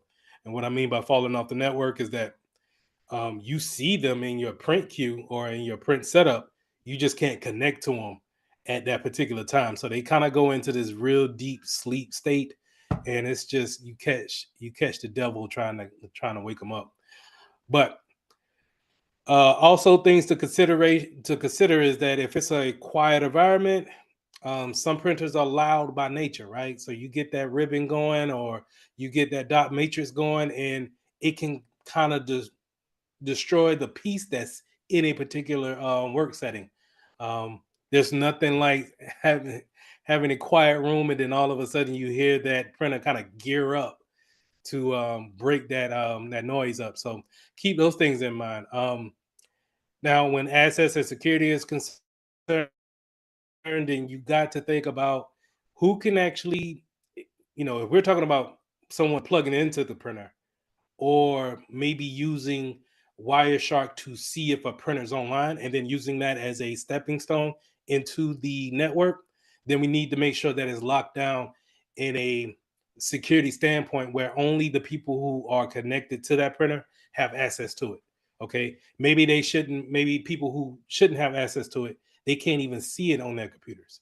So keep those things in mind. Now,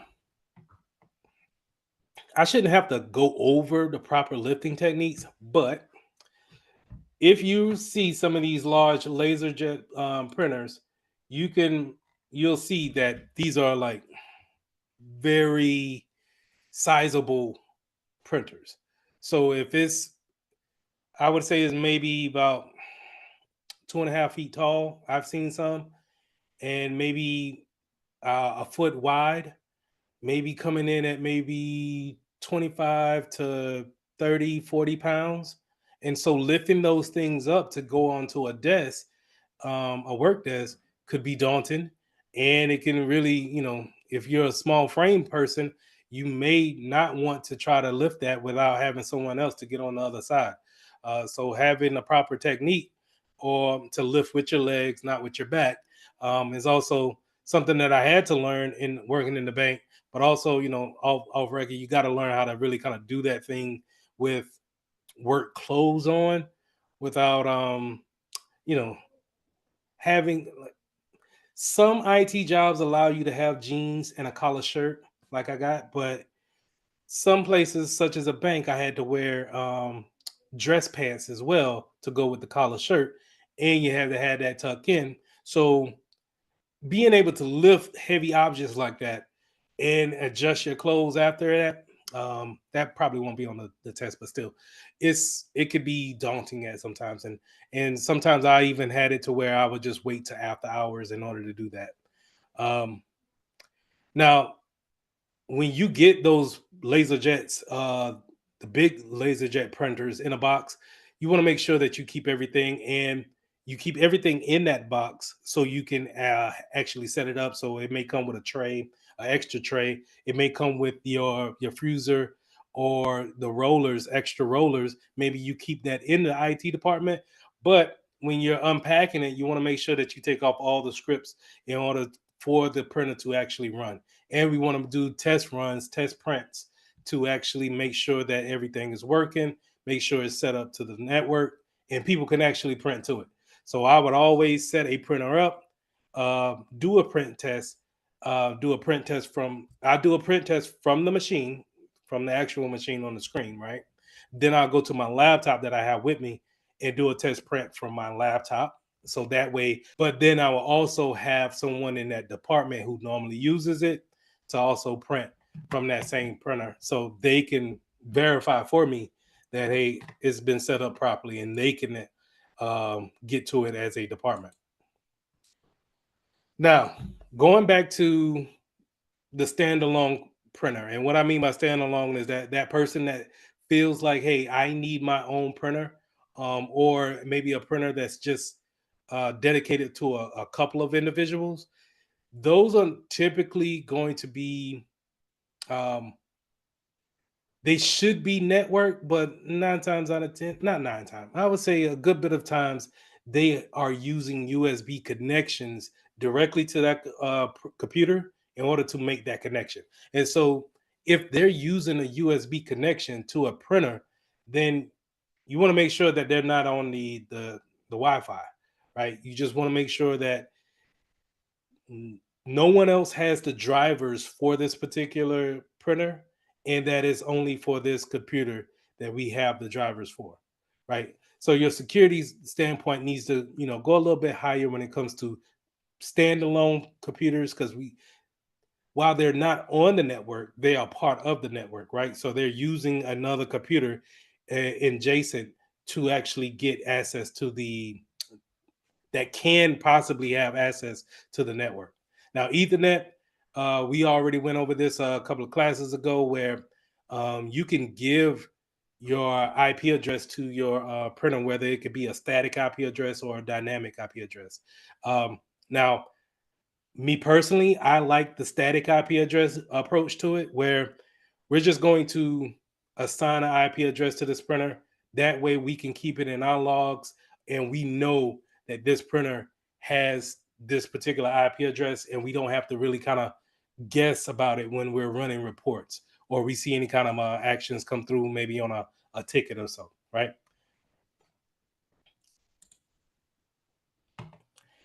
Now, in this picture that you see here, these are normally what I've seen when it comes to wireless computers are probably inkjet computers. And inkjet printers, I'm sorry, are smaller printers that are normally used for home and some businesses. But if they're used for a business setting, it's probably a small office that they're used in. Maybe if you're thinking about a lawyer's office, maybe that lawyer has a one printer in his or her office, and they use that to actually just print off a couple of pages. But that way, using that wireless, that wireless connection, we can keep a better track of it versus it being networked to everyone in that business, which could be, if it's a small business, you're talking maybe about 15 people. Now, if the printer is large enough to carry that amount of load, that's fine. But you think about maybe 15 people printing to it in a business setting, such as let's say a mortgage company, right? Where they have to print off 20 pages a piece for each person. Then you could say the ink cartridge is probably going to be, going through a lot quicker. The wear and tear on the gears is probably going to be more prevalent because it's just being worked more often. So a lot of times when I see wireless computers, they're probably going to be in a home setting or just dedicated standalone printers.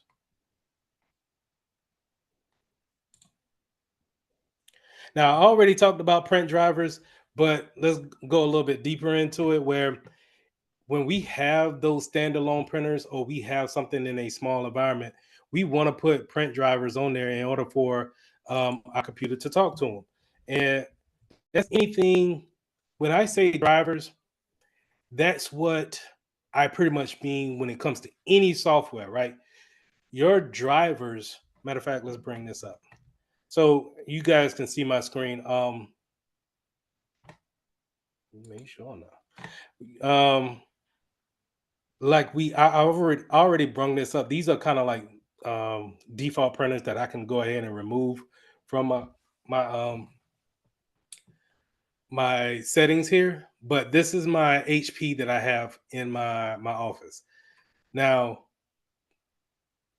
in order for me to talk to this particular printer, I need to install the drivers. The drivers are typically going to be shown here in your computer management um, window.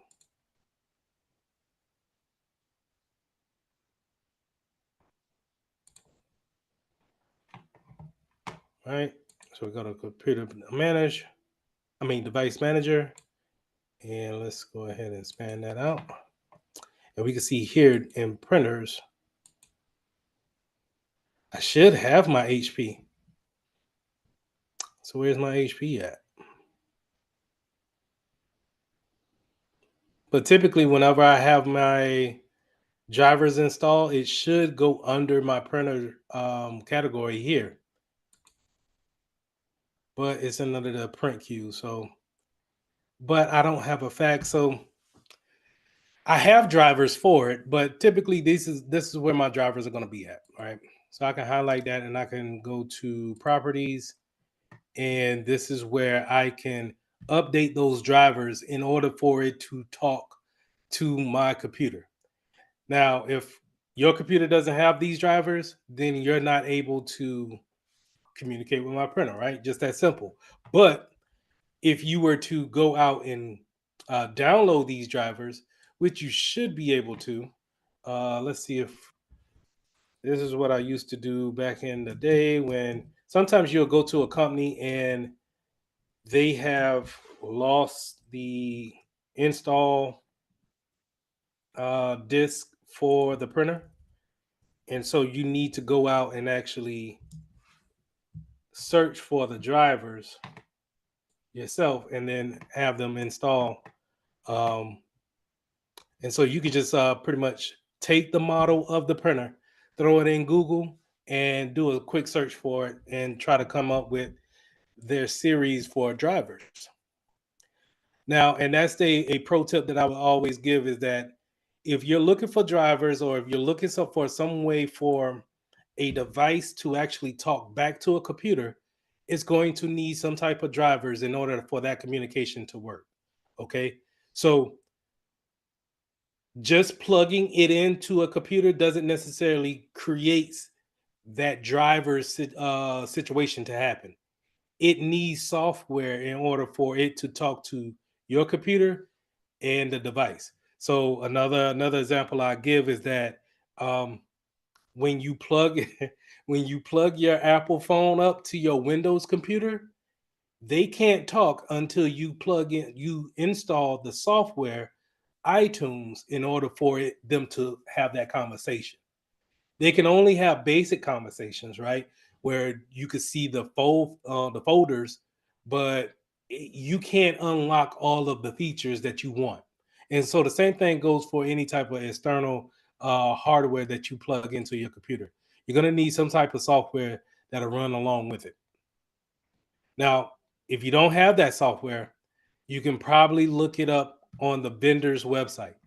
And so I could probably take this download here, which will probably be all of these downloads, right? Now you can I'm not getting into it, but you could probably just take one particular software, the basic drivers, and probably get the same thing instead of downloading a whole application.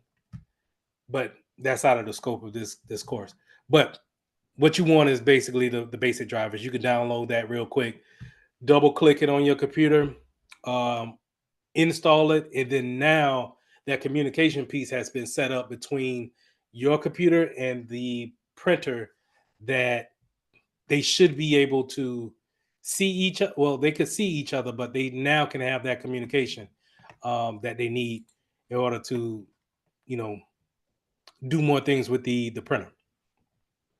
Now, after you install those things, those drivers will sit here again, like I said, in that computer management field, and you can update the drivers if they're needing to be updated. But you don't often see that there's a need for a update. Sometimes when you do this on a Windows machine, especially when you go here to your computer management screen and you right click and go update driver, it's going to do a Windows update, right? And we've seen that before, where if I go to update,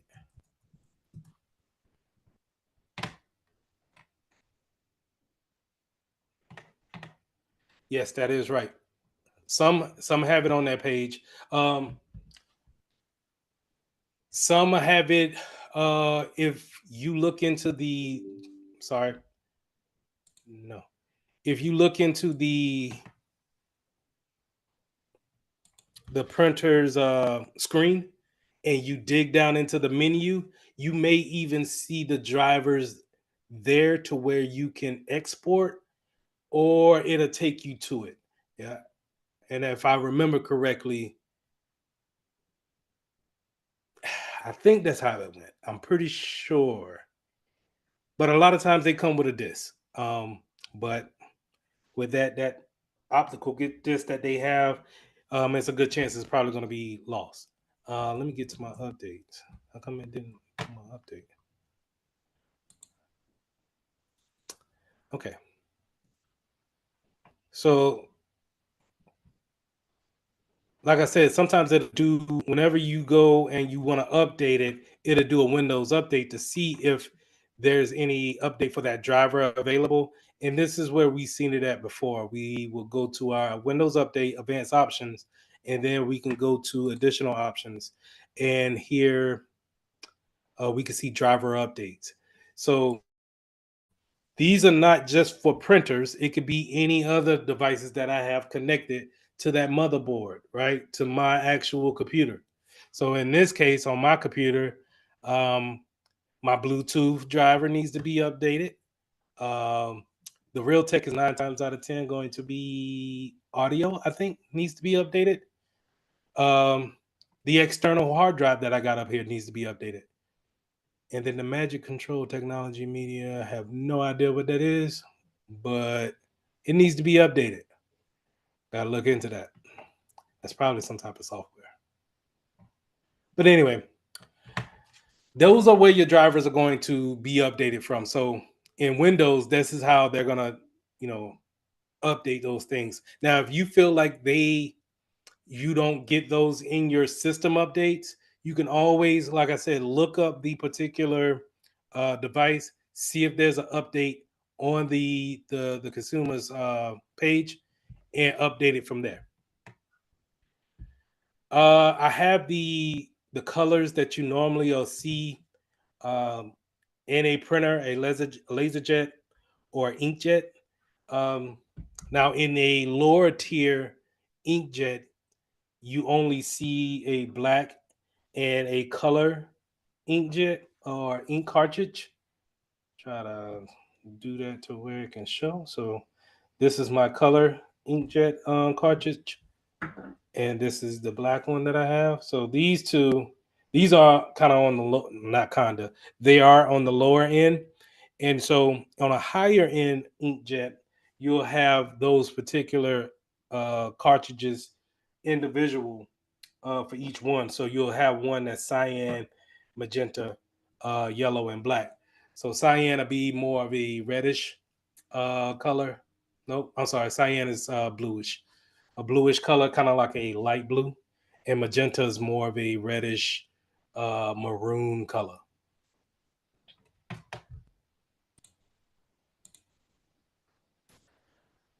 Now we already talked about updating those drivers, but let's go ahead and let's look at the printer properties and what else we could see on those type of things. So going back to my printers,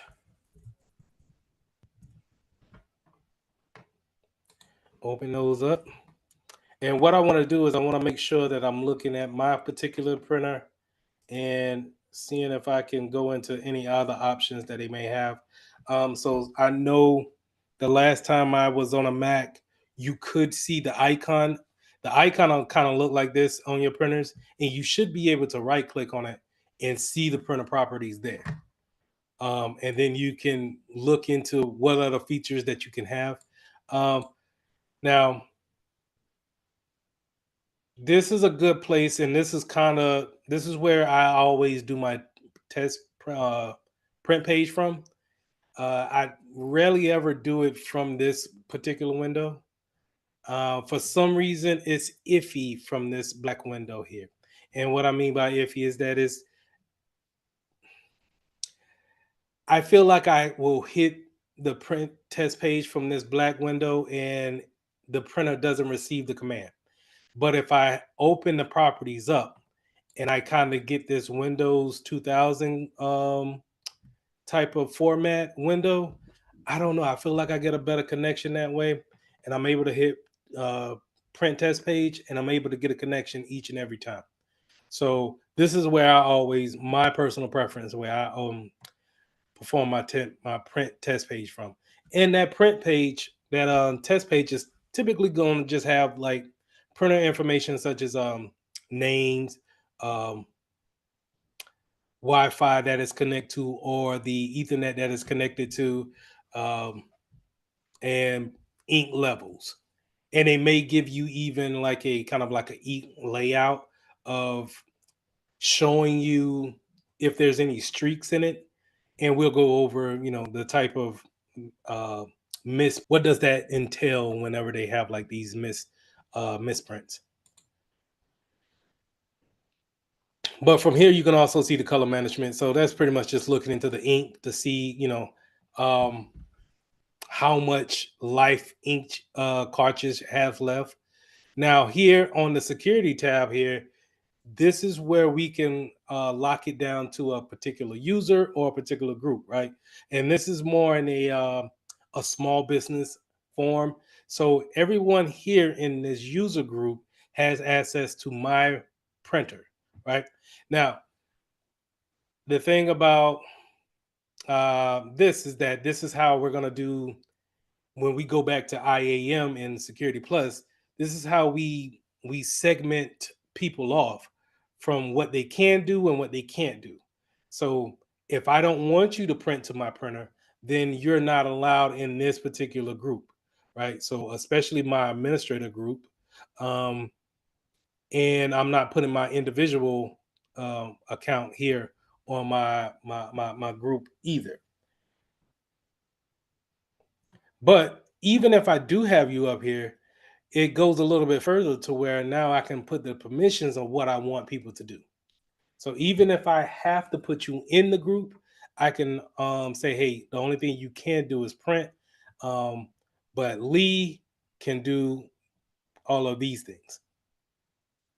Now, special permissions may be for like a contractor that comes in, maybe someone that needs to perform maintenance on that particular printer. Maybe we give them special permissions. But for the most part, your administrators are going to probably be having all of the assets that's needed on that particular device. So they can manage the machine as far as like controlling the print queue, maybe adding and removing the particular printer, and then managing the documents is that managing the print queue, like I said. So we can open up this print queue and we can see exactly if this computer was networked, we could see everyone who's printing a job at that particular time. So going back and keeping it all tied in with cybersecurity, what does that entail when it comes to someone snooping on the network and they're able to see the job queues here? Then maybe if I'm seeing someone of importance, right? They have a high title. If I could see their print queue, maybe I can then get a good understanding of when to go to the printer and pick some stuff up that's probably going to be valuable um, to my research. Or maybe I can now understand that I'm in the right vicinity and I can start looking for more clues and details of how do I get to that high profile person and get onto their computer by using the printer as a pivot point. Okay.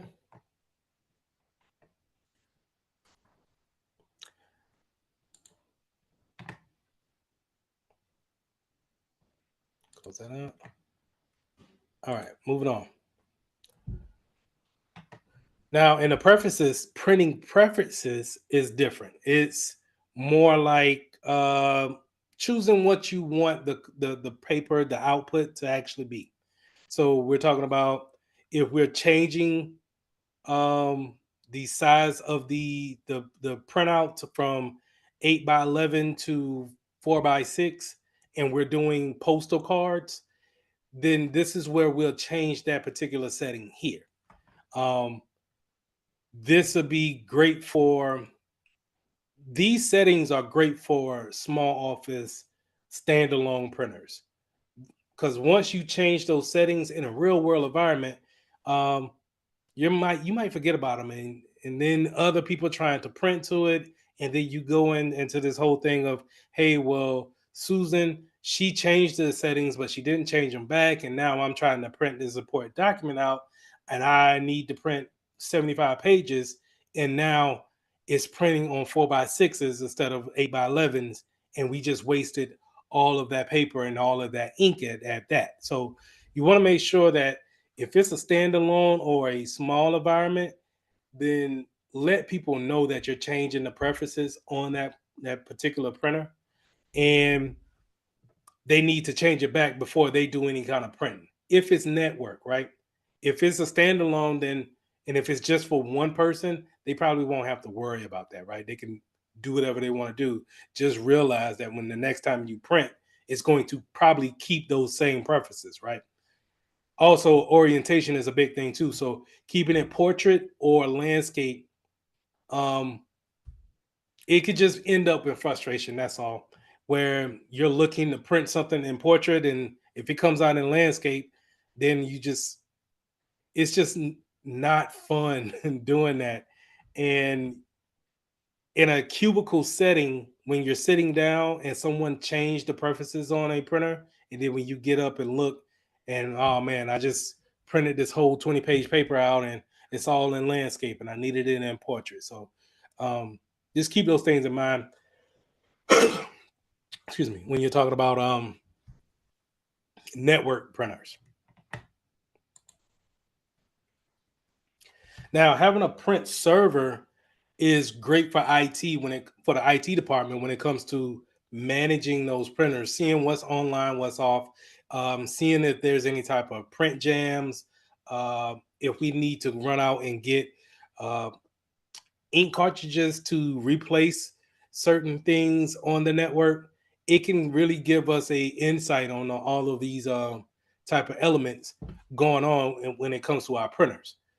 Now, this doesn't necessarily mean that everybody should have access to the print server. Of course, not. Of course not. That should only be available for admins. Now, just because that person's a department head in that particular business or in that group, that doesn't mean that they get access to the print server. That is a IT department um, product, and you're responsible for that. Now you're responsible for adding people to the print server or adding printers to that in order to see it, but it's not, a department's head to be over the print server so they can manage that their job be printed first in the print queue. That's not why we have those things for. Um, you want to make sure that when it comes to the print sharing aspect of it, is that if it's calling for a printer to be shared out amongst let's say 15 or more people, that we have it properly networked to everyone's computer, or everyone in that same department is able to see that computer. So we want to make sure that they're on the same or similar network, right? At least a network that they're able to talk to, right? Um, we can't really have them on a totally different um, IP addressing and be able to see that printer, and then more importantly, send a job over the network in order for it to be printed. Give me 1 second.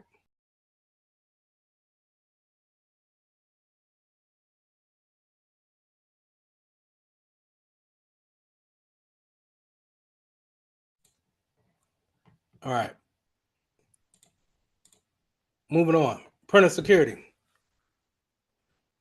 So a print server is going to be better than having a shared computer.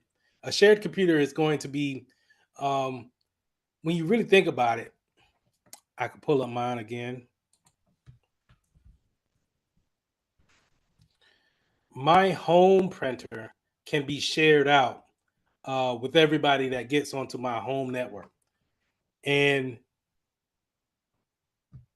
that means that I don't, as me as an administrator of my home network, I don't see if someone's actually actively attacking my printer. The only thing that I'm going to see is that my printer is offline, or I'm not able to print to it, or when I do print to it, it just stays into the print queue.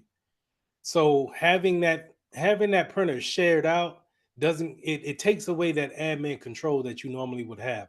A print server, on the other hand, you're able to set that printer up, network it out, and now people are able to find it via the network. In a similar fashion, they can find a network drive. So I don't know if you guys have ever been on a network where you can see where, if you go to your file explorer like here, and you're able to see certain files or certain drives connected that you're networked to, that you're not physically connecting to, but in a way you are physically connecting to it via the network, and but you are able to see that particular drive and get to it. A printer should be the same way. If I'm not mistaken, I wonder, can I,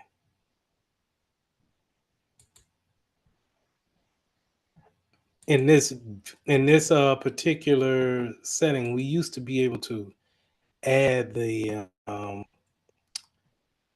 printers here, and you'll be able to see all of your network drives and printer drives that were networked. I wonder if they changed that for Windows 11, but I don't see an option for it. Oh, here it is. Add a network drive. Nope, I don't see that. But we used to be able to add a printer here, a network printer. So you could be on the first floor, but yet you wanted to print on the third floor. You should be able to go here with a print server, and having that network printer on the network like that, you'll be able to go to these options. At just like mapping a network drive, I can map that printer, and just in case the printer on the first floor is not working, I can always change the default printer over to the one that's on the third floor and then print to that one. Okay. Also, from a cybersecurity standpoint, having an audit log is always going to be a great thing. Um, when it comes to logs, I always want you to remember that your logs always tell the story of what's going on and what has happened. And so having no way to record these logs or somewhere to store them is not great practice. I'll say that. Okay, so whether you probably need to buy the storage in a business standpoint of it, and we're talking strictly business standpoint here. I'm not expecting you to keep your logs, your audit logs of your printer in your home or for your personal printer. I'm not expecting that. But in a business setting, you want to make sure that those logs are audited and at least kept for a year, right? At the least. So you can always ingest those things into what we call a SIM. Um, a event manager is basically what it is. Okay. So you always want to keep a record of the audit logs. Now, with these smaller inkjets, you have the capability of having scanners. And I'm sorry, some of the laser jets, they do have this as feature as well, where you can now um, use it as a scanner. And I would think that, scanning is probably more popular than printing nowadays, to where now we're instead of printing and the output to go into our file somewhere, we're probably trying to scan things to make it into a digital product in order to send it via email or whatever digital transfer we want to use. So when it comes to the network services that I got highlighted here, the most popular one is a scanner, right? So I mean, a email. That's where I use my printer. That's why I really kind of got my printer for. I didn't really care about the the quality of print jobs that I had because I knew I wasn't going to really need to print like that, especially for remote jobs. But scanning, I needed that to be a feature that I needed. And so emailing those scans as soon as I scan a particular document is a major plus for me. It also uses message block, which is a protocol that um, it uses to communicate over the network with other devices, and it has that capability to communicate with cloud instances too. So um, the way I look at the email and the cloud, they kind of go hand in hand. Where if I'm scanning from my personal home to my email, my Yahoo email, then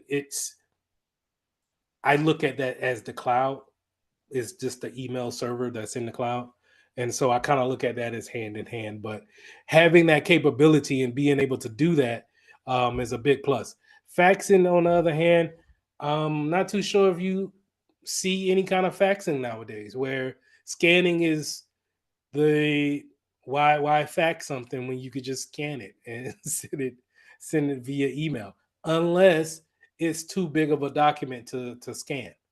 But it's too easy to actually break that document down or to zip the document up to make it a smaller size in order to fit into a email in order to send across the network.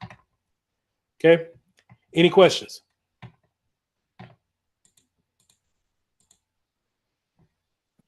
I have a No question. question.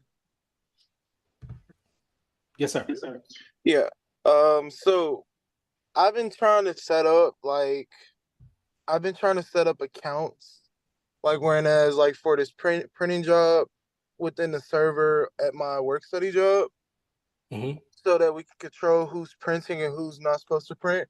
But the only thing when it comes down to trying to install it to the devices that we want to allow to print. I've been So having that's issues with that. hold on. So you said the problem is that locking it down to what device you want them to print on. Yes. But you have it to where the username, I mean the user account has the ability, the permissions to print. Yes. So I created two different accounts. One that's just like for the work study students, then the other one is for the admin, of course. So when I activate it where it's required to use like a certain code, it's like you can't print it off. Like you can't print once you activate it. You can type it in, but you have to only scan or like scan something and print it. You're not allowed to like it's not gonna come through the server or anything like that, like the internet. Okay. This is what I'm gathering. Give me 1 second. How come I don't have that?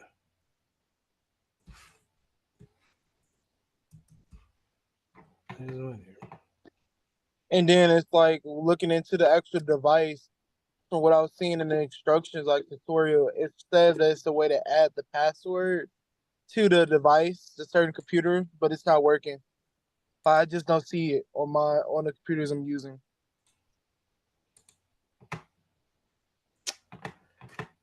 Give me 1 second.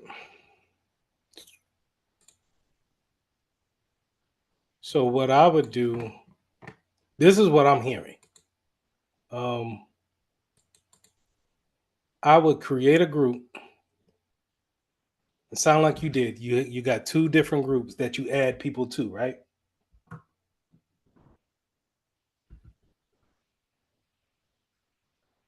And if you got two different groups that you add people to that can, like your work study students, let's just say it got 5 people that can print that you want to print.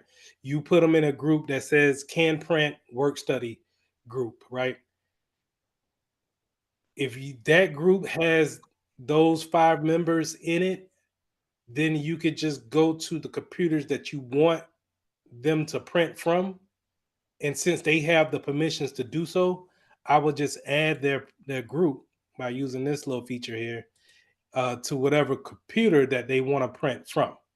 So this computer now sees this group, such as let's just say my group name is this, right? Unknown account. Since they are in that group and they're on that particular computer, that local computer, they should have access to print. But if they go to a computer that doesn't have that group on it or added, if it's not added to that computer, administrators and groups, then they just don't have access, and they would have to put in a work ticket in order for you to add it manually. That way, you can keep a good track of it. That's what I would do, Okay. and you should be able to make that group in AD.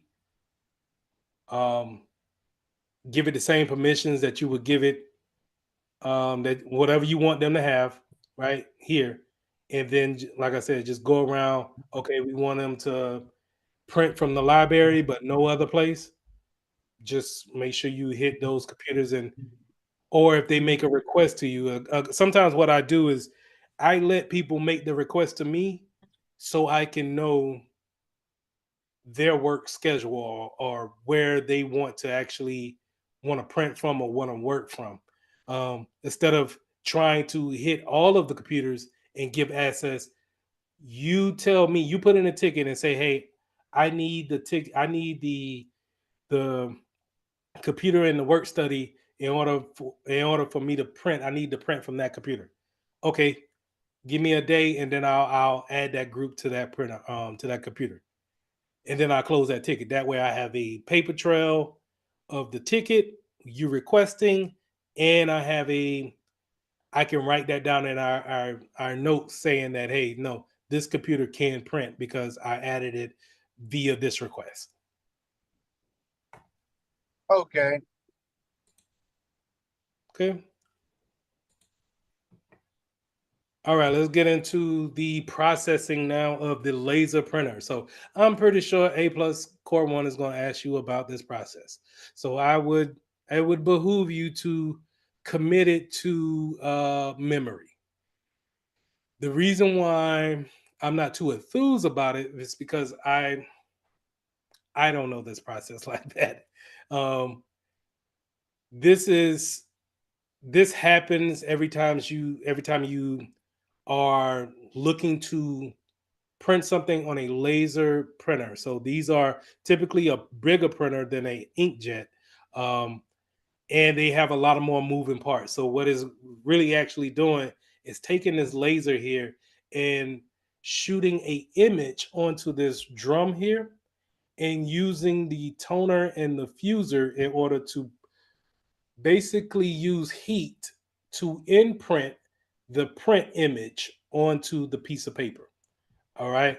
So in the beginning, they have the in the beginning they got the processing factor. So it's looking at the things coming from the is looking at the print job coming in from the print queue, and then the charging um, feature of it is going to warm this whole process up. And so a lot of times if you see like an old laser jet printer, it can you can actually feel kind of some heat coming off of it. But this is where the processes is starting at, and it's going to use a laser in order to send that, like I said, a image around this drum, using toner as kind of like a powder toner in order to overcoat the laser image. And then the fuser is going to use heat in order to and press and use something what they call fusing that particular image to the paper. Now, when I think about this process, I automatically think about tattoos, but it's not. It is kind of that, but it's not that. Where you know it's an overlay, and then it's using heat to actually apply the image. But when I'm thinking about in document standpoint, you don't really have to have a image all the time. It could just be words, right? And that laser putting that image down on that drum, it using heat to transfer it down the paper, um, it gets a print quality that's way higher than a inkjet. Um, and but the process is a lot more complicated, especially when it comes to things breaking and wearing down. So the reason why I went to this slide here is that you see these little rollers here. When I was working for a bank, these rollers would give me problems because these are notorious for sticking paper together. They are notorious for just kind of wearing out, creating bad print jobs. And so when you get that, going back to our first couple of slides where it tells you coming out of the box, um, keep when I told you to keep those different items that come in there, you may get extra rollers that come along with that. Um, you want to keep these rollers and change them out if you need to. Here's the thing about that. If you change out the rollers, that's not necessarily fixing the issue. And so you could typically be there. Was typically maybe a 30-minute job could end up being a 2-hour job trying to troubleshoot what's the issue. It could be the rollers, it could be the whole fuser that needs to be replaced. It could be the toner that needs to be replaced. It could just be the paper probably needed to be adjusted more. Um, I you could probably see the frustration in my face just thinking about it. I didn't necessarily like it, but printers, and in our case where we was at, um, you would have printers ordered and then have them stacked up as far as like having some back ordered so you can just go ahead and replace them all, because in the real world replacing all of the rollers, the fusers, and the ink, and you still get a messy type of a print, you would just be better off just replacing the whole printer. And then if you have the budget to do so, you probably could. All right. So a lot of times I would try to fix those issues by changing out those different components, but it's not a guarantee that it's going to work. in this picture that you see here, these are a good example of the different cartridges that you see. It could be a defaulted cartridge that you have on it. Maybe one's maybe one cartridge is low on ink and therefore causing the transfer to be off a little bit, so you get a you just don't get a clean print all the time. We'll go over what you'll see. Sometimes you'll get a light print. Sometimes you'll get a double print, smeared lines, and it's just very frustrating, honestly. Now, loading the paper is one thing, and that's typically um, not a big deal. But when you're talking about having that tray, and if it's not really set right for the paper, um, that could cause the load of the paper when that printer kind of snatches that from if this is the stack of paper, it's going to snatch the first paper off the top, and if it's not properly seated, it could end up in a bad print as well. So you kind of need all of these things to work right in order to get that real good print product. But when they're working fine and they can work for long periods of time. It's just trying to get those things to work right when they do go wrong. Because in the cases that where I worked at, if they're printing out an auto loan or a mortgage or some type of policy, you're talking about they need maybe the max is maybe 200 pages at a time, and it's able to do these things. It's just can it do these things on a regular basis? But these were big objects to actually work on when it came to working in that particular bank that I was at. Now, cleaning the printer, I never cleaned the printer, but I would consider changing out those parts, being cleaning of the printer, cleaning the printer. You could change out that fuser, you could change out some of the toners and some of the rollers, and then use air can air in order to clear out any kind of dust, debris that may be in there. And having a maintenance kit is great, but it's just the rollers, really. It's just the rollers and the fuser. And so it's really not it's really not solving. If that doesn't solve the issue, then you're probably going to need a new printer before you waste any other time trying to do something or getting that particular vendor on the phone. I would just say just replace the printer with another one, honestly. Inkjet printers are normally going to be in a small office, your home setting. And the big thing with them is going to be they print head. And this is where I showed you guys my cartridges.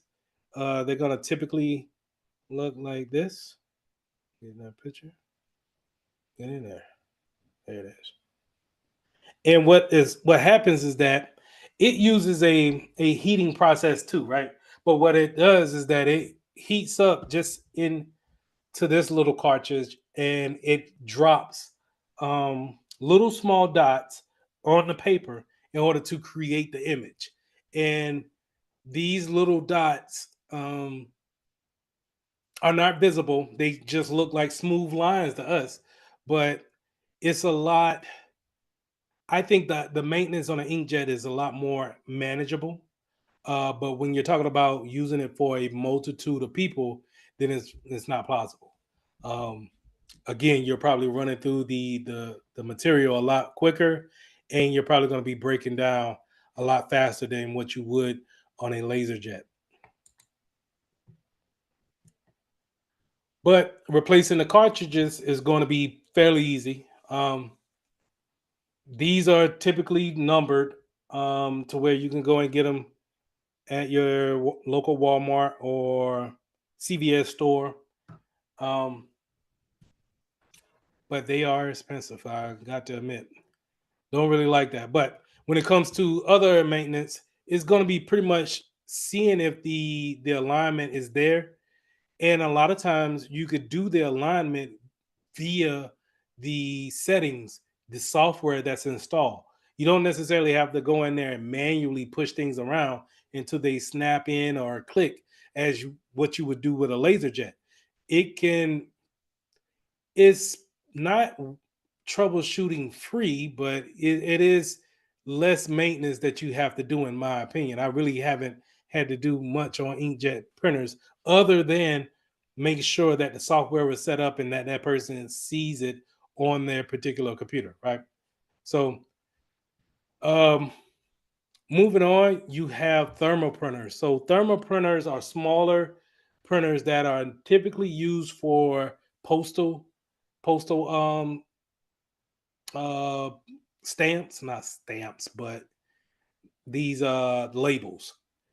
The labels that they have that will go on postal packages, these thermal printers use the same kind of process of heating up and then using droplets on it, but they are a lot more quieter, um, and a lot less maintenance, right? So, but they're only going to be limited to probably just making barcodes and postal seals, and so they don't really have too much of a. They're not even made to carry a particular normal size of paper. They're probably going to, have. If you ever seen a roll of receipt paper, they're going to be carrying things like that and printing those things off. So they typically sit on people's desks. And cybersecurity wise, you have to. We'll get into that later. Never mind. But the thermal printer is going to be set up the same way, where you need that driver, and then you're going to need it to be networked or just um, set up to whoever's printer or whoever's computer is going to be the manager over that, right? Now, the impact printer. This printer is using a um, what they call a dot matrix print head and a ribbon. So if you look into it, you'll see an actual ribbon that kind of goes along with it, and the print head is going to use actual dots that you can make out on the printout. The You don't really see these anymore because it'll really kind of tell your age if you if you've seen printouts of this. Um, but the capabilities of what they had was to actually print on carbon pages, being able to have like the back in the day they used to you would get a finished copy on the top and then a carbon copy that will transfer kind of like a traceable finish on a bottom piece of paper. And when I was coming up in grade school, this is how we got our report cards. They would come on a lot of paper with those holes on the sides, just like that, and you can rip those off. But they would have that carbon transfer paper on there in order for you to have a take home piece of report card, but then the school can keep one for record as well. And so if they kept the receipt or the carbon piece of it, they can always hold you accountable of saying, hey, we at least gave you your report card to take home. Um, or was it? I think we took them all three home, and then the parents had to sign the top, and then that transferred down to the bottom, and we took the carbon sign piece home, back to school, if I'm not mistaken. But anyway, that was ages ago. We don't really use this no more. All right. If you see this, this is probably going to be in your car dealership somewhere. All right. This is the last place I've seen it. Car dealership, and they still use carbon copies over there. Any questions?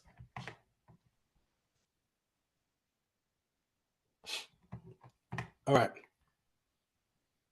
Troubleshooting. So connecting issues. This is notorious when it comes to printers. Um, I feel like they go into a deep sleep and they kind of fall off the network. But Normally, when you are physically connected to a printer, you typically don't have to worry about not having connect issues with it. But if you're wireless or networked to a computer, I mean to a printer, in a business standpoint, if you're on that case and a printer server is managing that printer, 9 times out of 10 is going to probably be on the network and you don't have problems connecting to it. Where I see the connect issues is that where it's a standalone or a home printer and it's just maybe it doesn't check in with the router or the modem and it gets a new DHCP IP address, therefore causing it to drop off of what you already connected to, right? That could be the issue, but it's typically solved by deleting the printer from the printers and faxes page, this page right here. If we could delete this printer and then add it back, that typically fixes any type of communication issues that we may have at that particular time. All right. Cycling the power may fix it, but that doesn't necessarily, unless you do like a hard reset. And what is a hard reset is that you unplug the particular device and then I would say hold the power button for maybe 10 seconds, 20 seconds, discharge any type of power that's in it, and then power it back on.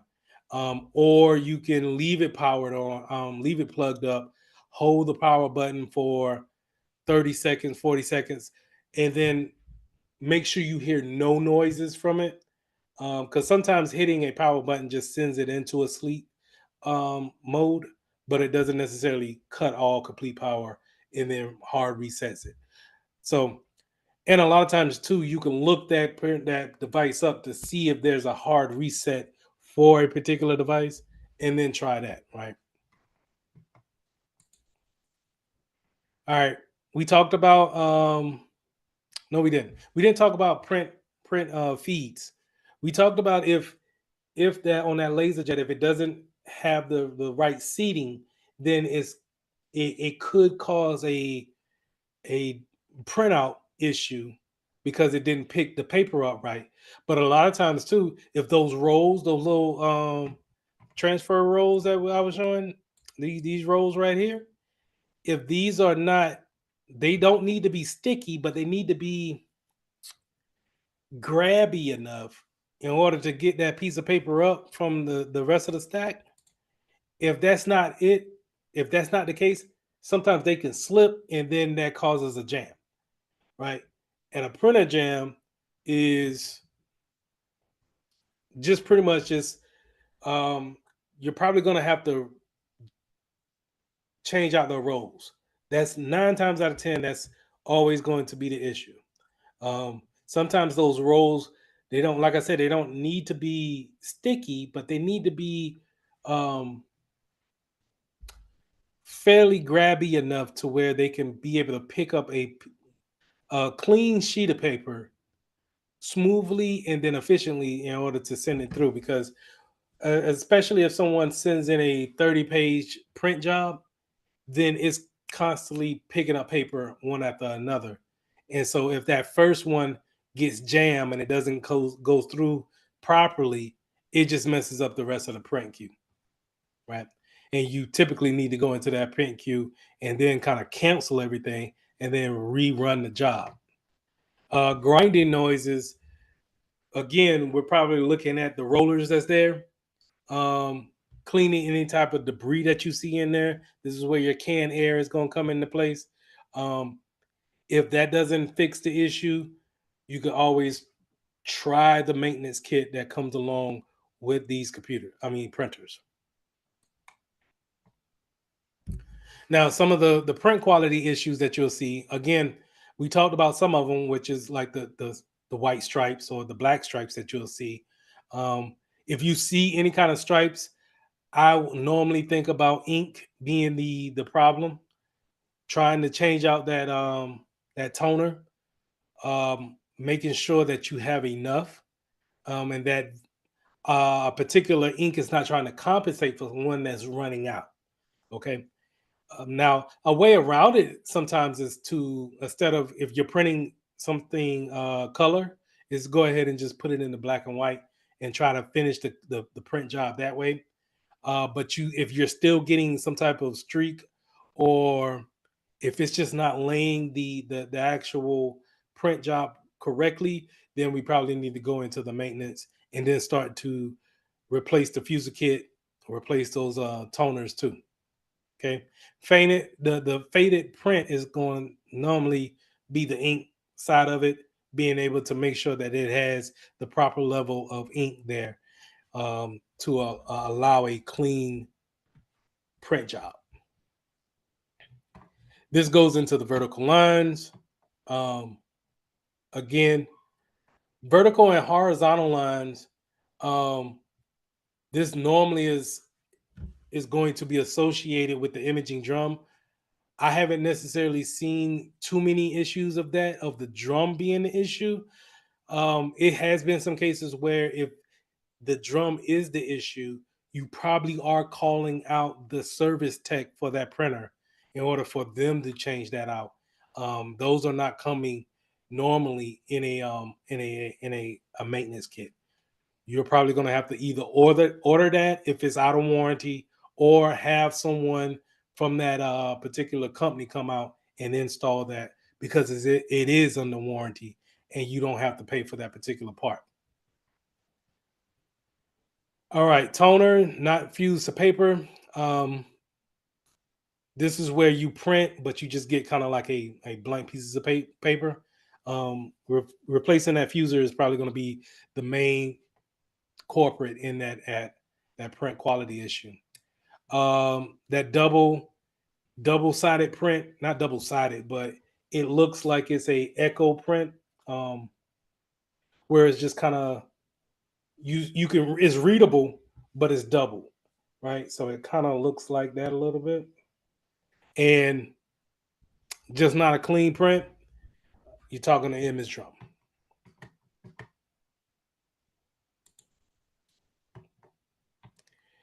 And the thing about all of these things, especially when it comes to print jams, this is going to mess up the print queue. The print queue is going to be where everybody's print job is going to live until it's received by the printer and actually executed. If that paper jam is there, then if you perform the maintenance on it and get that paper jam cleared out in a decent time, then maybe the print queue is able to be still go along with the actual process and get things through. Now, if it's been a while, maybe 30, 15 to 20 minutes of waiting, go ahead and clear out your print queue and have people restart their print jobs. Okay. The print queue is going to hold everyone's job there until it's actually, executed. And people won't get the actual, sometimes they won't get the error that, hey, your print job is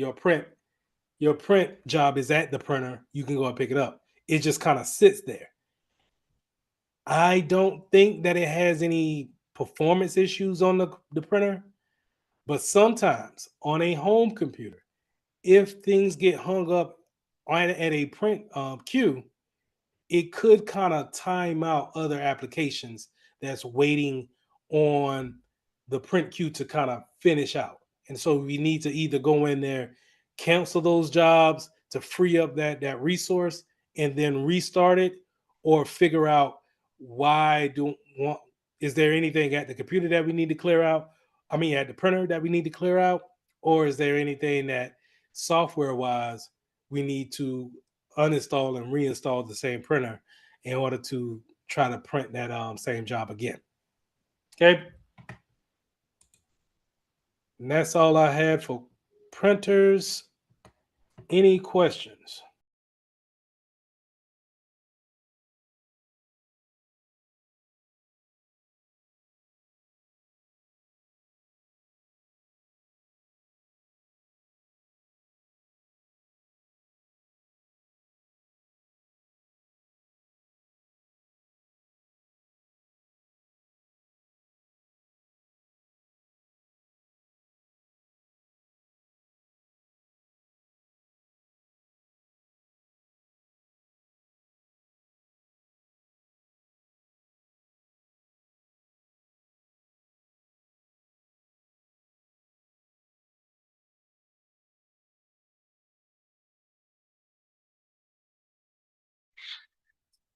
Hey, Mr. Mitchell, can you hear me? Yes, I can. What's going on with you? Man, trying to take one at a time. Let me go ahead and change my name in here. 'Cause I already know it says iPhone.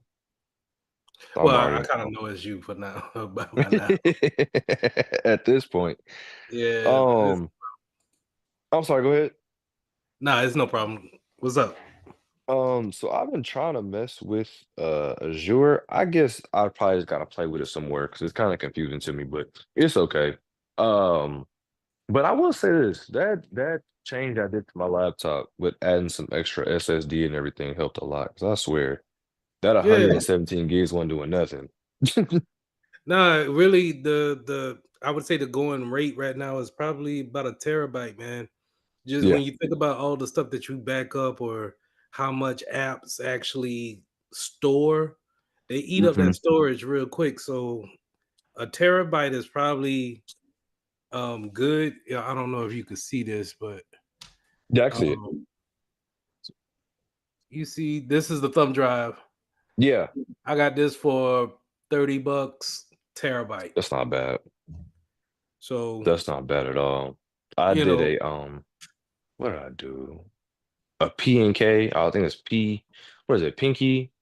Whatever you pronounce it. But I did PNY. I'm sorry, PNY. I did one of those. I did the 128 gigabytes, but I used that to download Kali Linux to, and then just move that over to my laptop that way. Or do you think I should probably just download it to my laptop itself?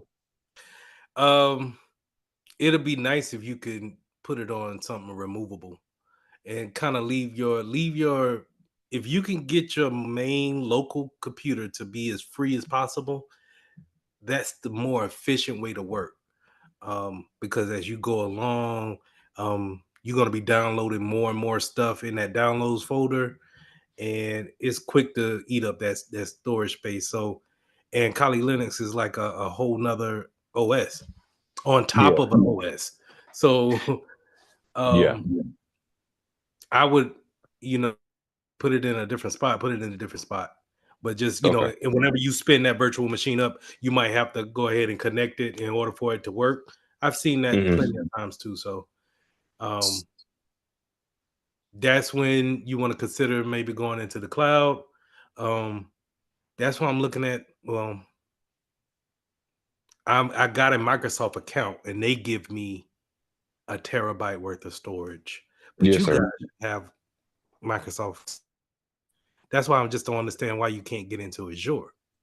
It's weird. I tried using my student account. I used my personal and it finally let me in to do it, but I don't know if it's because A&M doesn't have Azure, but it comes as a package. So I don't know. I agree with you. That is kind of weird to me. I have no clue. Like I feel like it should just be something that under your personal account, you should have access to an Azure package. So Hmm. even if you were to create a Gmail right now, Hmm. which doesn't cost you anything, you should be Yeah. able to take the same Gmail email and sign up for Azure and use the free credits that way. Yeah. No, I agree with you. I agree with you. I just went ahead to use my personal, and it worked. Like after I did that, I had to finish with some things a little bit, but because what I try to do is I got at least, I got at least about 3 emails. One of those, two of those are personal emails, but that's because I'm not gonna lie to you. One of the emails just had so much stuff on it. It was like so many emails. I was like, let me just make a backup email that gets all my important stuff, and then all the crappy stuff I don't really care about can go to that one. And I got a dummy email if I got to use it for something. But that Right. dummy email is for like, if my subscription runs out on Hulu, let me get another free month on this dummy account. Yeah, gotta do what you gotta do, and I don't blame you. If Yeah. you given like always make sure you have your professional email Yes, sir. at whatever brand you want to use, whether it's Gmail, Yahoo, um, whatever, Yes, because sir. that's gonna go on your link. That's not LinkedIn. That's gonna go on your resume, Hmm. and so just make sure you keep something that says Savala.Patterson at Yes, sir. gmail.com or whatever your favorite number. You just don't want it to be Well, that's just my preference. That's my No, I preference when agree. I got out of the military. So some people may like to have numbers behind it, but if you could just put like, even if you don't want to put your first name, you want to just put S. Patterson. Okay, That'll be fine too. That's a nice professional way of doing something, and it's going to probably be open for Gmail. You know what I mean? makes sense. Makes sense. The funny thing about this is I can't do the one that I want to do because my dad's name is Savalas too. So it's Well, you can always put the yeah, junior at the end too. yeah, I mean, it's always ways around creating different logins. Um, you can always use the first three letters of your name, yes, Patterson. sir. Um, Hmm. it's so many different ways, but you know, you just want it to be professional looking on Of your course. resume. Um, just so we can get past the first step of getting past HR, which Yes, sir. um you already hold a job, so you may not have to deal with this right now, but going into a different spot, trying to get into another spot, it's so many hurdles we got to jump through, man. So I'm however already we knowing. can go ahead and set ourselves up for successes, it's gonna be key. I'm already knowing. I've tried applying to multiple different jobs because this hospital job is just a placement holder. I'm literally trying to get in somewhere that's security related, cybersecurity related. And the crazy thing is, what I do at the hospital, I do registration, which you would think still works in logistics because I'm putting things in files, going against HIPAA's laws and requirements, making sure I got paperwork and stuff like that for doctors to see, putting stuff on file that actually makes sense. But I've used that for my resume and all kind of stuff like that. I even have friends that works in Lockheed Martin, Northrop, all that stuff like that. And they were like, "Hey, there's a position out there. Apply for this." I put in the position and like I don't get anything back or I get a rejection. So it could just be the resume because the robot reads it and picks what it wants to pick out. Because I Yeah, just get so confused. well, that's the that's the second hurdle that you guys got to jump. I mean, the first thing is getting the qualifications right? Hmm. And then to jump into the whole workforce and actually get your resume set up to where it works in certain areas. So when you're saying stuff like Lockheed Martin or let's say Boeing or these government contractor jobs, Yes, sir. you may want a certain style of resume for that. But then Okay. if you start to fill out an application for, let's say, Bell South or Spectrum or Yeah. AT&T, something real public like that, Hmm. then you might want another style of resume. Makes So what sense. I'm saying is that you see some resumes that have your profile picture on it and they look real, like a graphic designer type of build. That Hmm. might not fly over with the military intelligence company that's holding a $45 billion contract with the US government that they Yeah. want to just kind of keep it straight up and down. So you want to make sure that you have a resume um, built for that position. So that's a whole nother thing that you got to do. Look at what they want and then tailor your resume to show, hey, I can do the things that you're asking in the duties that you're listing in your job posting. You could do those Yes, things. sir. Um, that's one way of getting past. Well, the one thing you really want is just that initial interview. That hey, I'm gonna send your name or up to the hiring manager. If they can get you on the phone, then it's on Savala, the person, to uh, show that hey, I'm a likable person and Hmm. I'm willing to work. You could be malleable, as they say. Um, and that's the whole nother a whole nother beast. So it could be draining at sometimes to find your job. And like I said before, once you find your job, you may feel like you're underpaid or they're not using you to your full potentials, and then you want to Hmm. move. And then that's a whole nother thing. So it's another journey after getting the certifications. That's the thing about it, is that you study so hard to get these certs and you're qualified, but then you realize that now you have to separate yourself from everybody else. Like, to give Yeah. you another example, once you get your certifications and you put them on your resume, now you got to separate yourself from someone like me who, Hmm. you know what I'm saying, I'm gonna put my resume in right with yours for this $200,000 job, and I got the experience to go along with it. How do you separate yourself from my resume? Yeah. So you got to think about those things, and just, it can make you lose some sleep a little bit, but it can also kind of make you look in different spots to see who else is hiring.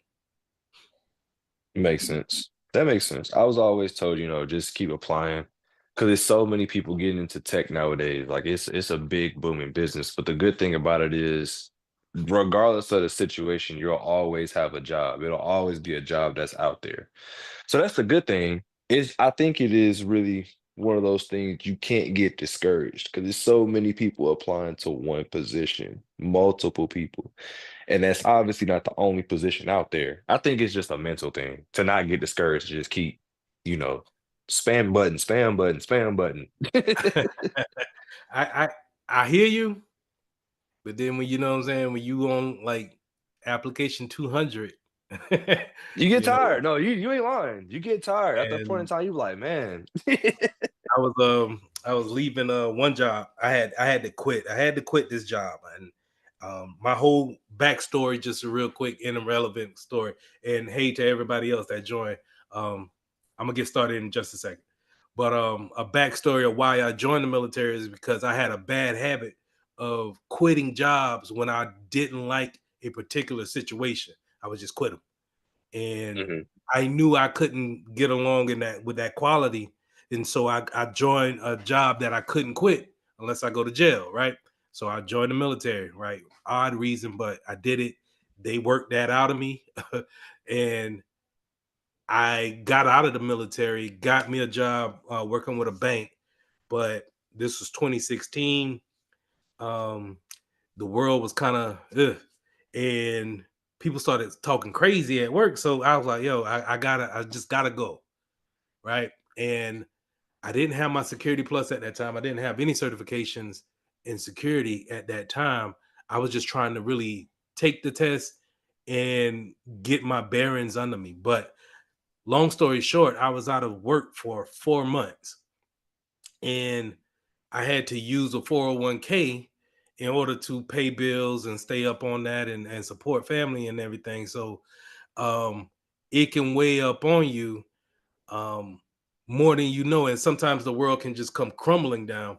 So if you can, like the situations that you guys are in, where you could set yourself up for success, go ahead and try your best to do it now, and try to lock in a nice spot now where you can got a nice transition into it, and really um just try to, manage the success after you get it. But just know, transitioning from one job to the next might be really quick, or it might take a time to do so, because at the same time, while I didn't have my certifications, I didn't write my resumes right and all that. So I had to learn by experience, and just kind of taking my cuts and my losses at the same time.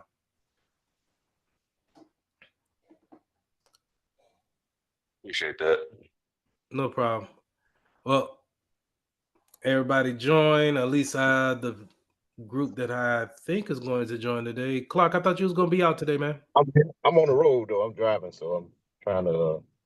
I just pulled over at a gas station, so Hey, don't trying pull to. over for me, man. Like, if you if you need to drop, go ahead and drop, and travel and do what you got to do. Okay, but yeah, I'm listening. To piggyback off what you were saying about the resumes, there's companies out there that will write it as far as they charge a significant amount of money, but they know how to write your resume that where the government look for these keywords and Yeah. and also if you know someone that'll help as well with getting these jobs. I have a friend working at Eglin Air Force Base in Fort Walton, and he just Mm. recommended I get the cert, even just the A plus. Like he can